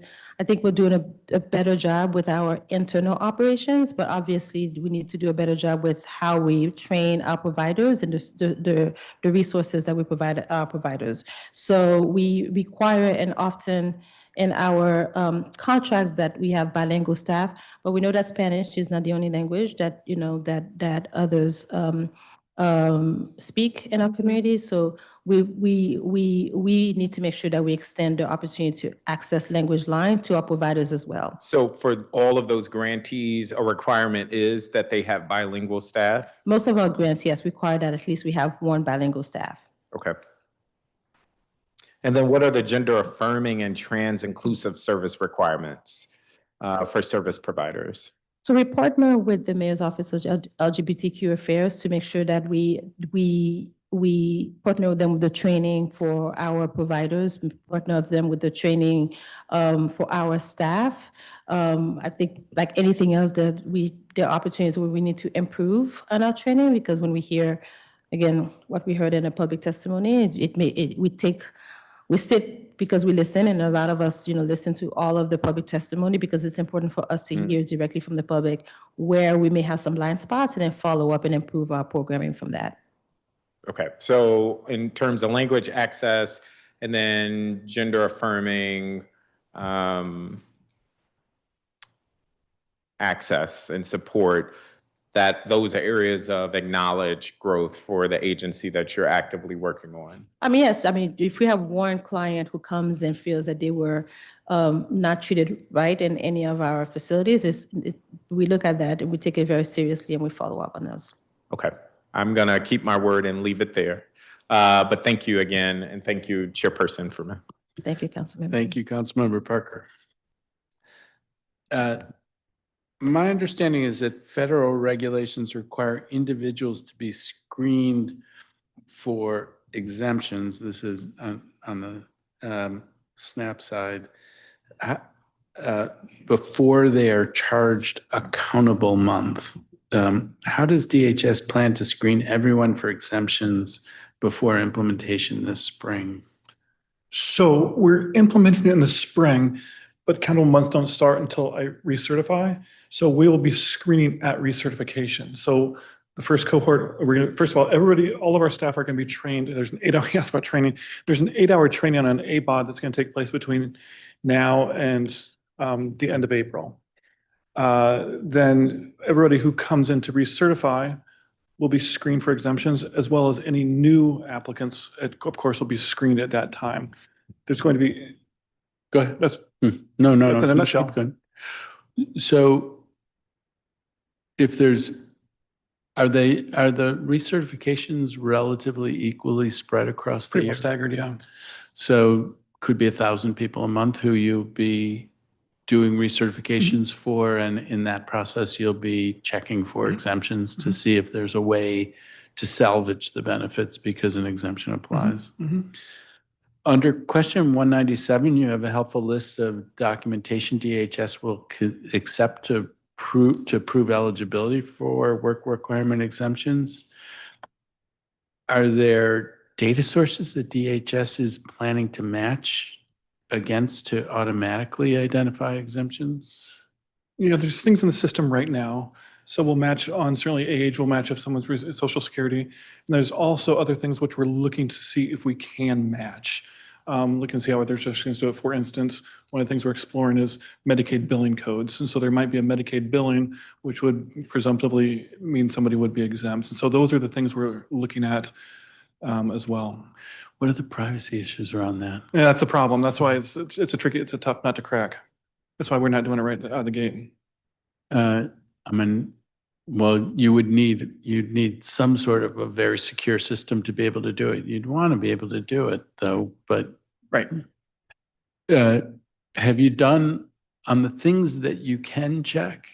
Well, you'll see as you move through certification, how many people, you're making a guess about how many people. Yeah, and you think are- we've developed new, we hope, very readable forms. We've heard from advocates in terms of some of our initial notices which went out that they gave suggestions on. So we've gone back and had conversations with them. Also, just in terms of utilizing our own internal communications team, which we historically have not done for notices, but this is something that's big enough that the director not just gently suggested that we use that team to make sure that they were both readable and on point. So when you talked before about, rough numbers and it was 15,000 and half and it would be 7,500, does that account for potential exemptions or is that before you've accounted for potential exemptions? That accounts for potential exemptions. Okay. And to be frank, what we've seen in other jurisdictions which have implemented a audit, there is a drop. A drop, but a 50% drop?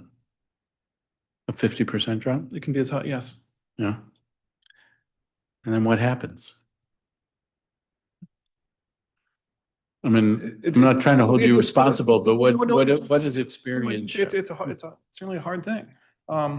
So I think, and I know, Councilmember Henderson said, we're not interested in just getting people to volunteer. We want to get people to jobs, but we're also interested in making sure people can keep their benefits, right? So to the extent that we have a group of people who maybe not qualify for an exemption, but may not be interested in entering the workforce or participating in the workforce, and they are active in the community, we want to make sure that we get that information out and we can count folks who are participating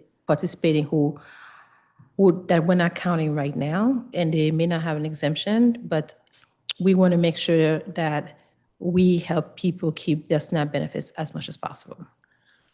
No, I hear you, but I mean, actually there is a tension because of the questions I was asking about the minimum wage, because if you connect somebody to a minimum wage job, they might not qualify for SNAP either. And so then you put yourself, I mean, the incentive structure is changing under this. But you could see how a person could think a minimum wage job doesn't get me that far and I'd lose my SNAP. And so I stay where I am. And we could have folks just go through training after training and stay on SNAP, but not advance. So it's a conundrum, I think. I mean, I think one of the things that we're looking at also potentially is changing the number of the time spent on just job activities, because that's a little bit of what can happen right now, but to move towards actually the employment hours. Yeah, and I guess this carries me. I don't want to go too far down this rabbit hole, but the EITC that Councilmember Parker has advocated so strenuously for, and that we got into through the recent legislation, that seems like a key part of the answer, so that somebody's working and they lose their SNAP, we find a way to deliver a benefit that is of equal value, so that the incentive structure is to take that minimum wage job, lose the SNAP, but get the EITC or something like that. This is, I think everything is kind of up in the air right at the moment, but if you want to connect people to jobs, you need to have the right economic incentives for them, because people are smart and they're gonna do what makes the most sense for them, and we need to have that incentive structure right. Go ahead. No, and I think one of the most important thing that we can be doing is just being very, very transparent on our messaging and about what's available to. That's what we're working hard on. Okay. Will you create a standardized form for medical providers to document when a client has a physical or mental health condition that limits their ability to work? Yes, and we do have one. You have that. How are you using data to ensure that those with disabilities and children under 14 are exempt? I think I mentioned that earlier. That's already captured on our system. That's the age piece. Yeah. So it's in your system, so there's no need for self-attestation. It's in your system already. Yeah. Okay. What wraparound or transitional supports is DHS able to provide to those who will lose coverage? I mean, what do we do for the 7,500 people who will lose coverage? Is there anything that we're planning to do for them? You're talking about 7,500 for TANF step down, or are you talking about? I'm talking about SNAP SNAP. here. Yeah, and so this is where we will make referrals to DOS in terms of the next step in terms of where folks can go. Now, if I lose my SNAP, I can, because for noncompliance, I can get it back by participating for Right. a month and then having getting it back. And so we'll also try to message that as well. You're talking because they've earned off of SNAP, or are they because they're not participating? What's the? Yeah, well, they're not participating. They're earned off of SNAP is a different set of issues, and I was just talking about it, but they're not participating in the trainings, and so Yeah. they lose their SNAP, but they can get back on if they do the training. If they can get back on through the training, they can get back on if they start volunteering. And this is when I think we spoke about ensuring that not just the advocates and the residents, but we really work with communication campaign. Yes, I know we haven't done enough, but we're working on not just communicating to the client, but making sure that we're communicating to our residents, the providers, so that they can also help their clients to get ready for other accountable activities that can help clients keep their benefits if they do not want to participate with a SNAP provider. This is not about you. This is about me thinking about this landscape, which feels like a cul-de-sac. And it worries me because you can start doing volunteer work or going into a training that leads to nowhere as a way of preserving your SNAP, but that's not getting you to a job. And so the whole idea, the people who are behind all of these things don't care in the way that they should, but their rationale is that it's supposed to try to get people into work. And I'm worried about that. So we also want to get people into work, Councilmember. But we could have folks who are now ABOD, who are 60 years old, who haven't necessarily worked, who would still be required to work, and for whom like a volunteer opportunity makes more sense than trying to enroll in a technical program for a long-term job. All right, fair. Well, we're all going to experience this together in the coming year.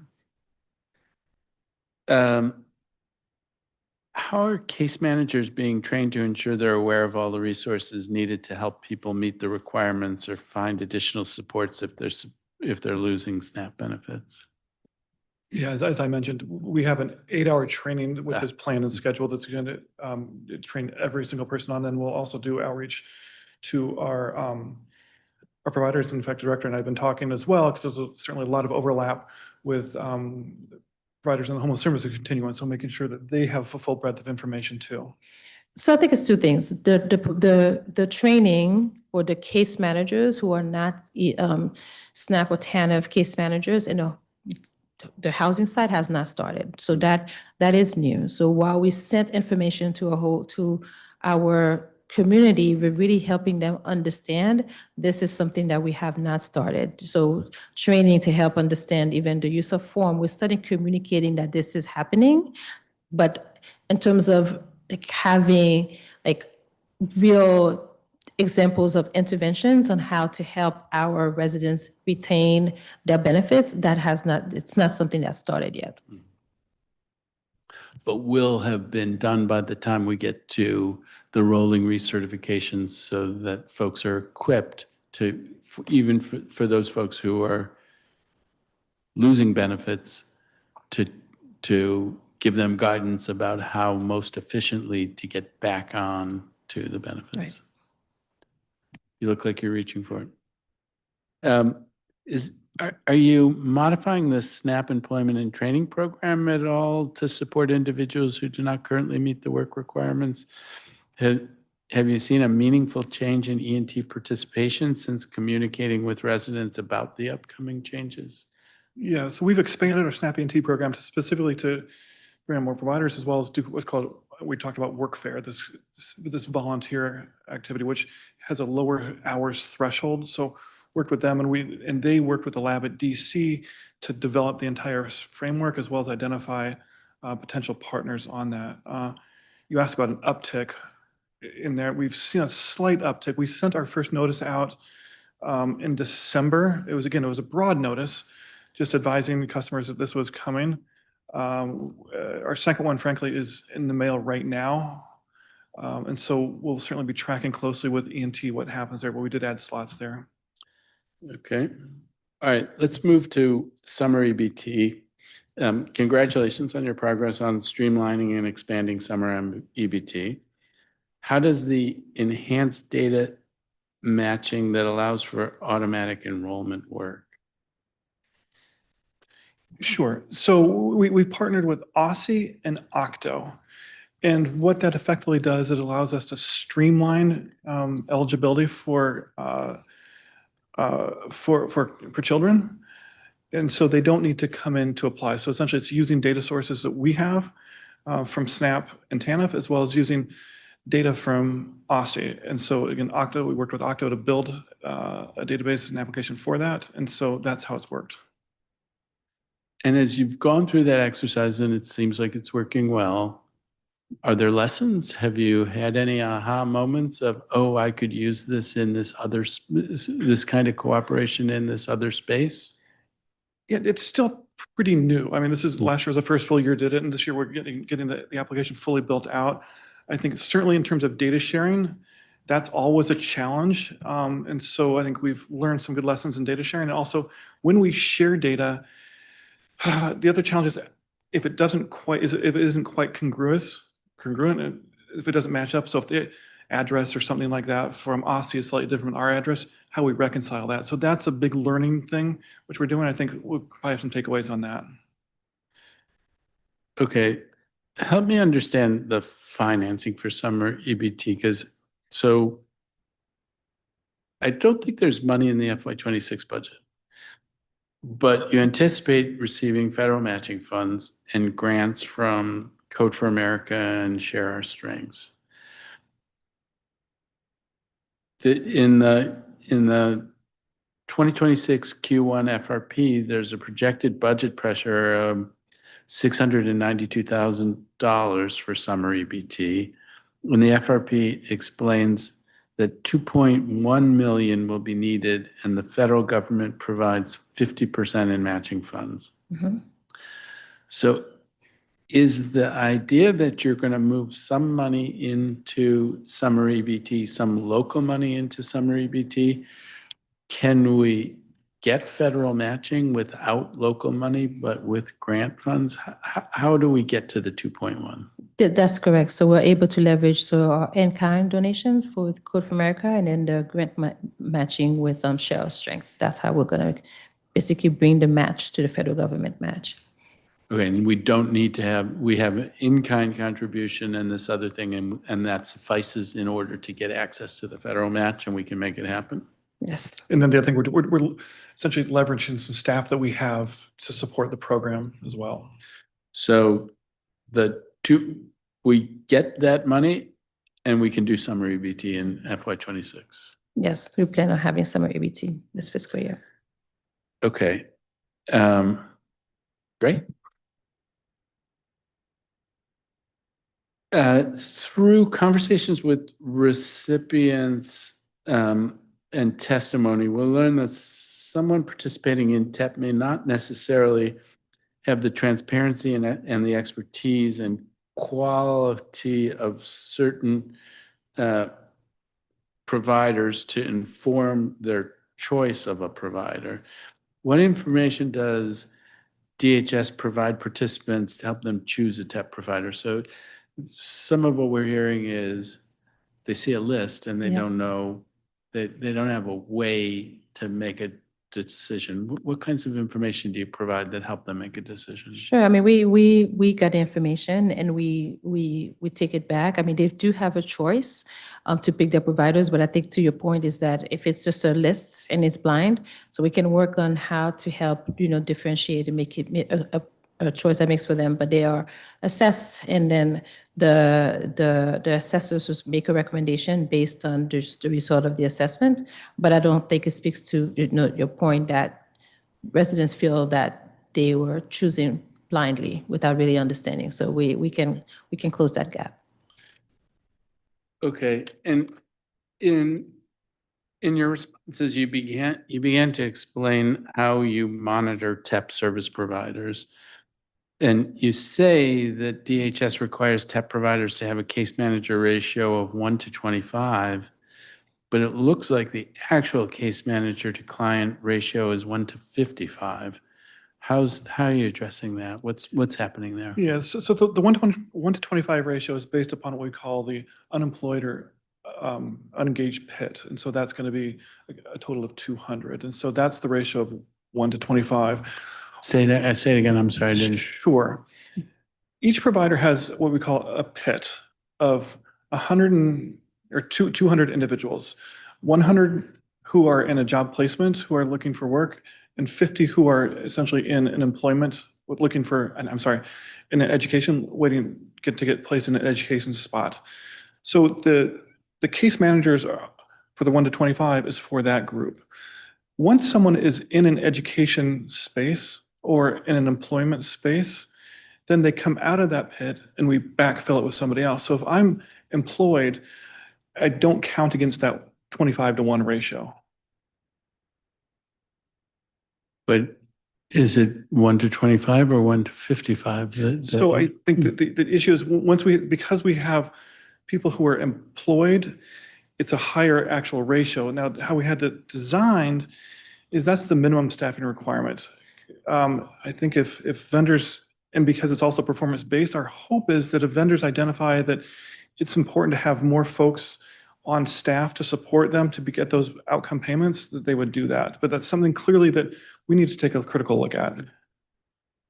I'm having trouble with numbers again because part of what we see is 10 out of 1,000 TEP participants are connected to work. But then it sounds like a pretty high percentage of them are working and in TEP. So there's some unengaged, and then there's some who are sanctioned still there. So the actual TANF pit is far higher. We can get you a breakdown of kind of how all that is broken out. Yeah, but I hear you when you say if a person has a job, then the burden of doing case management is much less. Right. But not that many TANF, well. Fair enough. I'll go back and take a look at that differentiated number in terms of what we reported. Okay, and this is, I'm curious about that number, but this is an area, again, not to beat a dead horse, but like everybody agrees we got to figure out how to do better. We're the first ones to agree. What training does do TEP case managers receive? Is the training developed by DHS? Is it happening at the provider level? Is there a third party involved? Both. We do an initial training. When we start the task order, then we also do an annual refresher training for all the case managers. We also have a monthly service provider meeting where we do not in-depth trainings, but training components. Then we certainly expect that providers to do their own training. A lot of these providers we have are national-based providers who bring their own curriculums and so have their own models. And so we certainly expect that they use those models to support and train their staff. In the housing voucher case manager setting, like there's certain requirements of how often the case manager needs to contact a client. Is there something similar here? Is there a requirement that a TEP case manager, what is the requirement? Every 2 weeks. In person or by phone or either? Either. Either, Yeah. Okay. And that's an outreach. I mean, I think one thing we're finding is we're not always, and I don't have the data behind this, and I'll get it, but we're certainly not also, they're not successful in making that outreach. And part of the challenge that we talked about is this is a mandatory program as opposed to a voluntary program. So it's another thing that we're taking a look at. The director identified some of the things which we're saying, can we make changes right now in terms of how it's structured? But our vendors spend a lot of time, they'll say, if you may have talked to them at some of the focus groups, they spend a lot of time trying to chase folks to engage. And so that's one of the nuts we're trying to crack as well. They spend and that's not unique to DC, that's across the board with a lot of TANF programs. There's so much time spent trying to kind of chase engagement, and we want to figure out how we can get away from that. Yeah, so did you want to add something? No, I'm just going to say in terms of our numbers also, I mean, sometimes people may not be engaged, but they're employed, and that may not be captured in the statistics as well. Okay, I hear you on that. And so it could be when a significant number of TANF recipients are employed. So I hear you on that. So if you have 1,000 people, I'm going to make this number up, but you could have 500 that are employed. And then you could have 10 who you connected to employment and 30 or 40 who you got to engage in the program. So now you're up to 50, 550, and then there's 450 who part of what's happening is that the TEP provider is chasing around trying to contact them? No, because we know that currently we don't have enough. We have a waiting list for folks who participate in TEP, who are not participating in TEP. So it could be that there are also folks on the waiting list to be connected to a TEP provider. There are folks on the waiting list to be connected to a TEP provider. So the folks who are participating have chosen to participate, and then they still have to chase around. How explain me the chasing around? That's the conundrum. One major change we made this year was, well, not this year, the last year when we did a new model, was that essentially we were going to have folks allowed to kind of opt into engaging with the provider. And so we were very, very deliberate about that. But in spite of that, it's still very, very challenging. Okay. What are the measures DHS collects when monitoring providers? Are there any providers for whom DHS has taken corrective action? So when we, first of all, we go to monitor, we are there monthly. What monthly? What are the measures? It's sure. I mean, we go out to there and we make sure we look, say, are they staffed correctly? We check the case files, then we look to see, okay, what outcomes are we getting? And the outcomes, again, what we're looking for are new employments, employment retentions, earning off of TANF, as well as other 2-gen employment businesses we have. Now, the other thing that's kind of, hard because of federal requirements is there needs to be 100% verification of work activities. So that's the other thing that is reviewed when we go out. Another thing that I think we've shifted, and so it's very much of an output-based exercise. One thing that we've shifted, especially when director has moved over from her FSA space to the director space, to complement how FSA does it. It's not just monitoring, but it's also technical assistance. And so that's the other element that we're trying to incorporate into this relationship as well, not just a monitoring, but a technical assistance when we're out there. And what about corrective actions plans? Have you ever had? We have not. Have you ever put a provider on a performance improvement plan? We have not. And keep in mind, we're 18 months into this contract cycle. Okay.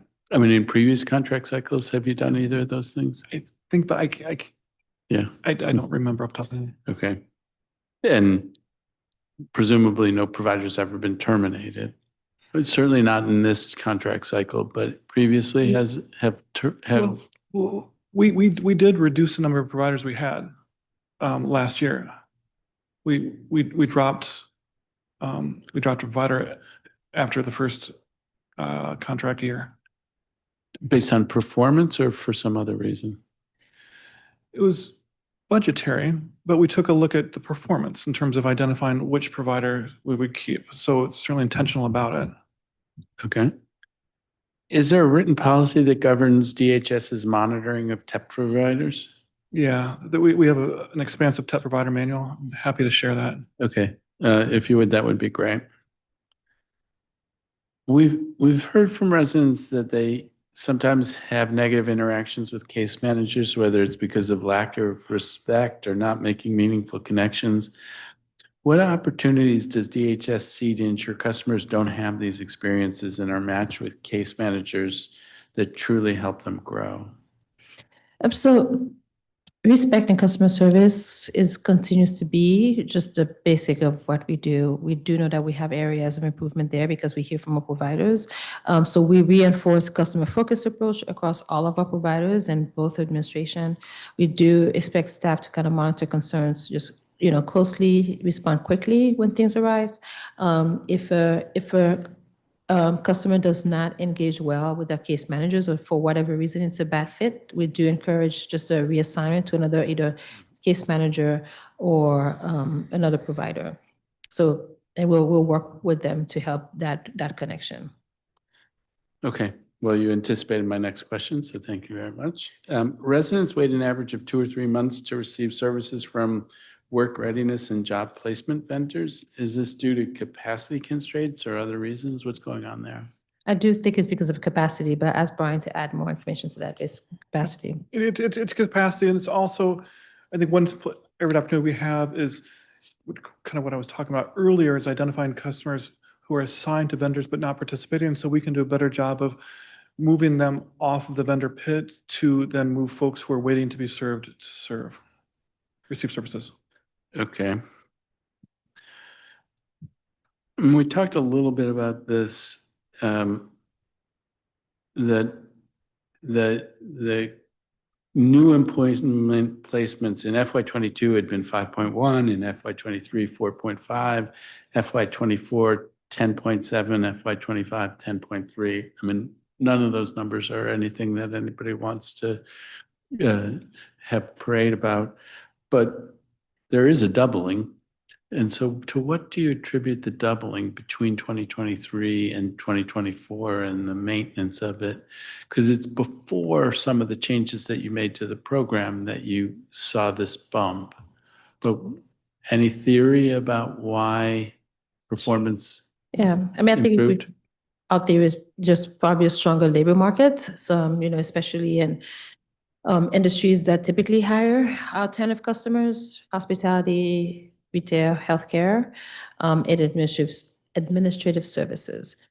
I think we saw increase in hiring post-pandemic. So then a lot of our customers also, were employed in those fields. You explained the missed target in FY25 in part by citing a skills mismatch. What does that mean? I mean, I think with the changing labor market, we were just sinks behind the curve in terms of where we were encouraging our vendors to then, help folks find jobs.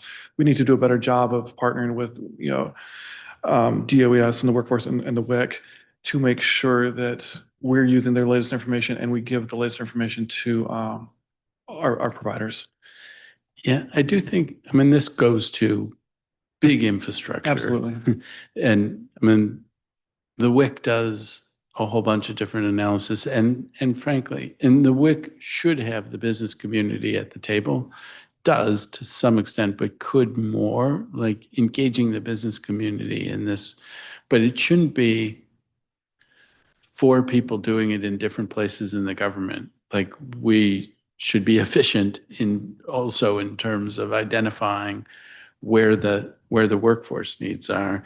And I guess the Jumpstart to Jobs pilot is going to be a piece of that. Can you talk to me about what that's all about? Yeah, not so much a piece of that, but one thing that we've been looking at, just taking the same critical look that you have, we have the same critical look internally that we know that we're not having the outcomes we need. And so what we've done is kind of challenged our team internally to say, are there things that we can do which is going to have a more direct impact on placement of jobs? And so what we have is a small pilot, which we're in prototype right now. We're going to be executing in Q3 and then reviewing in Q4. So really rapid cycle. But again, not sending folks to a job vendor, but those folks who are waiting right now for placement is to what can we do to work with them to see if can we do what we're calling jumpstart to jobs. So again, we're trying to use innovative approaches based upon the expertise that we have in-house to pilot something. Well, So we'll report. Go ahead. who is Jumpstart to Jobs? So that's this is a brainchild of our team. Mhm. Again, we look at the same data you do. We have the same frustration that you do. Mhm. And so asking the question, why, what interventions can we do? And so the director challenged, we need a new intervention, new process, some new intervention on this. And so this is a concept that team came up with. Okay, and this is a piece of trying to change the 10 per 1,000 to 100 per 1,000. Or 10 per 1,000 to 15 per 1,000. I mean, we're working, yeah. And then, but I think the other thing is, can we do something that's also more efficient than the model that is referring someone to a TEP provider to get a job? So can we kind of take out a layer and can we just have that direct relationship there? So that's what we're looking at. Have the direct relationship between DHS and employees? And employers. So Employers? Yeah. Okay. We heard, I mean, I think that they're gonna, well, I'll come back to it. We heard from TANF beneficiaries that they want a jobs program that acknowledges each customer is unique. For example, we heard from one woman that she has a disability, but she wants to work and find opportunities that allow her to work from home. What do you do in that sort of situation? I mean, you see this people with very high skills, college degrees on TANF trying to find a job, trying to find a very high level job, I assume, and other people with lower skills looking for a job, looking for a different kind of job. How do you deal with the fact that so many people with so many different skill levels and needs and capacity are all in the same funnel? Yeah, so I've heard that too, and good conversations with folks who you probably had conversations with at our working group. This is not intended or designed to be a one-size-fits-all model. Each customer has what we call a detailed individual responsibility plan, which mine's going to be different than yours.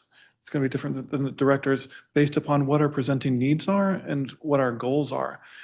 And sometimes, especially we look at some of the challenges that folks have, those might be working on some of my health issues for me. Whereas the director has 2 master's degrees, so we can get her into having a plan which gets her into a higher paying job quickly. That's so we are absolutely, it's designed to differentiate based upon individual needs and individual goals. Okay. This echoes things that we talked about in the FSA side, but for residents with disabilities, do the TEP providers or DHS try to make referrals to DDS for vocational rehabilitation? How does that fit into this landscape?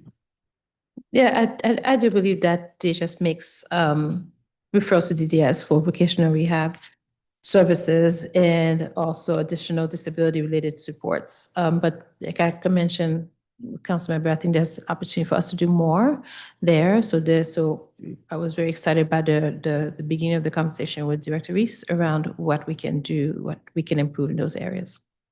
And I want to add to that because there was a very, very specific takeaway we had on that. We sent them our assessment, which is a really robust assessment. And so what they're doing, they're identifying spaces in that assessment, which would be indicators that the customers that we are assessing could receive services from them. And then we can make a direct referral and ideally expand the universe of folks that we would send that, or if not expand, send the right referral. Because there's nothing more frustrating than a referral to a space where it isn't right. We have heard that in the TANF working group. And so, it is the case that sometimes you don't get your perfect job right away. You need to get a job and then you move on to the next thing.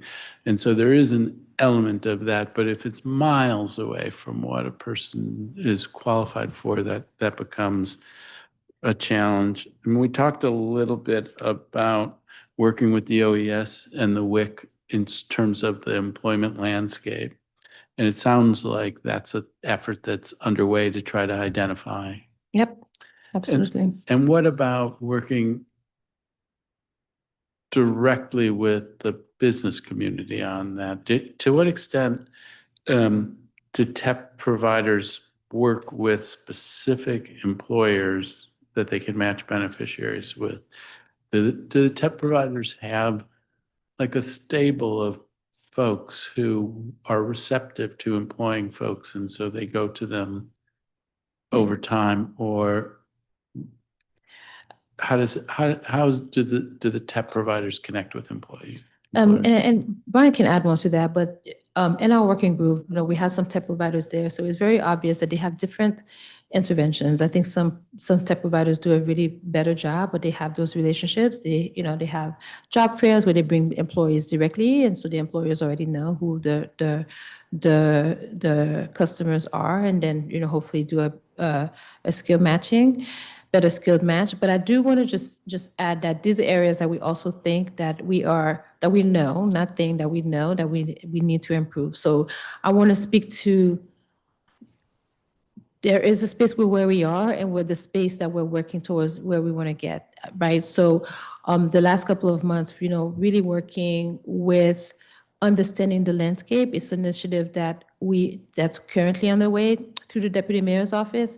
We had presentations on all of the workforce programs throughout the city to really understand, like DOES is obviously the leader in terms of connecting with employers, but then what is the space of DOES for our population, for example, and what areas that we can leverage DOES to better train our tech providers. So those are all things that we're looking at to improve those relationships specifically so that we can do better just matching with growth areas right now to make sure that we are building the capacity of our tech providers as well. I think one of the things that Brian mentioned also is that we are moving from a space of just monitoring the providers and understand that we have a responsibility to also help them even connect to the broader workforce landscape in the city. So that work is ongoing. I hear you, and I do think that is really important that work's happening, and I'm very, very glad. The conversation does throw me back to when we were talking about evaluating TEP providers, because I mean, you, as you said, just in the working group, you could hear different ones, and they have different approaches. So capturing that in the evaluation process and establishing best practices so that if one provider is doing something well and another provider is not doing that thing, making sure that they become aware of it also is important. Okay. I understand DHS both employs and contracts with people who focus on job development. What does DHS do to ensure they're really matching people to jobs that align with their goals? I think we may have spoken about that. Yeah, so we don't contract, or we don't employ job developers, but rather our TEP providers are required to have a job developer on site as part of their cohort. And so their job is just to do that, to make sure that they're identifying jobs which are complementary to the jobs which are sought by the customers they're serving. Some are more successful than others. Okay. From FY22 to FY25, the percentage of TEP participants who participated in eligible activities decreased from 20 to 15%. So it's not giant, although in FY23 it was 22% and FY25 it's 15%. Do you have any theory about why that might be? Yeah, I took a look at that, and I'm not sure. We'll take a more granular look at that. I mean, certainly 22, we're coming out of COVID, and so a little more opportunity. I'm not sure if it's somewhat job market related, but we'll take a critical look at that. Okay. And you identified budget constraints, the reduced number of service providers, and staff turnover as barriers to participation in eligible activities. DHS had over $3 million in unspent employment funds in FY25. How do you explain the budget constraints? Yeah. Oh, well, I can talk about the unspent. You want to do that? Yeah, I can talk about the unspent. So because the contracts are performance-based or partially performance-based, what we do, we have a fairly elaborate cost model that we project or we estimate what the performance bonuses are going to be for both the customers as well as the providers based upon outcomes. And so some of them exceeded it and some of them fell well short of it. And so that created the delta. And so when we when we budget, we need to budget to make sure that we have enough to hit that kind of aggressive mark, so we're not anti-deficient at the end of this year.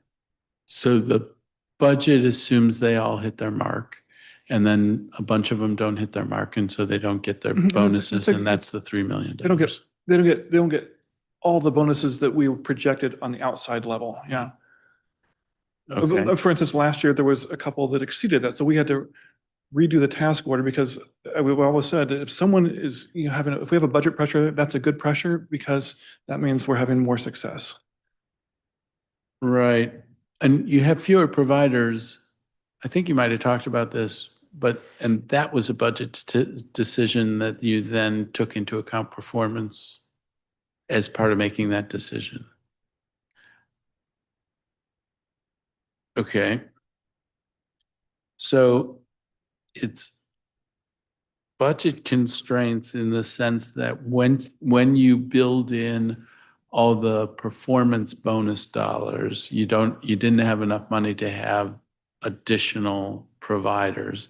But then the $3 million of unspent is because not all of your existing providers hit their marks.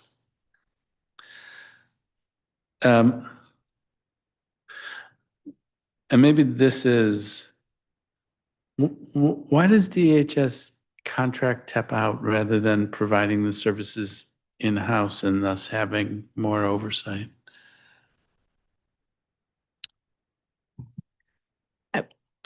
Historically, it's been this way. I don't know if this is something that we are looking at doing differently this year.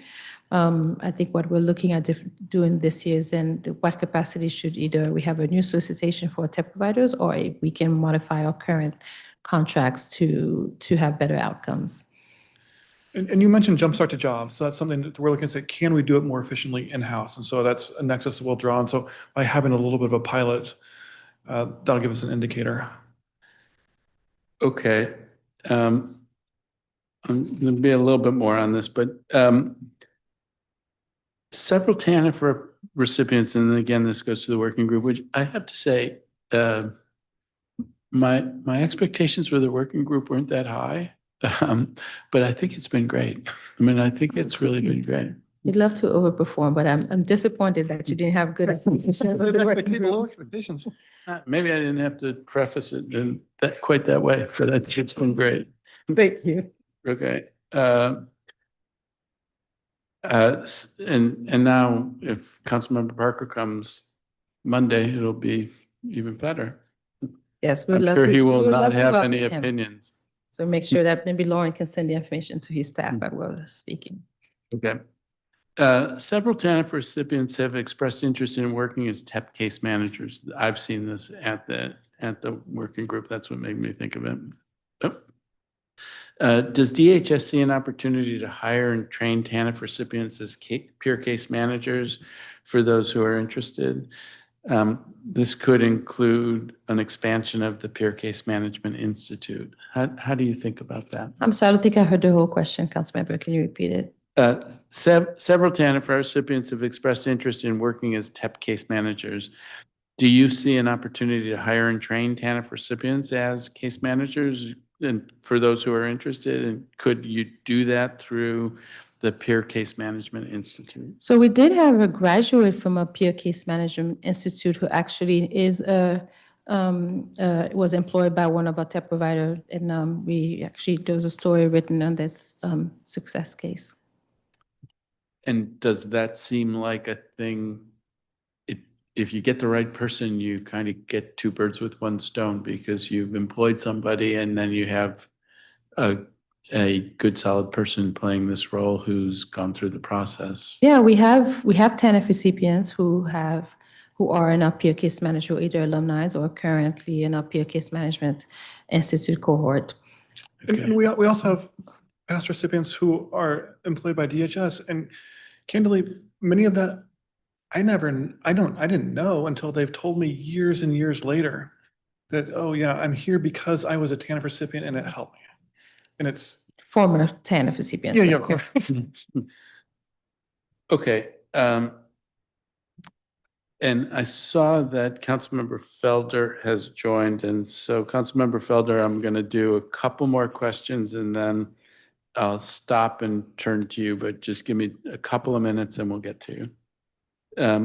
In the FY25 Performance Accountability Report, the PAR, you note that in FY25, 85% of newly employed customers earned a living wage. The district's living wage, though, was and is the same as the district's minimum wage.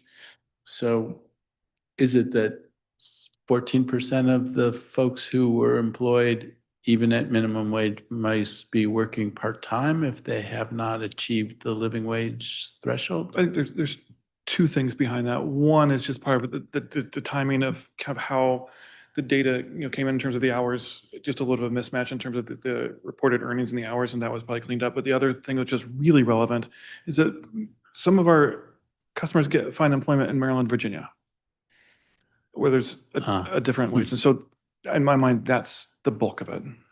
Oh, that's interesting. So they're not working in the district. What's minimum wage in Maryland and Virginia? But whatever it is, it's lower than the district's living wage. So you could have a full-time job, full-time minimum wage job in Maryland and Virginia, and you still would. Okay. All right. You've talked about the TEP redesign that launched in October of 2024. How is DHS evaluating the impact of this redesign?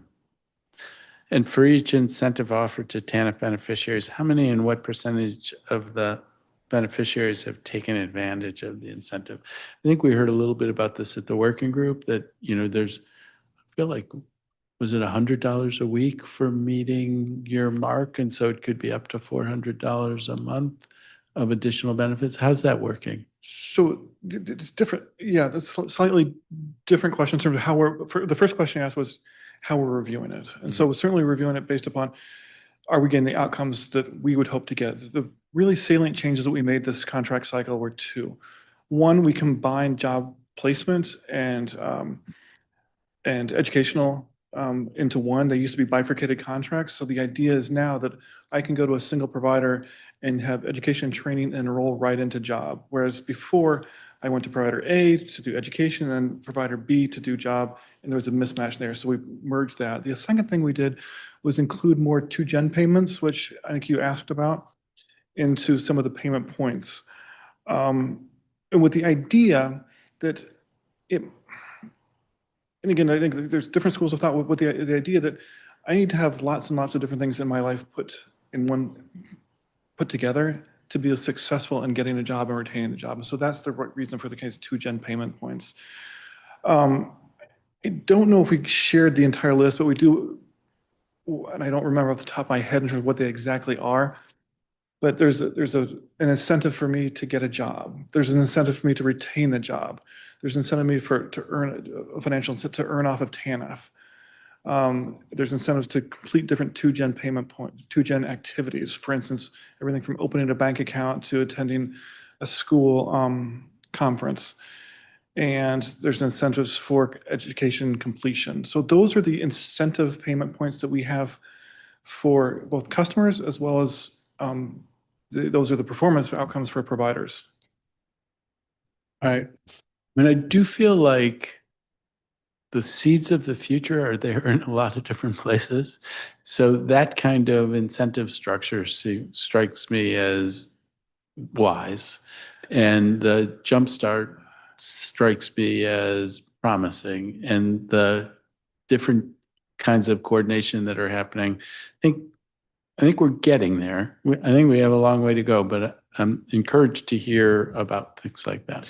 Again, I think that's one thing that's frustrating for us is because we feel like there's a good incentive structure in there which isn't yielding the outcomes that we want. And so one thing we're seeing is a lot of activities placed in things which essentially are outputs, meaning I'm engaging in some job search activities, but it doesn't lead to an outcome. So how we can tighten the outputs of my job search to an outcome of getting a job. I think that's the real nexus. Yeah, and this for my last question, and Councilmember Felder, be with you in a minute. We talked about if somebody's in TEP, they're not in SNAP, and if they get SNAP and TANF, if they're in TEP, they don't get SNAP E&T. Correct. But what kinds of and you've talked about this some, but what are you doing to align eligibility processes, employment supports, and coordination with other agencies to support efficiencies for those who receive multiple public benefits? And this goes to what Councilmember Barker was asking about, and when I was asking about, like, how many people are getting multiple things, and how do we most efficiently serve those people without having duplication of effort that becomes burdensome on the customer? So I think maybe just sharing an analogy. I think as it relates to, I need to stop saying I think, as it relates to workforce, if you get TEP, you don't get SNAP E&T. But I think we need to look at case management in terms of like specialists. Just because you have a primary care physician, that doesn't mean that the primary care physician can cure your heart issues, for example, and you need to see a specialist. So we need to think about case management in that way as well, that there's different specialties that sometimes you need just one case manager, and sometimes you have a primary care that kind of makes referrals to others because you need more specialized interventions. And we need to start thinking about case management in that way. Because I do hear it oftentimes, if you have one case manager, it should be able to support all of your needs. And it just does not work that way. In areas where we can simplify the intervention, we really try to do this, but in most cases, it's about the coordination of the services, not just one case manager that can handle your whole life issues. I mean, I definitely hear you, and I don't have the answer here, but one rubric is you have case managers associated with each program, and they are doing slightly different things, and it's by program. A different way to do it would be to have case managers by function. And so you could almost have a public benefits case manager who does some frontline things, but you could have a housing case manager or an employment case manager. They wouldn't necessarily be tied to any individual program, but would be accessible to folks in all of the programs. And they would be specialized in their areas, it goes to, if there were a rethink of the whole infrastructure, what might it look like? And case management by function as opposed to program strikes me as an idea worth thinking about. It's function within a program. So I think we're saying the same thing because they function within the program because the program is specialized. So a SNAP ENT case manager or worker is specialized in the job development and so forth, which is a different training and specialization than a housing case manager. And in some cases, you may need both, and you're not going to need both forever. But when a family is in shelter and they need to help leasing up, it's going to be a different specialization and function than a case manager that's that's providing services in a SNAP ENT program, for example. Okay. I do think we're close. We might not be saying the exact same thing, but I think we're close. But with that, I told Councilmember Felder it would be a couple of minutes, and then it was more minutes than that. So Councilmember Felder, I'll turn it over to you. Well, thank you so much, Mr. Chairman, and not a problem at all. I enjoy you asking your questions. Director, it's good to see you. I'll just jump right in. Well, Director, Ward 7 has one of the highest concentration of SNAP recipients in the district. In FY 2025 alone, over 18,000 households in Ward 7 relied on SNAP benefits for food assistance.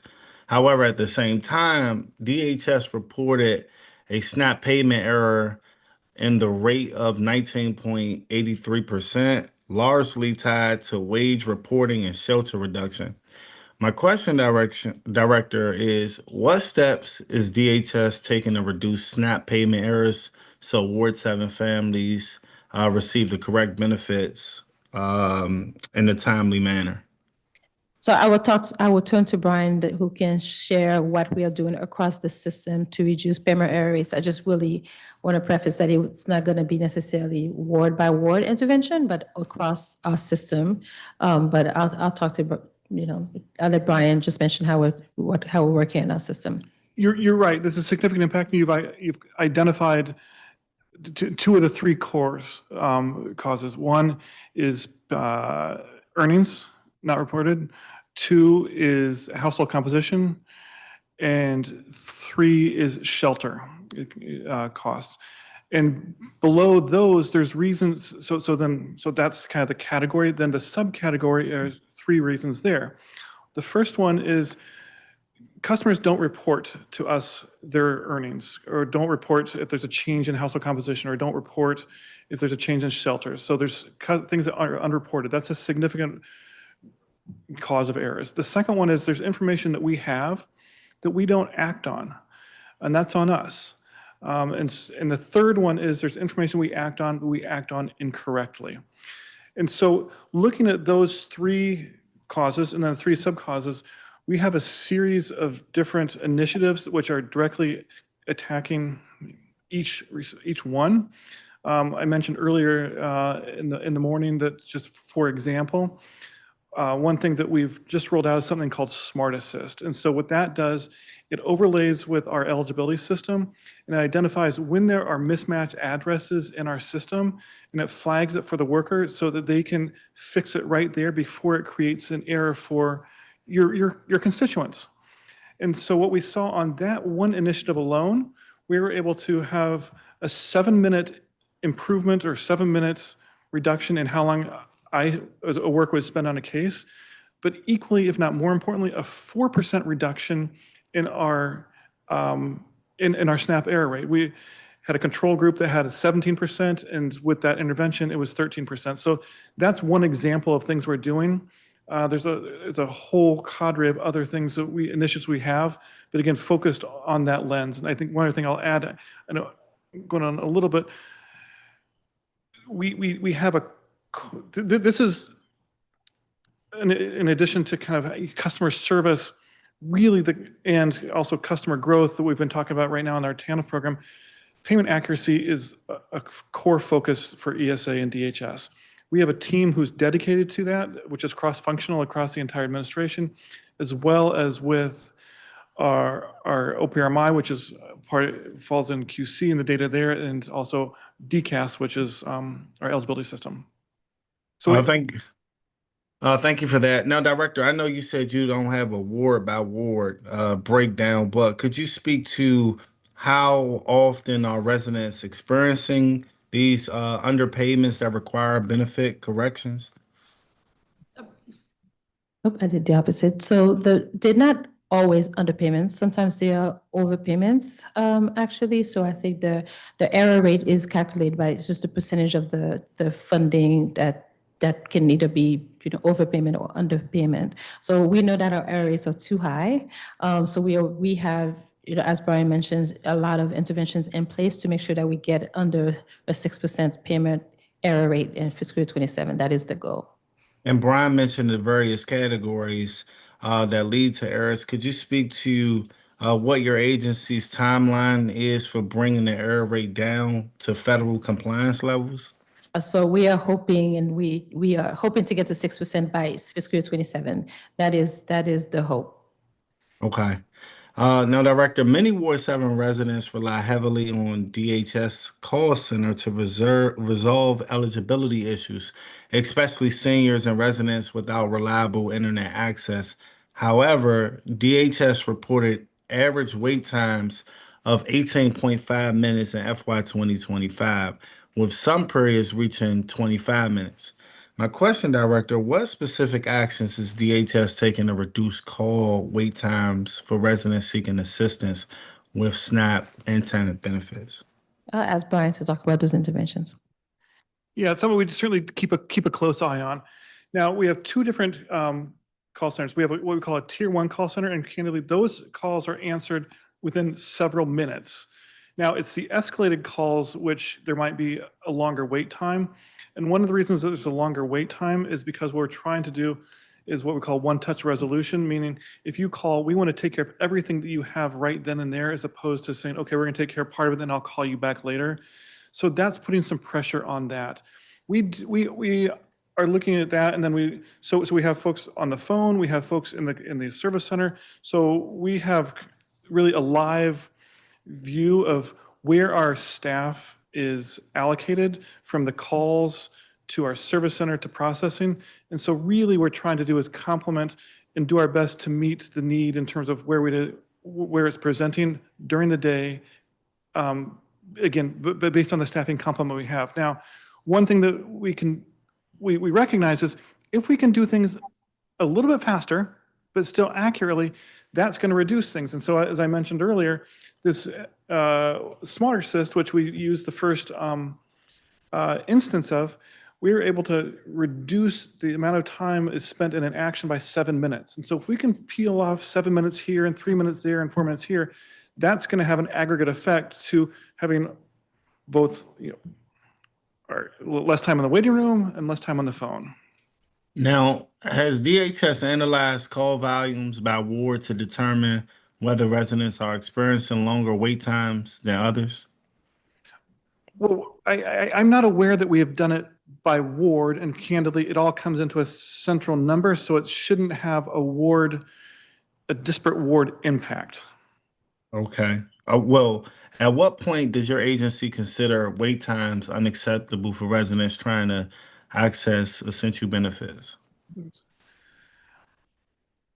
I think we had a threshold of 12 minutes is what we were looking at, but I will just double check on that number to be sure.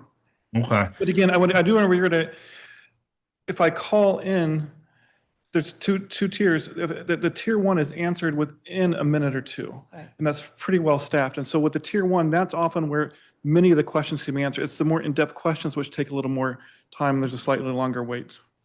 Okay. Now, Director, Ron, where you get that information? Director, as you probably are aware, Ward 7 has one of the highest TANF participants rates in the district, with over 11,900 individuals receiving TANF. At the same time, DHS reported that only about 15% of TANF participants engaged in required employment activities. My question, Director, how is DHS ensuring that TANF participants in Ward 7 are receiving the employment services they need to transition into stable jobs? Councilmember, when a family applies for TANF, we do enroll them to a TEP provider so that they can participate in receiving services. When DHS re-solicited the TEP contracts, we did also allow for family choice so that families who don't want to be necessarily referred to a TEP provider, they're able to just kind of like self-report, their work activities and that they are doing. Could you- Because I'm sorry. No, I'm sorry, Director. yeah, so but however, we do know that we are not getting the outcomes that we need, that we would like to see right now in terms of job placement and job assistance from the TEP providers. So we are working on improving the technical assistance that we're providing to TEP providers to make sure that the residents who are participating in TEP have favorable outcomes in terms of increased participation and job attainment. Just a follow-up question. I know I'm pressed for time, but like if participation remains this low, could you speak? I know you mentioned improvements, but could you go a little deeper in detail? Like what corrective actions will you guys take to improve engagement and employment outcomes? So we have a very low sanction for lack of engagement in the district. It's about 6%. Part of what we are doing to improve the changes that we're implementing in our TANF program is that we're going to increase the sanction rate. So we are hoping that because we're making some change in the TANF program, that we are going to have a step down process for when families reach a 60 months time limit, that engagement will increase, and then that engagement will lead to gainful employment. And the same time that we are implementing a step down for time limits, we recognize the importance of for us to improve the quality of the services that we're providing through our TEP providers. Thank you, Director. Mr. Chairman. Thank you very much, Councilmember Felder. Let's talk about power for a short while, because power has an interplay with all the TANF changes. And in 2016, the TANF working group made numerous policy recommendations, and it's good to know that some of those were made, and we know we still have a way to go. One of the recommendations focused on connecting individuals to power as part of the initial enrollment process, as many who are eligible were not aware of this program. What actions has DHS taken to meet this recommendation to make sure folks are aware of power as an option? Yeah. So during the orientation, we certainly make sure that folks are aware of power. That said, quite candidly, power is probably under-enrolled right now. I think there's two reasons for that. One is the fact that there's effectively no time limit on TANF right now. And two is there's really not much of a sanction at 6%. And what power does, it stops the clock. That's really it stops the clock, and it removes any sort of participation requirements.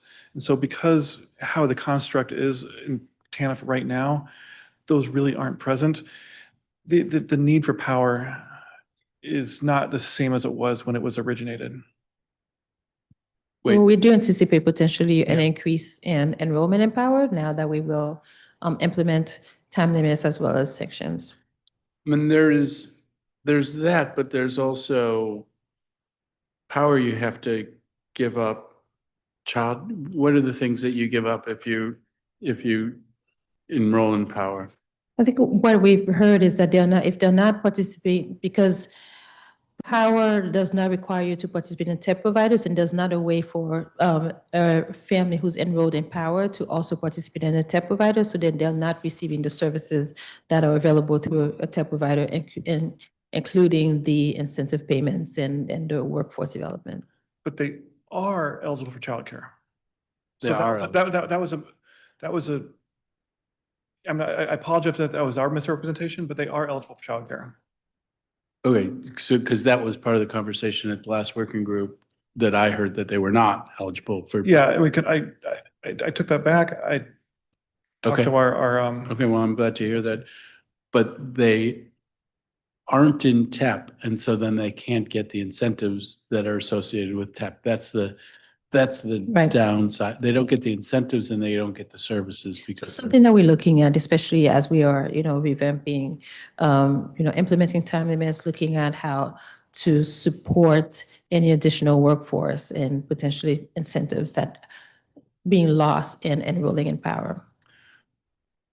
I suspect this will be a conversation on Monday as well, so I think we'll put a pin in it for now. And and I guess what I'm hearing is maybe a little bit of rethinking about power, and there may be a little more weight put on power in terms of presenting it as an option to folks going forward, particularly in light of the idea of a sanctions policy, and it becomes a safe harbor to the sanctions policy. Yes, and we'll make sure to work very closely with our domestic violence stakeholders there, because we would not, obviously safety is the number one concern for any residents who are experiencing domestic violence. So, but the domestic violence community has also advocated for the fact that when they're enrolled in power, then they don't have access to some of services. So we'll make sure that any change in policy will be developed in coordination with. Okay, and is there a written policy governing power referrals and assessments? Yes. yeah. But that policy may be under review, so it could change some, is that fair? Not yet, but I do think that it's important for us, based on the feedback that we received from members of the working group, that this is something that they would like for us to look into. All right, so in the list of things that it'd be helpful to getting that written policy would be helpful. I don't know is Councilmember Felder still there? Okay. Okay. Your response to pre-hearing question 220 shows a decrease in power enrollment from 258 in FY 25 to 143 in FY 26. To what do you attribute that? Could it be that the incentives program went in place and so it became a disincentive to go? I mean, I think it probably speaks to what Brian's mentioned, that there was almost like not participating in power does not give you additional benefits ultimately, so that there will, and it could be that families who were enrolled in power now want to participate in TEP so that they are no longer in power. Because we didn't have any time limits, there was no real enforcement in terms of sanctions for non-participating. So the protection that they would get from power in terms of stopping the clock and not being sanctioned, no one is really experiencing those sanctions as well. Do you track how long people are in power? I don't think we saw data how long people had been in power. We do track the length of time. So I think our data shows in fiscal year 25, we had about 305 days of power participation, and then in fiscal year 26, 250 days. Okay.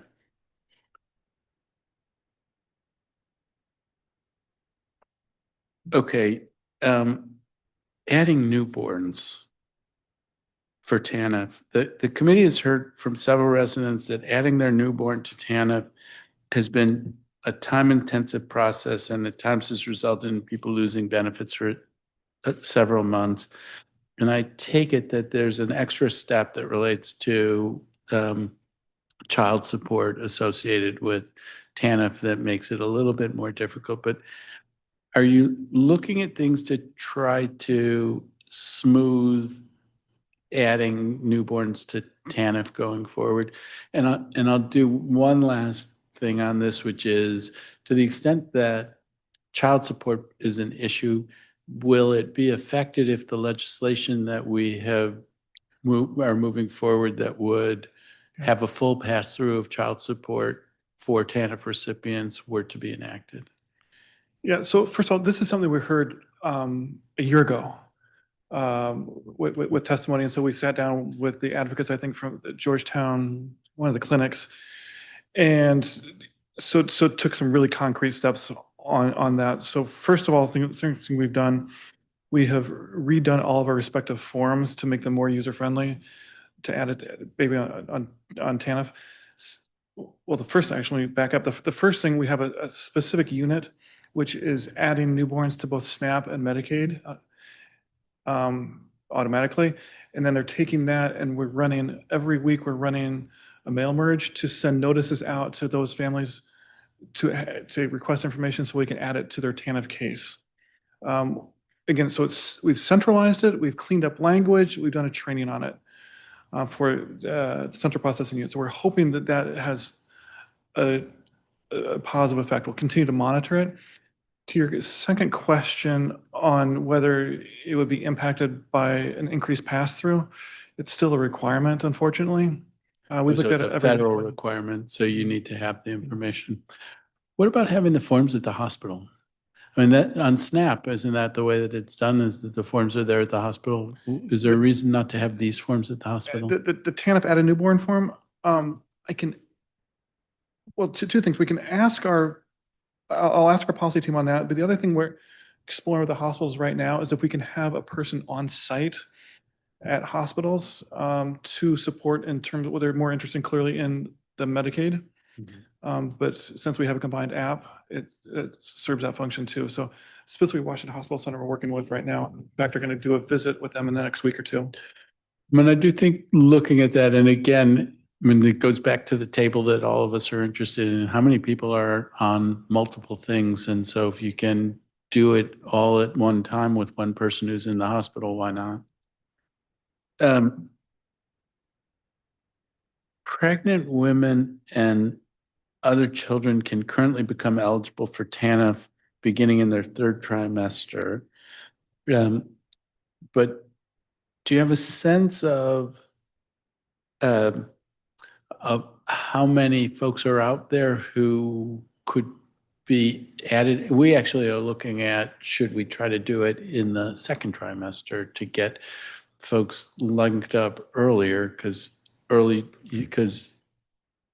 the health of the child is impacted significantly even earlier, and you could know in the second trimester. And so I take it you guys have said you don't know how many folks are out there. You don't know all the people who are out there who are pregnant, but you do know birth rates and such. To what extent are you estimating how many folks could be eligible for early access to TANF based on pregnancy? Yeah, we don't have an estimate based upon, how many people we think might be pregnant. We do know that between January 1 and today, there were 76 women who applied for TANF with no other children in the household who were in the third trimester. Okay, so you might have just answered the question that I was about to ask. So it's say it again. I'm sorry. Right now, there's 76 women who applied for TANF with no other children in the household, so implying that that's their first child. I see. But Okay. the correction was just January of 2025, not Oh, sorry about January of that. 26. Okay. DHS added a TANF eligibility redesign initiative to their FY26 performance plan to comply with the federal requirements and budget constraints. Can you explain the new federal requirements DHS is aiming to comply with? So they're just local requirements for TANF, not, Uh-huh. so, I mean, we know what I guess the changes to TANF were not triggered by any changes in the federal government, the federal requirements for TANF. Okay, so this relates to the local changes that were proposed last year that were put off and will apply next year, and so Right. that's what you're doing. Yes. What budget constraints are? Okay. Okay. Okay. Does DHS currently do screening or have a clear process for connecting individuals with DHS when they enter any DDS, when they enter any DHS program and may benefit from DDS services, SSI or SSDI? No, I don't believe that we have a current process in place to connect customers with DDS. I do think that, we talked about what we want to do to make sure that we have better streamlined connections with DDS. Okay. So in response to question 207, you noted that some TANF recipients do receive SSI. Does DHS track how many TANF recipients receive SSDI? No? Do you have a sense in FY25 how many people in power were referred to SSI or SSDI?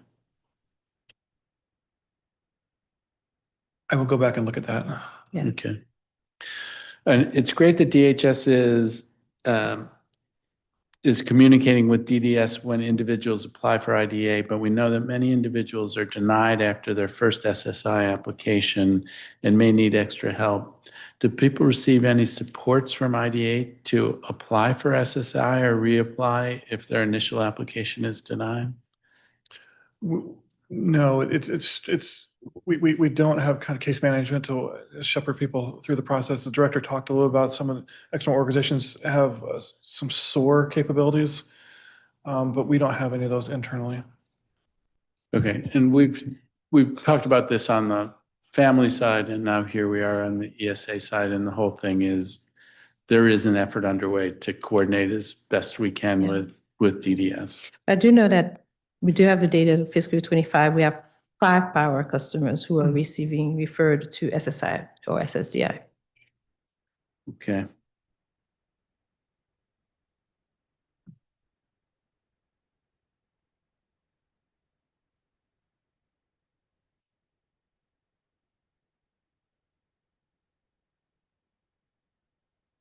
Okay, on the child care subsidy, we've talked a little bit about, what happens in non-traditional settings. We talked about it in the shelter, but I mean, we do have folks who are working nights and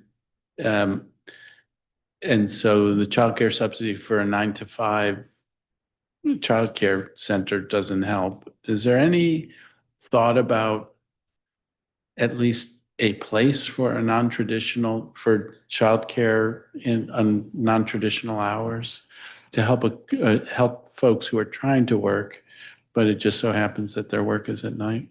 Yeah, I mean, I think in our conversations with RC, it's important that we help them, see the limitations and sometimes the limited childcare. I think a lot of times what came up, at least in a working group, is that the idea of potentially having some drop-ins.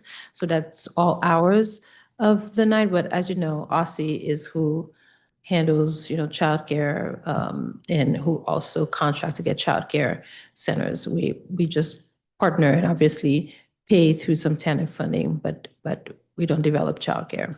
But and I don't know how feasible it is, honestly, but have you had any conversations with OSSI about, we have this population and we have some folks who need childcare outside of the 9 to 5 hours? Is there something you could do to accommodate that? And we have weekend childcare. I know it's available. I don't know about the overnight hours.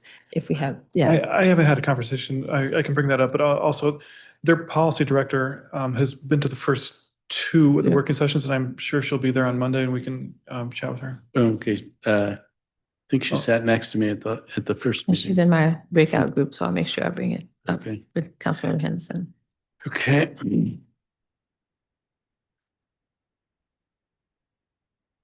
Okay, in your responses, you discussed a requirement for customers to submit a completed application at a DHS service center, even after they uploaded the application online. Why that requirement? Oh, this is clunky, and we're trying to get it fixed. There needs to be a full printed application on file. It's an OSSI regulation, and the online. OSSI regulation? It's an OSSI, yeah, it's an OSSI regulation, and the online functionality just won't let us print it off for whatever reason. OSSI's aware of it. We're aware of it. We're working with OSSI. We're working on it. Yeah, it's not right. Okay. How is DHS working with OSSI in preparing for a potential childcare subsidy program waitlist? There was a hearing with OSSI the other day. What do we? I mean, I've spoken to the superintendent and I, asked that we get invited in any working group on how to develop just a prioritization for childcare wait lists if we get to that point. So I'm hoping that we can be embedded in those conversations into decision making. Right now, there is a waiting list. Because it's really going to impact people you serve. So it hasn't happened yet. And maybe there's a way to avert it. I'm worried about it. The way I had come to understand it, I mean, they want to get the program down to 5,500 before they start adding people, and they think there's a natural attrition of around 1,200 a year. So we could have 2 years where nobody's added. And so you're going to have people who need it and won't have access to it. It's going to make hopefully we can fix it, but making sure people know what's coming, again, is important. I want to turn to EBT cards and stolen benefits, which has been a big priority for me. Earlier this year, the council unanimously passed by legislation that would require DHS to transition to swipeable EBT cards and from swipeable EBT cards to more secure chipped cards and restore stolen benefits. We see that both the number of claims and the amount of stolen benefits reported decreased from FY24 to FY25. In FY24, about 2.6 million in SNAP and 2.1 cash assistance were stolen. 2.1 million in cash assistance were stolen. In FY25, 1.2 million in SNAP and 1.5 million in cash assistance were stolen. I'm happy, but what happened? And we even see a further decrease in this fiscal year. And I don't want to jinx us, but the team has been working very hard to just really look at interventions, and we've seen the results of the interventions that they've done. So we had PIN removals were implemented in January 2025 for customers receiving cash benefits, and then again in September 25 for customers receiving SNAP benefits. And we have seen that intervention in terms of removing PINs and requesting that customers change their PINs every month coincide with a large decrease in stolen benefits stolen benefit claims for each group. So you think it's a lot about the PIN? Yes. On the PIN, we have heard concerns from several individuals that are not familiar with this relatively new process of resetting the EBT card PINs and locking cards whose PINs aren't changed to prevent theft. How is DHS communicating with beneficiaries about the process for changing PINs? So we sent robocalls, push notifications through our district direct mobile app to advise them to either call the number, so basically letting them know that they need to change their PINs every month, to call the number of the back of their cards, or use the EBT Edge website or mobile app. So there are many different ways that our customers are not only notified, but also told how they can change their PINs for easy access. So while it is an inconvenience to have to change your PIN every month, I do think that it's a bigger inconvenience to not have your benefits on your card each month. And I mean, are you sending letters in advance or texts and robocalls to let folks know, for example, if their physical card is stolen, that they can reach out? I mean, how are you notifying folks generally about the recourse they have if their benefits are taken in whatever form? So, I mean, I think the customers reach out to us when their benefits are stolen. They go to the service center, they call them. Go ahead. So yeah, I mean, we have a fairly robust, page on the DHS homepage in terms of advising folks of what they can do when things are stolen. And then clearly when folks call our call center, we'll direct them there. And there's a number at OPRMI, which is the investigatory wing of DHS, which we would make that referral as well. And it's a pretty smooth process now. Okay, great. The number of calls regarding PINs to the customer service help desk greatly increased in FY25 From August to September of 2025, the number of calls jumped from 320 to 1649, and it remained high at a high level through the end of 2025. To me, this suggests some level of confusion about the start to the policy. Have those calls settled down since then? Or is there something that you can do so you can avert this kind of call volume? We've seen the costs settle down since then. I think originally, the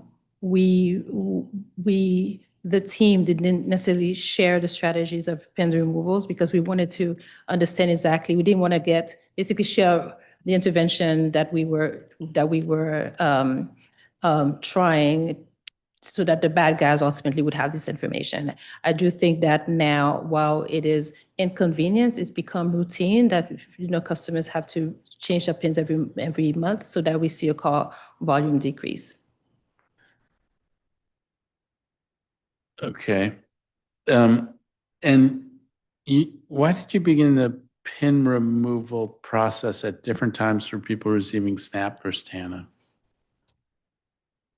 It was interventions that we wanted to pilot out before. So we wanted to pilot out with one benefit versus doing it for both benefits at the same time. We heard from a recipient that the change of loading EBT cards at midnight to now, it used to be midnight, now it's loading them at 6 a.m., created challenges, and in some cases made it difficult for people who purchase necessary supplies overnight if needed. I mean, whatever time you choose, there's gonna be somebody, but why did you move from midnight to 6 a.m.? So in late 2024, DHS found that 40% of our cash benefit theft occurred before 6 a.m., so it's midnight to 6 a.m. So just changing the variability from midnight to 6 a.m. was designed to protect benefits during that concentrated period of criminal activity. Okay. I just want to add that that's really a tribute to the analytics and the creativity of this team, who was able to go back and kind of do that analysis to make that 6-hour shift and understand that the impact that would make. So just really kudos to them. All right. Thank you very much. It was, I didn't expect such a good explanation, but thank you. But I'm sorry about my expectations. But it's good that we're rising above your expectations. All right. And then in terms of managing expectations, I feel confident that we will be done by 4:30 and hopeful that it will be before then. So there is light at the end of the tunnel. Problem. Unless you want to take a break for 45 minutes. No, I prefer to kind of keep going. I lost the bet with the team that said we'd be out by 3, but I lost that bet. Sorry about that. Last year, the committee worked alongside the Committee on Health to establish the Health Care and Public Benefits Ombudsman in the FY26 budget to improve assistance to beneficiaries. We were glad to hear that the Health Care and Public Benefits Ombudsman Program Amendment Act of 2025 is being implemented and staff are in the process of being hired. How is DHS communicating with residents about the availability of the resource? Yeah, we have not actively been advising folks of that. I think it's that Department of Healthcare Finance is doing that, and when they see issues, then what they'll do, they'll send the issues to us, and they'll run those through our centralized escalation process. The one time that we are using them is when customers call us and say they have a challenge accessing some medical benefit. If you have a question about dental coverage, that's when we'll refer folks back to them for support. But if they have a challenge with things that you're administering, you don't necessarily. No, self-solve. We have a fairly good, we think, not perfect, but good escalation process. And so if we learn about something in terms of benefit eligibility, what's TANF, SNAP medical assistance, we're not going to cycle that outside and have it come back in. We're just going to escalate that internally. It's more efficient. I mean, our whole idea was, and this came from, an idea that a number of people had suggested, that an ombudsman is when the internal stuff isn't working, then you go to an ombudsman. So I hear you about a reticence. You want to solve it internally, but I'm wondering what it is that we need to think about to make sure that people know that that resource is available. And there could be flyers, there could be, but we created it for a reason, so we want people to know about it. We're not trying to keep it secret. We'll go back and chat with health providers. I'm not sure where they are in terms of staffing up. I mean, clearly, want to make sure that folks know about it and have ways to escalate. Yeah, well, let's follow up and think about how it is once there's people in place, how it is that we make sure that folks are aware that the resources out there. And I guess I'm hearing internally, you're not going to be referring to the ombudsman. You're trying to escalate internally and solve things. So it would have to be an initiative by a beneficiary or one of the organizations that does advocacy that went to the ombudsman. It's not going to be you. We've also tried to centralize our intake process for when we have escalations from advocates or frankly from counsel to have it come through a central front door. So we're able to track that both in terms of numbers as well as to understand what things might be lagging to get solved. Because before we had that system set up, it would come through dozens of different front doors and it was impossible to track. So now we have a centralized tracking. It does allow for us to just look at the trends and, wait time and how long it takes for things to get resolved. Okay. Going to briefly on the call times. So Councilmember Felder talked about the call times and going in to 18.5 minutes in FY25. And could the PIN policy have contributed to that, the change in the PIN policy, so that with all of those calls coming in, or is that a different thing? No, I don't think so. That would go through an EBT call center. What's that? That would go through our EBT call center. Okay. Yeah.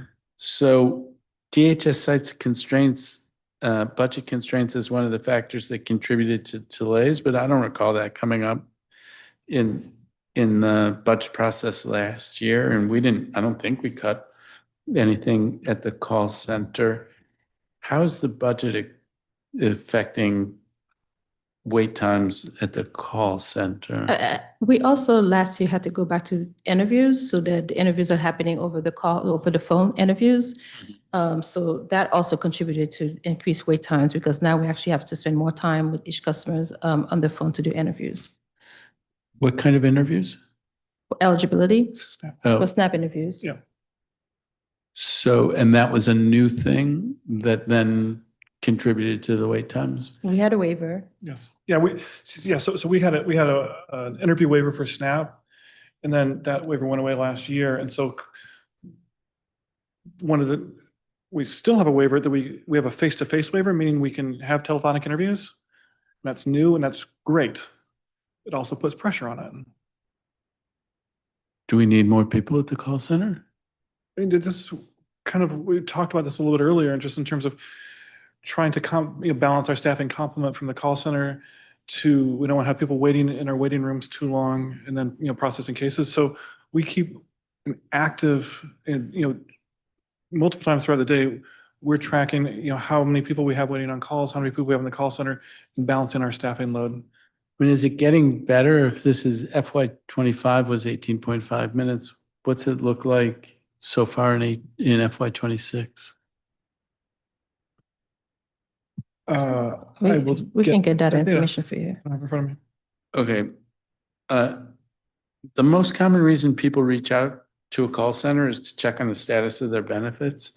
Is DHS thinking about providing beneficiaries with an easier way to check their status of their benefits? Is there, go Yeah, they ahead. can check 24/7 through District Direct, so they can check on the status of their benefits. Oh, so they don't need to call, they can go. No. They can go online and check. I'm glad to see the progress DHS has made in the timeliness of SNAP application processing, increasing the rate from 71% in FY24 to 83% in FY25. However, the rates are still significantly below the federal standard of 95%. Can you explain what corrective action strategies you have and are trying to implement in order to meet the 95% threshold? Yeah, kind of going back to some of the things we've already talked about. First, are we able to bundle cases more efficiently? That's one. The other thing is, are we able to find efficiencies within each processing action that we're taking? And I mentioned Smart Assist. Another thing we're looking at is something we call entity resolution. And what entity resolution is, we have multiple documents coming in different systems, and sometimes people might apply 3 times. And so what it is, it brings it all into one space. Our analysis suggests that workers spend an average of 3 hours a week working on a case which has already been processed, just because we're not efficient in terms of the duplicate cases and so that entity resolution will take care of that. This is another intervention or solution that Code for America helped us with, and we're going to be rolling out with our own OIS team. So those are the things. Again, kind of putting together these bits and pieces is what's going to help us get more capacity without getting more staff, although we do have another 11 or 12 SSRs who will be bringing on board shortly. Oh, is that right? Is that SSRs? Is that somebody who's working at the call center? No, well, they could, but an SSR is an eligibility worker, Okay. social services representative. DHS identifies notice errors as the leading cause of invalid denials and terminations in SNAP. Can you explain the specific errors and what DHS is doing to address these? Yeah, so this we're talking about the CAPER, case and procedural error rate, which isn't necessarily a payment error rate, and what it is an improper denial or termination code that we have that on the notice that goes out. It's not necessarily an improper denial, but it's a technical thing. We've done a couple things. Just last week we did a training on this, so hoping that can solve part of it. And another big thing is the system. We need to just have more reliance on the system to use system-generated notices as opposed to me going in and sending a specific notice and picking a different code. There's a ton of different codes, and even though it, like I said, it's invariably a correct termination or denial, but we simply are using the wrong code. So it's a training issue now? It's partly a training issue, and like I said, we just went through a training last week on it. So hopefully that'll be a part of it. There's a bunch of different codes in there. But it does seem like, and it's a good thing, you're changing a lot of things. And so then there is a need for training. How much training is going on for your eligibility workers? There's a tremendous amount of training. That's one of the things that we're challenged with in terms of, is there training fatigue?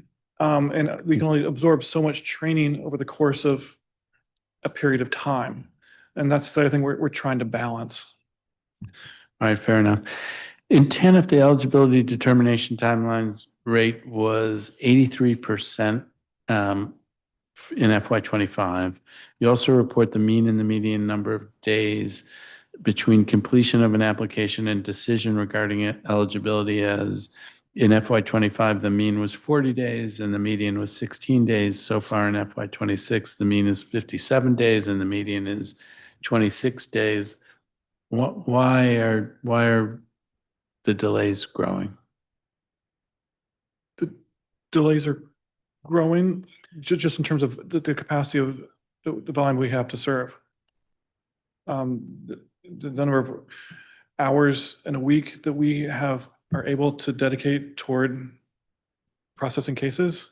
Mm-hmm. And we talked a little bit about overtime, and candidly, we had used overtime to bring that down, and we're not using overtime anymore. So we're seeing this bleed up. And so that's why we're having to look at other alternatives to find things around the margins, both in terms of how we bundle our cases to, can we use Smart Assist to save 7 minutes here? Can we use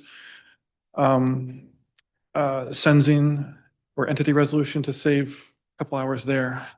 I mean, it does go to this idea of, do you need more folks in the call center? I mean, if you're not using overtime, overtime is expensive.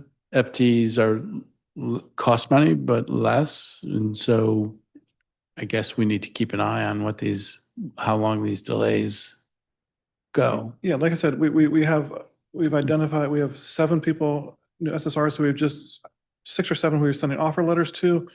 And we have capacity to bring on another 4 or 5, which will create a cohort. All right. And language access, what are you doing to ensure language access at the service centers and call centers? We heard testimony about the need to streamline connecting people with interpreters. What opportunities does DHS see in that space? Oh, well, first of all, we just brought a new language access coordinator who's fantastic and is very, very engaged. It was a vacant position for a period of time, and I've been tremendously impressed with the capacity that he brings to it. A lot of it's, again, going back to training, making sure that we have the information at the service centers available. One, just in terms of the I Speak cards, which is when you go there, you see, and we have I Speak cards, and it has all the different languages. Making sure that we're consistent in our use of the language line. I think we have everything in place that we need to have in place. We just miss it around the margins sometimes. Okay.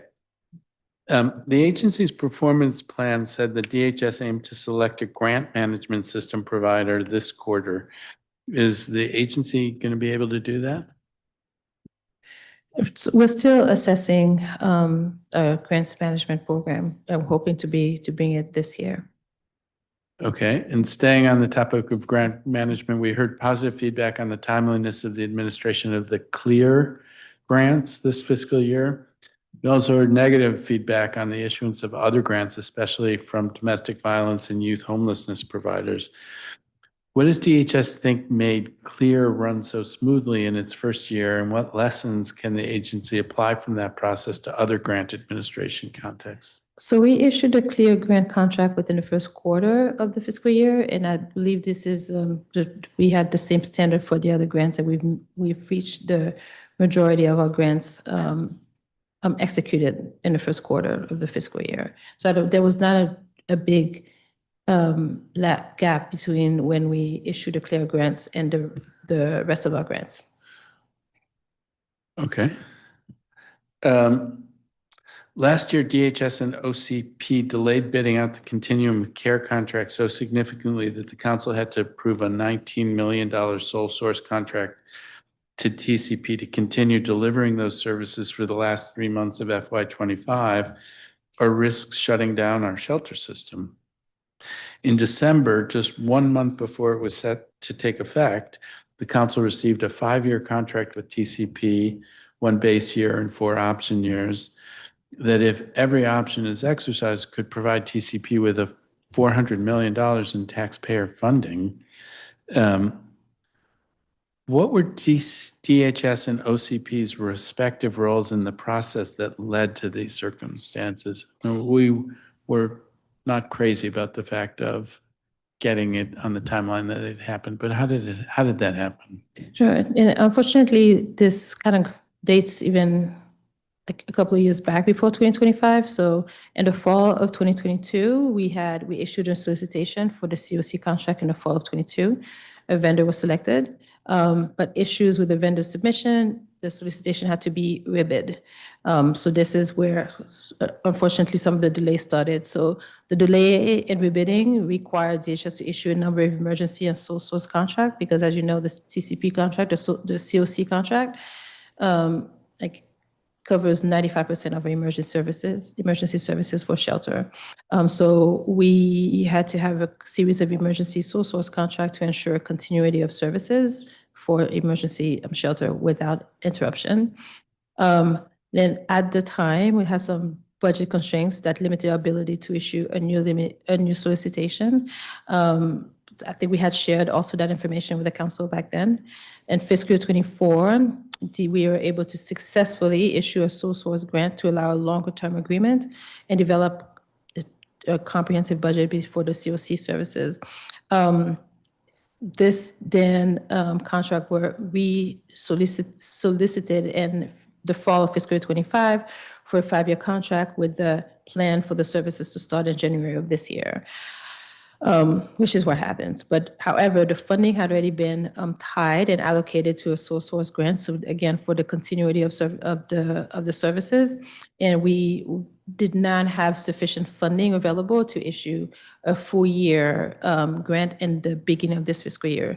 So we went, back to council. We had a 3-month emergency, not emergency, but a 3-month, contract for this grant, and now we're back to starting in January. We have a baseline grant with 4 option years. And this contract isn't a sole source contract. It was bid, wasn't it? It's not a sole source contract. No, it was bid. But I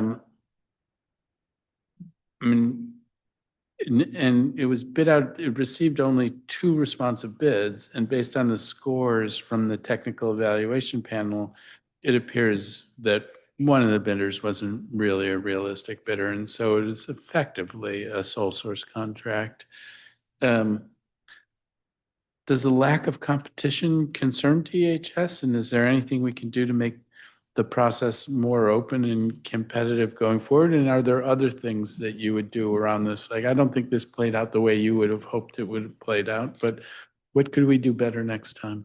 I mean, so it's not a sole source, it's a competitive process. The DHS follows OCP's procurement process. So during the pre-readers conference, we have industry days so that we bring in as many providers who are interested in bidding for this contract, and we share the information widely. This is also an opportunity to ensure that our potential vendors or partners have, understand the solicitation process.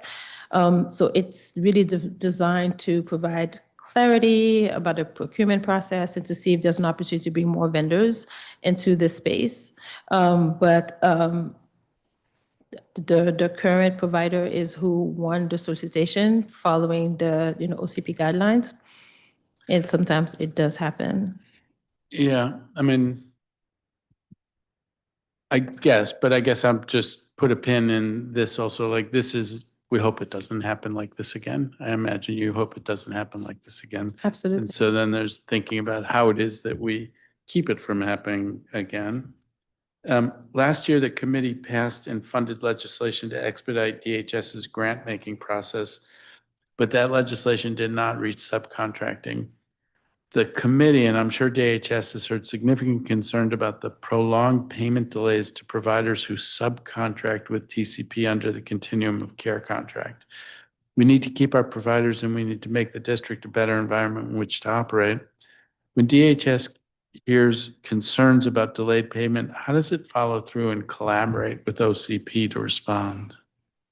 So we work closely with OCP, but we also work very closely with TCP. So in many instances, to make sure that they we support it as much as possible. Their insurance of the sub grants, it is their responsibility, but we work very closely because obviously it impacts the work that we do, it impacts our residents. So they report that they issue agreements on time, and sometimes there's a back and forth in negotiation that may delay a sub grant to be executed.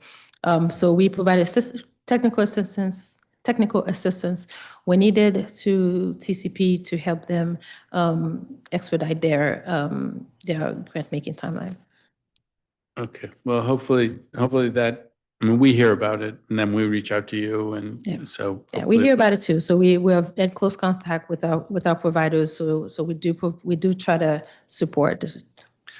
Okay, I noticed that DHS has been exercising options on contracts that were exempt from competition. The first is the TEP assessment tool contract with Networking for the Future. The contract initially required standing up the TEP assessment tool. Since then, DHS has been paying monthly hosting and user fees for the assessment tool platform that have grown from $12,500 a month to what appears to be over $20,000 a month. Why was this contract exempt from competition? And could you say a little bit more about the services the contract is providing, given the amount of money that we're paying for them? So it was not exempt for the competition. It was another, we we issued a competitive solicitation and we received one proposal. So it's one of those things, if we receive one proposal, it may appear that we would, it's a sole source. And the technical evaluation panel determined that they met, they were qualified in the services that we were buying. So it's an assessment tool for TANF providers, and it also helps makes referrals to our tech providers. But what are we now getting? If they establish the tool, what are we getting for $20,000 a month? Like hosting, platform, maintenance, that's what they are And we've doing. also we started with TANF when we expanded it because it was really, really meeting our need. So we expanded it to Snap ENT as well. So that explains the increase from 12,500 to, It's two different instances because we have to keep this, there's two different separate databases. I have all the complementary applications, slightly different. So yeah.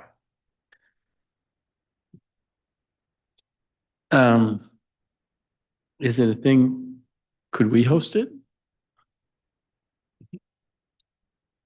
We can't host it. This is proprietary software. And so there's been a number of things we look at. And frankly, when we looked at building an assessment tool, we did take a critical look to say, is this something we want to build in-house? Or is this something and host in-house? Or is this something that's more efficient to be bought on the open market and have hosted in the open market? And so we did the market analysis on both in terms of what it would take, both in terms of time and cost to build it in-house, and what it would have taken us longer and been more expensive. And we would still have hosting fees as well as O&M fees. And so we made the assessment that was more efficient and would get a better tool by going this route. Well, at some point, will we be bidding out the hosting? I think the last option year ends November 30th. What happens after that? So then we make a decision, do we stay with this product?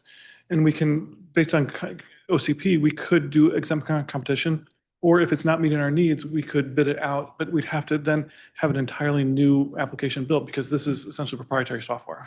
So if you were going to do that though, and if it expired on November 30th, wouldn't you get started on that? Yeah, we'll be taking a critical look soon. What's that? We'll be taking a critical look soon. Okay. But it could be excluded from from competition if it is a proprietary tool for us. Yeah, so you're gonna have to make a decision. Do you stick with this horse or do you go a different way?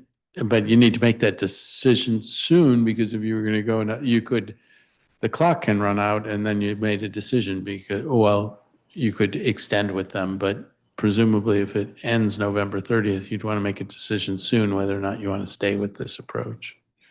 Correct. Yeah. Another contract that appears at least exempt for competition was the contract, and you can correct me if I'm not right, with the Change and Innovation Agency for workflow management software that is now a $551,000 a year contract. Was this contract exempt from competition? If so, why?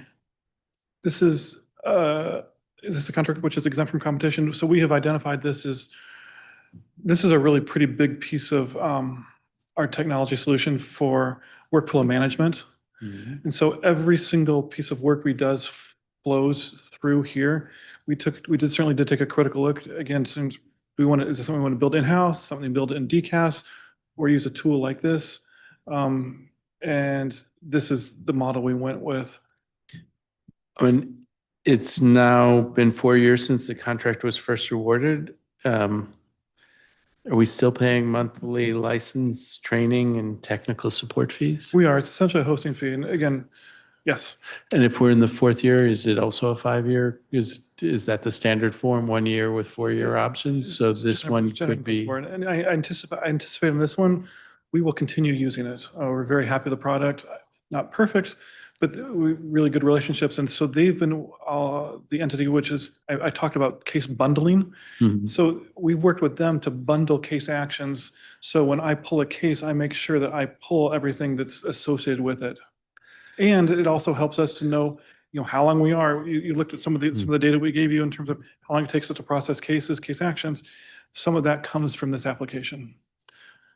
Okay. All right. Well, we will continue to follow this, and And I don't know what the right fees for these kinds of products are. Those seem like big numbers to me, but we will continue to take a look at that. DHS currently has a 24% vacancy rate with 282 out of 1,166 vacancy positions unfilled. Last year, the council approved a 10.7% vacancy rate, which is already twice the 5% rate recommended by OBP. DHS has told us that we could not cut positions because that would result in a hiring freeze. If you're more than doubling your vacancy rate savings, why would a hiring freeze have to be necessary? I'm not sure I was tracking all those numbers, Councilmember. Can you share Yeah, those so, with me again? I mean, my understanding is you have a 24% vacancy rate, 282 vacancies at this point of the whole, of the whole. That in the budget, we approved a 10.7% vacancy rate, which is still higher than a 5% vacancy rate, which is the goal. There has been talk of a hiring freeze or in a difficulty in bringing on new people. There was a hiring freeze that was imposed for a period, but it's not there now. It doesn't seem like there would be any reason for anything like a hiring freeze when the vacancy rate is so high above what was budgeted.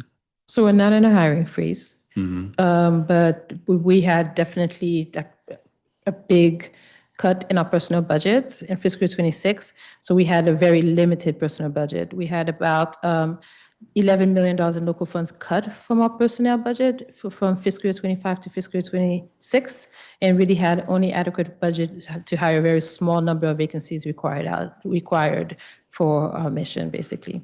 But are you saying that you only have budget, that you would have to have 282 or 200 vacancies given your budget, that you couldn't go down to a 10% vacancy rate? So I That you couldn't don't hire know to what the- the vacancy rate is. I can definitely try to get that number for you. But we definitely had $11 million cut from our personnel budget. So obviously we could not hire all of the positions that we needed. So we had to prioritize the positions that were most needed to make sure that we we focus on our mission critical. I mean, work. this is one that, I mean, we're going to want to be tracking, because in response to question 34, the agency says it's understaffed without budget to hire. But the agency's FRP shows that it's projected to underspend its PS budget by 14 million this fiscal year. So how is budget constraining your ability to hire? Because we took an $11 million cut. So we were in a hiring freeze last fiscal year in the summer because of the concerns in the CR. We have not been in a hiring freeze since the beginning of this fiscal year. We are hiring, we continue to hire, probably slower than we probably would want, but we are not in a hiring freeze, but we were not able to hire the number of staff that we would have needed if it was not for the $11 million cut to our personnel budget. But I mean, am I misunderstanding in that the FRP, I think, shows that you're projected to underspend the PS budget by $14 million even after the $11 million cut? You can take a look at it. and- Yeah, I may have to get back to you because we're not planning to underspend on our PS budget. Okay.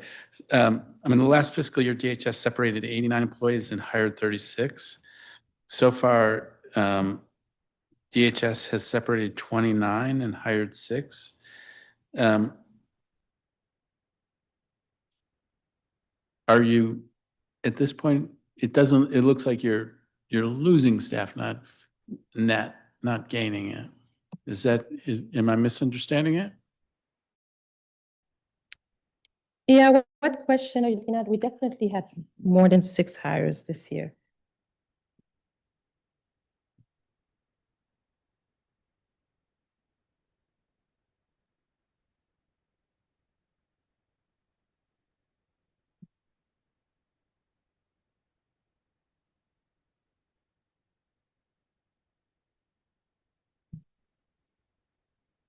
Oh, we think it's in the what's that?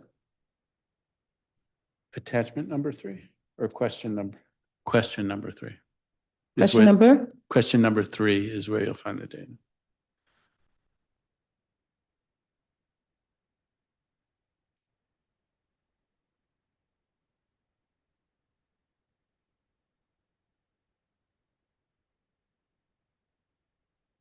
So I look at that in, oh yeah, it does say that we only hired 6 people for this fiscal year. But but I think this may be an error because I do believe that the number that we've hired this fiscal year is 22. I can look at this again, and yeah. I don't know, Councilmember. I know that we've hired more than 6 people. I do see that in the table. We said that we had 6 people in fiscal year 26, but and we are on track to hire 100 staff for this year altogether. Okay. On track to hire 100 staff We are this on year. track this fiscal year, yes. Okay. We have a And that lot of would- active recruitment, some folks who are currently being onboarded. Okay. And then we don't know what the attrition is going to look like and what the overall impact on vacancy is. Well, we will watch that. Local vouchers are currently imposing a significant $9.4 million cost pressure, but DHS is currently paying for 336 new families to join PSH without stepping any current PSH families down to TAH, driving up the cost of these programs. TAH is a lower cost program, and to the extent we talked about this before, that there may be folks who at some point can go from PSH to TAH, which would generate savings. The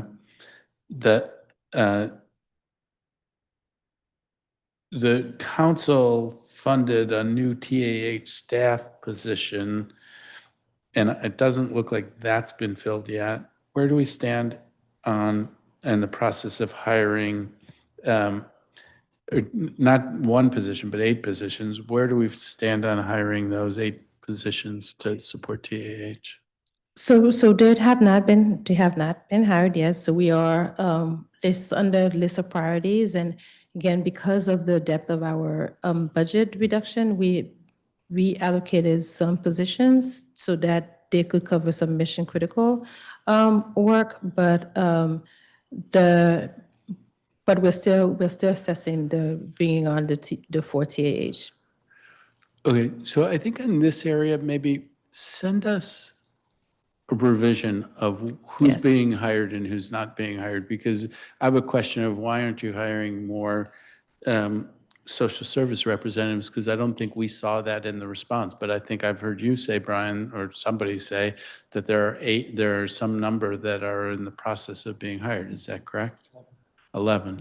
So our information on this is somehow out of date, but we can go back and forth of, Yeah. we're looking at numbers that don't jibe with your experience. Give us the numbers, the accurate numbers as a follow-up. Keep in mind, those 11 are in process, so they're not on board, so they wouldn't be reflective in this number which we reported. Okay, so maybe, but I think the listing had things that were in process, but give us a good list We will. of where we are now. We can send you an updated list.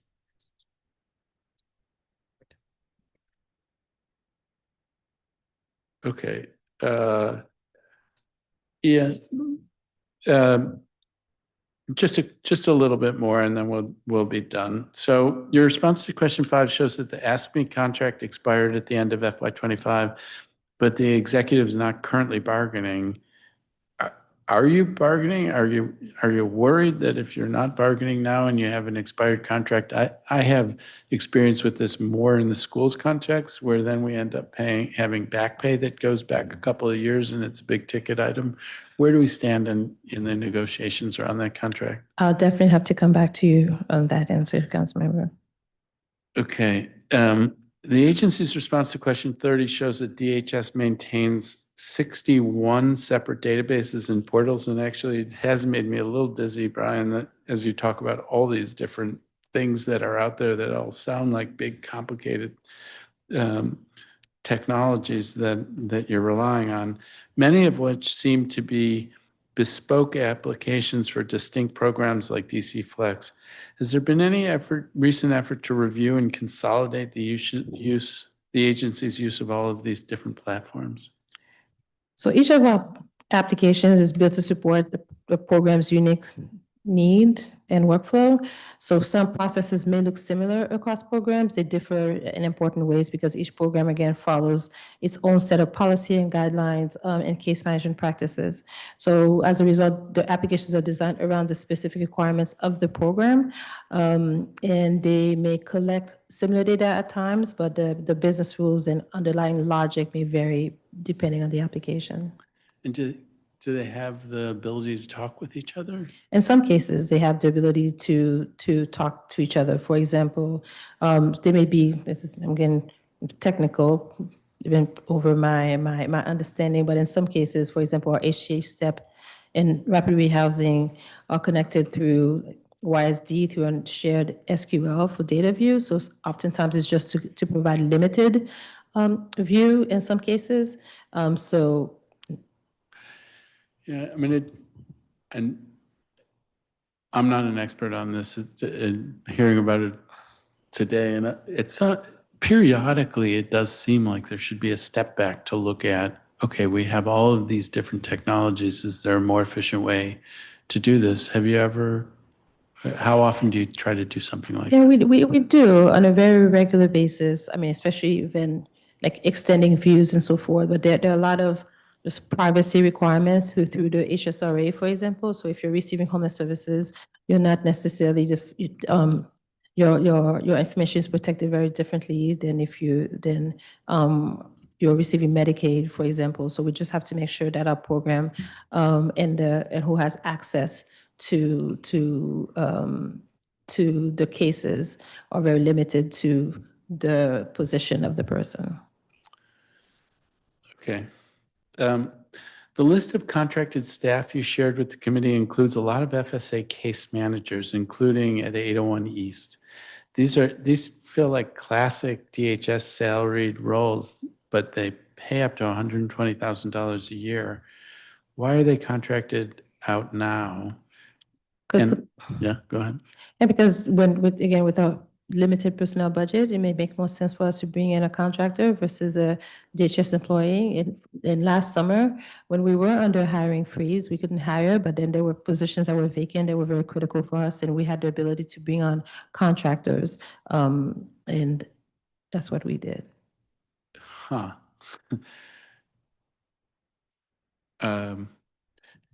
Okay, I mean, that's remediable going forward, isn't it? I mean, could we put the FTEs into your budget and take the contract out? Or how long is the contract for? So it depends, because sometimes we do have vacancies that can be filled by somebody who's in a contract. We have to post a position and they get to apply. It still has to go through a competitive process. But when we have the critical gaps in our system, it's easier to bring them through a contract when our personnel budget is limited. And I hear you that you have a need that you have to fill, but it ends up being, the cost-cutting measure ends up being more expensive. The cure is worse than the disease in a way. And there are 4 contracted staff getting paid a combined $800,000 to support ERAP and FRSP portals. And that seems like another one, like why are we doing that at a contract at that sort of level? Maybe it's a high technology thing. Yeah. But, well, explain why would we have contracted personnel being paid at that level? So this is for exactly what you said. This is for our program platform. So they're not case managers. So they're needed for the day-to-day application. Support of the app.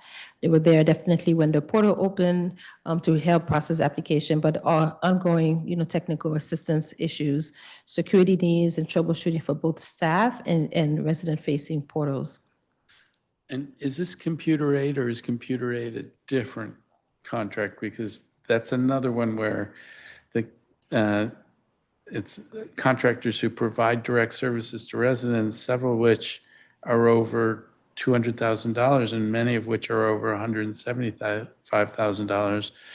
What happened here to lead to such high rates? So those rates are set by Octo. So they are rates for highly skilled like IT professionals, and the rates across are set by Octo.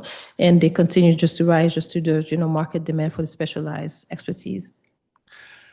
Okay, and we will end with this, and it's a difficult topic. I mean, you were here in the room when a number of employees testified and folks in the union testified and about issues like the changes in lunch times and inconsistently what they perceived as inconsistently applied rules.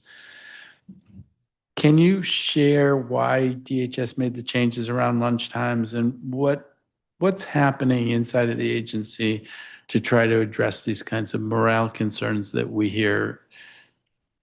And it isn't that we have 100 employees come, but we have some employees come and express concern about morale. Talk to me about lunch, and then talk to me about how you're trying to tackle this morale issue. So the 30-minute lunch rule is a DPM rule, so it's basically a DCHR, it's in a program manual. So we share the communication. Some new managers, probably required more training. So this is not a new just DHS rule. It's just that maybe the enforcement, some managers now enforcing it in a way that they had not been, enforcing it in this way. So we share the communication. It's not just for the service centers, but it's applied for all of the throughout the DHS. Throughout DHS or throughout the DC government? Well, I can speak for DHS, but it is a DC HR rule, so I'm assuming it's implied. It's implemented throughout DC government. And then the morale issue generally. Yeah, so I mean, we take it very seriously. I mean, but there are plenty of initiatives that we are starting, and we're hoping that we'll be able to kind of, see the morale issues, decrease. And I spoke about the supervisory training that we're very excited about, that we have built internally with the support and participation is the word I'm looking for of many of our staff. It started from the Brave team. We really do think that the supervisory training, we have a trainer model, and we'll be able to train staff from all levels to become trainers and be able to also then be part of implementing this training. We also yearly, we have an employee viewpoint survey, what's called an EVS survey. And this past year, we've seen actually over 80% response rate in our survey, which is extremely high. So this does mean that employees are engaged in this. And we look at the information very closely, and then we work with each manager. They have the results of their department, and so that we also help them identify SMART goals in their performance evaluation that speaks to an area of growth for their department in terms of morale and so forth for our customers. So we take it very seriously. We're not saying that 3 out of over 1,000 is a small number. We want all of employees to be happy. They do critical work. We also are trying to incorporate some wellness activities throughout the year, and we'll just continue until 100% of our employees think of DHS as the best place to work in DC government. Okay. Oh, and we just onboarded a new HR director who's very excited and enthusiastic in helping us also, get to those great goals. Okay, well, I'm glad to hear it. And I don't mean to diminish. I mean, people had to take off time from work in order to come to do this. So not everybody who could have an issue would have come. I'm glad to hear that you're taking it seriously. This will be a thing I'm sure we will be tracking together going forward. But at this point, this not only concludes today's public oversight hearing, but this is the end of the oversight season. We are the last oversight hearing. You are the last woman standing and man. And with that, the time is now 4:40 p.m. and this hearing is adjourned. Thank you.